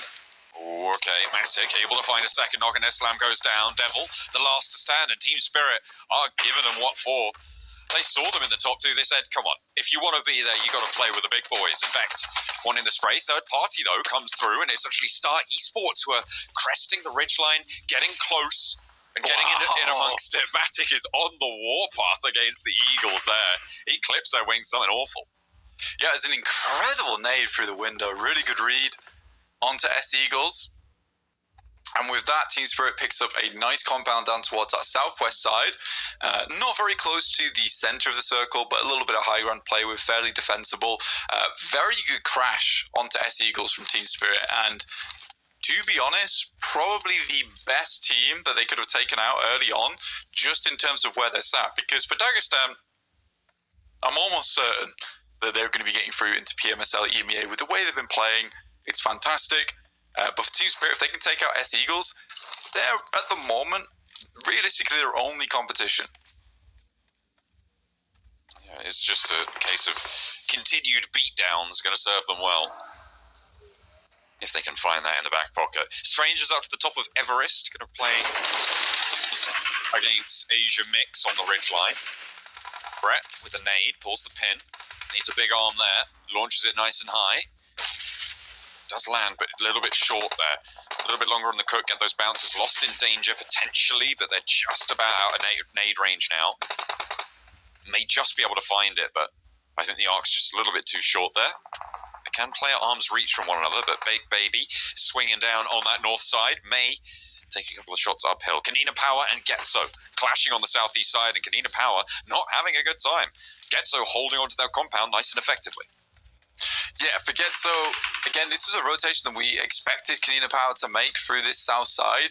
I'm not entirely sure why they didn't think that this would be taken. I think taking a compound over towards the very edge of the circle and waiting for this to pop would have been a better idea for them rather than getting stuck in on a compound that likely wasn't going to be in the next shift. And with that, we do head back over towards that north side. And Everest is now a pretty decent place to fight over in terms of getting yourself towards that end game. I thought before it was slightly strange. We saw Strangers and Asia Mix fighting over something that was so close to the edge, but with a hard shift like this, it's now in play. Though Strangers expending so many nades after the fight hadn't really started in earnest. Felt like a slight misplay, and they're still doing it now. Like, honestly, Asia Mix is so far away. By the time they want to make their move, they'll have a lot more utility to work against Stranger, sorry. I guess that's the portmanteau of the both, right? Stranger Mix, Asia Mix, and Strangers holding the high ground. Not going to be best of friends though. Brett moving in, and this is a better position for the nade, but Lost might be able to clip it if he steps out at the right time. The nade's being cooked, the pins are pulled, the player close by, and he wasn't quite there with the timing on the pin. Tries to get off with a vehicle, and that is not going to be a good time for him. Strangers, they take their first casualty, but Lost is isolated. Retro is down on the forefront as well, and Tree could just keep this ordnance pouring in. A nice answer, but it's not going to find it. Not nearly in the same fashion, because Dimmy goes down as well. Keme now the last to stand. Yeah, it's sort of odd. I mean, Honestly, that fight all just goes downhill as soon as that knock comes through, because Asia Mix's response is not great off the back of it. It was a lot of panic.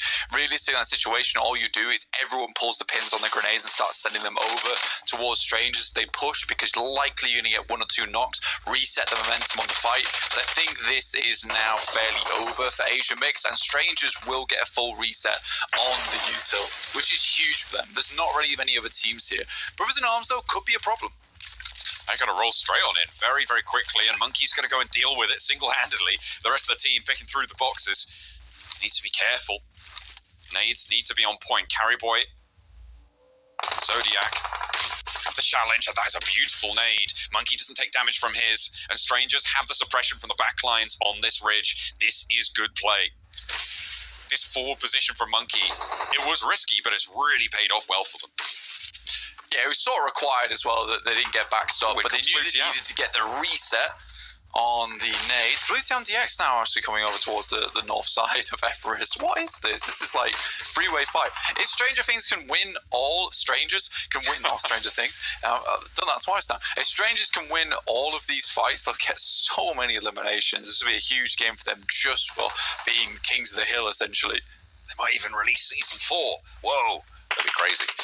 But they are pushing in from that southwest side. They are playing up close and personal. These nades, finally find a weakness. Monkey does just about go down, but Blue Tiam, they're doing the work, and this smoke wall is just forcing Brothers in Arms into a really terrible position. Blue Tiam pushing everyone aside, forcing them out, and this next circle will force descent from this mountain. Monkey, I'm imagining, going to be resible here. Because Brothers in Arms, the remnants, are going to hold Blue Tiam away for a time being. Tree, though, he wants to cut a few more points out of this lobby. I mean, it holds close, but instant shotgun from Blue Tiam DX will take him down. That's from Godsir. Yeah, this has been a tough and difficult fight for strangers, where it's come from one fight into the next, been put on the back foot by placing themselves further down the hill into Blue Tiam DX, forward onto this position, Carry Boy in a real awkward spot, and strangers desperately want to steal away. How is he still alive? It's just dodging all the bullets. If you just don't get hit, it's so much easier in this game. I'll tell you that. 3 players now on the hilltop, though. Not going to be able to dodge those. Goes down to the spray from the UMP there. Monkey might just be left high and dry. I think Alicio wants to get out of there, and so does Brett. Would be tricky to get this res. No, they're definitely not going for this. Yeah, I have to give up the chase on this one and try and play for a later place in the game. And Strangers did not pick up as many limbs as I expected them to from that position. 5 E-limbs total. A little bit sad. But there you go. Shockwave again in a nice central spot over towards that eastern side. They can play from that quite easily. And they have full oversight on the field towards the west from that compound.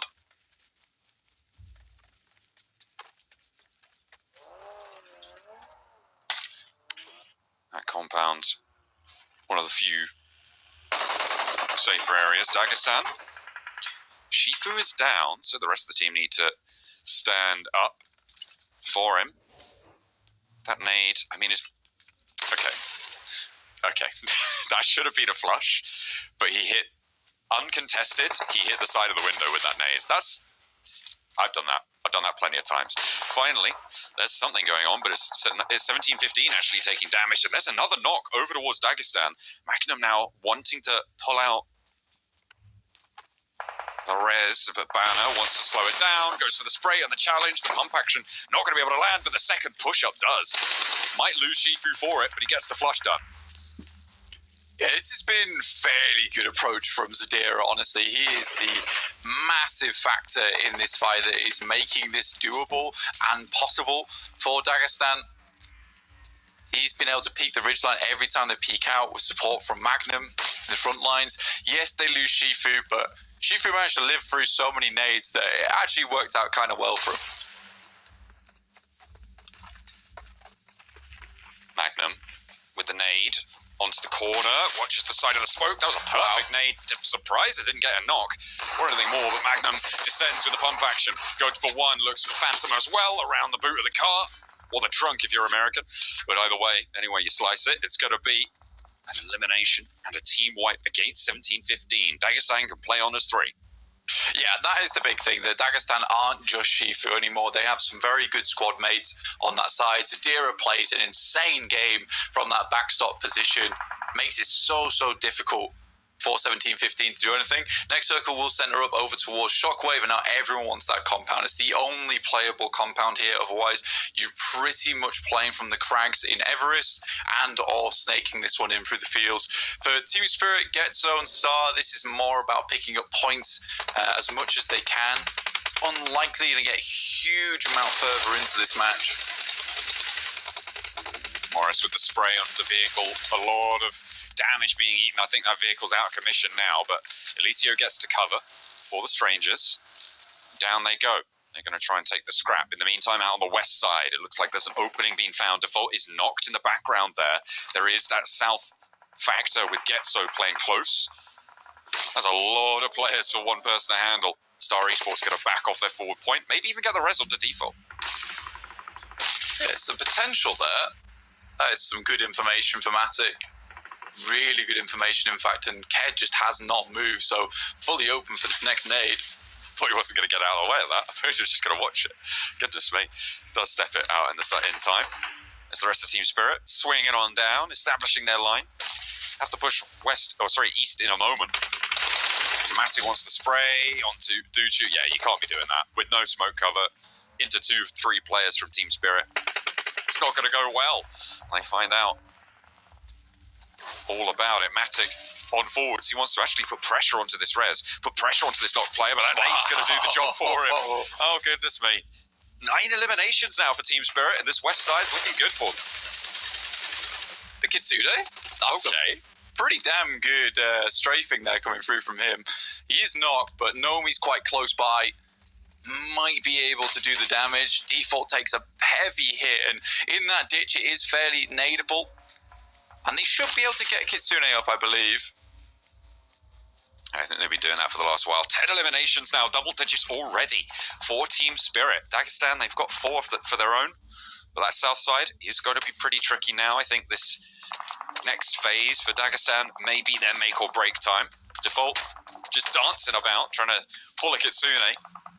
But Kitsune even got knocked himself, so I'll be surprised if Default can survive. Shockwave the ones to pull him down. Yeah, again, this is the difficulty right now where you can see from Shockwave's position, they have so much oversight over the entirety of this match. It's going to be really hard for anyone to get remotely close to them. For Team Spirit, it's likely going to have to be a wide wrap on the south or north side. That's realistically all they can do, try and pick up some points. Like I said, they did do quite well in terms of mopping up a lot of the players on this area of the map. They were able to get themselves 10 eliminations. Again, a very valuable game for them, considering they were able to knock out S-Eagles earlier with 0.0 elims. So they're just getting further ahead in this match now. Dagestan moving Zadira forwards. Closer to the last player for Kanina Power, but as he's going to hold downhill from 8-8 Academy. You have to try and move around through those crags of Everest. Okay, this definitely should be Shockwave's game, but the interesting factor here is that 8-8 Academy, I think, still have a corner of their compound in this next circle, so could potentially do something with it there. Although I feel like a lot of the time, you see teams in these positions, they just sort of say, oh no, we're not going to leave, and then eventually the blue zone just takes them down. I wouldn't be too surprised to see 8-8 Academy actually going down next. If Blue TM try and swing down the hill that direction, they could have a little bit of trouble sent their way. But in general, establishing an off angle for themselves would be so valuable right now. I think for 8 Academy, because the ridge side kind of splits that area in two, right, where there's no sight lines across 8 Academy for Blue TM DX. 8 Academy can just live this game out for quite some time, and I think Blue TM DX would rather just sit out here rather than in the purview of Shockwave. But later on, see what happens for 8 Academy. Team Spirit, their game just got ruined off the back of that circle. Highly doubt they'll be able to make this crossing. They would have to make a really aggressive wrap down towards Dagestan and potentially fight out versus the guys on 8 Academy. In comes the sweep towards Dagestan. They want that top spot, and they want it now. Matic leaning out. Will be able to pull one through, and they're looking for the rest of Dagestan as well. Magnum doesn't know what's just hit him. It's the whole of Team Spirit bearing down upon him, but there's off angles being shot at, and there's a Knock already to the back line. Matic is down. Kitsune hops out, has cover. One knock to the back lines. I think it's just Magnum now for Dagestan. Can't quite get the roll down, the spray. The drop shot's not quite there, and Dagestan will fall. But can Team Spirit pull themselves back together? Yeah, very difficult. Matic's out with 6 elims, playing really well, and I think that they are now leaning into this more aggressive playstyle, which is very nice to see. I'm glad that's happening. And again, Kitsune can now actually take a little bit of a breather for himself, because Matic also does like to make calls in these matches. So he can be a bit more aggressive on his plays and trust in the rest of the team to be able to make those pop-off moments happen. But yeah, a lot of elims found for Team Spirit. That was a very cool push. And in terms of getting more points and getting further into the game, that was sort of the only thing they could do. And it really did require a lot of finesse to pull off. And there's 88 Academy putting out their feelers for an off angle. They have managed to put PG outside up to the north, closer to that ridge that you were talking about that separated them from Blue Tiam. So having that outpost, I think, is going to do really, really well for them. 3 players alive for Team Spirit on their mad dash. Only 1 player for Kanina Power across the way, and it might be the target of aggression the next time around as we hop over to this Shockwave compound. It's been nice and safe for them for quite a while, and that's going to continue to be the case as they drop a nade and a Molotov over towards Blue Tiam, but see what they can do. Badusi does go down, and that's Team Spirit with a little bit of more of an opening of 4 teams remain. Yeah, they're going to push further up towards AA Academy. And again, this is the dream situation for Team Spirit that I was talking about in the case of being able to make this wrap. I mean, this wrap is so difficult to do, but they've made it look fairly simple. They've taken out both of the frontliners for AA Academy, who should bleed out. And now there's just 2 players snaking in the grass. That's a long nade. That's a really long nade. Goodness me. All right, there we go. 88 Academy, their forward duo got taken down, and Team Spirit, they got the roadside ridgeline to shimmy up against. And it's working wonders for them. They've got actually a lot of cover from this angle, as Nomi wants to confirm those points. 16 eliminations now for Team Spirit, and there's still plenty more. What was the record before? I think it was 21 coming through from Dagestan. And if they're able to do it, they'll take the top spot. Yeah, they will. And again, this is such a valuable game for them in terms of the point scoring they've been able to get. Being able to grab all these points on board and shoot further ahead in front of S Eagles is massive. Even at this point, if they go out, this has been a fantastic match for them. Kitsune is down. Likely going to be just this duo now from Nomi in effect, but a very, very strong duo indeed. Kitsune is right next to effect. As soon as Vagnazada peeks up for it, that should go down. Okay, yeah, that's been spotted. I'm not too sure about this play coming through from Team Spirit. I feel like they could have just played up along this roadside a little bit longer, but they wanted an outpost on the north side. They hadn't fully cleared 88 Academy, and they didn't know, or they didn't respect Blue Tiam's high ground position against them. They step up into the crossfire, and now I think Nomi's going to have to do just that, play that roadside. Yeah, they sort of lack time, right? And I think he's dead. That's a dead nade. That's a nade. That's suffering. Some really strong nades coming through from Shockwave. Yeah, they just didn't have the time, and they had to make a play, so they tried to play alongside on the loot crate. But like you said, they did not clear out the final members from 88 Academy, who I think they assumed were further up the hillside. I think Blue Tiam as well, with that cross angle, and Shockwave starting to flex out. Yeah, it was just a really tricky move to make. Ragnar goes down to it, and now Shockwave, they have the chance to prove themselves worthy of the position they've been given by this circle. These buildings have been their sanctuary. They are up to 6 eliminations now. Shockwave are on... Shockwave are on 6. It's Blue Tiam who are on 10.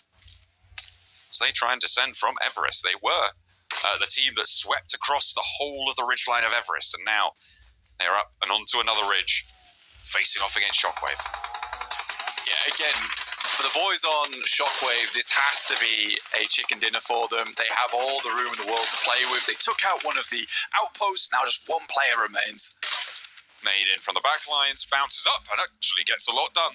But it's not going to matter because there is an answer immediately. Shockwave take it back, and that is going to be a chicken dinner for Shockwave, who actually, with that match, may have been able to jump up over the Eagles, or at least certainly close by to them, up into third place. So maybe we've got a new contender. That is, if Team Spirit hadn't put up a slobber knocker again themselves as well. But Shockwave from the buildings take a chicken dinner. Yeah, and we were talking about it before, right, in terms of Shockwave yesterday, playing very well, playing some really strong central positions. They get a little bit of circle look here, which is, to be fair, but for Team Spirit, 20 points total off the back of their 16 limbs. Now, again, we can criticise that play as much as we like towards the end of the game, but the fact that they even made it to the point where they could think about making a play there versus AA Academy is crazy. They fought from some of the hardest positions on the map. They had a hard shift away from them whilst they were in the field. So the fact they even get there is a real testament to the team's ability, and it feels like they're really coming together now as a strong squad. And we have to reiterate, S-Eagles getting taken out by Team Spirit themselves with 0 points is huge for them. Putting them at a disadvantage every single time, massive.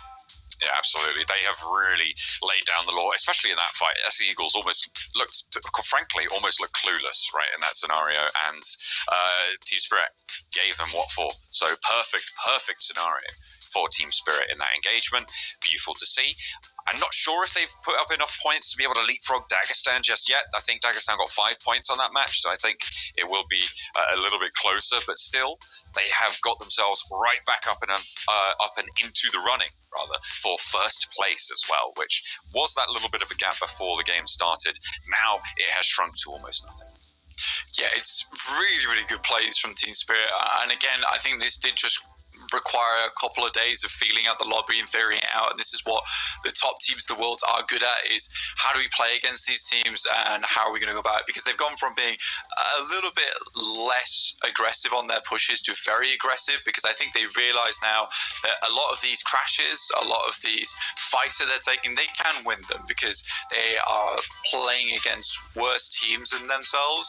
And it was a bit of a knowledge check for the first couple of days. Do we respect teams too much, or do we need to start disrespecting teams a little bit? And I think they have fully lent on that disrespect factor a little bit more.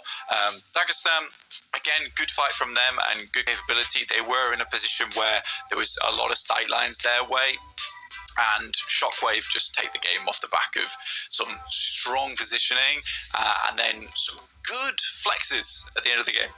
Yeah, that's kind of the bit where they sort of proved themselves, right? They did, as you say, flex out to play up towards those hillsides, get those peaks in, suppress over towards 88 Academy, towards Blue Tiam, and just make life so hard. If they don't flex out, if they stay in the buildings a la 17-15, right, they would have just allowed Blue Tiam up to that ridgeline.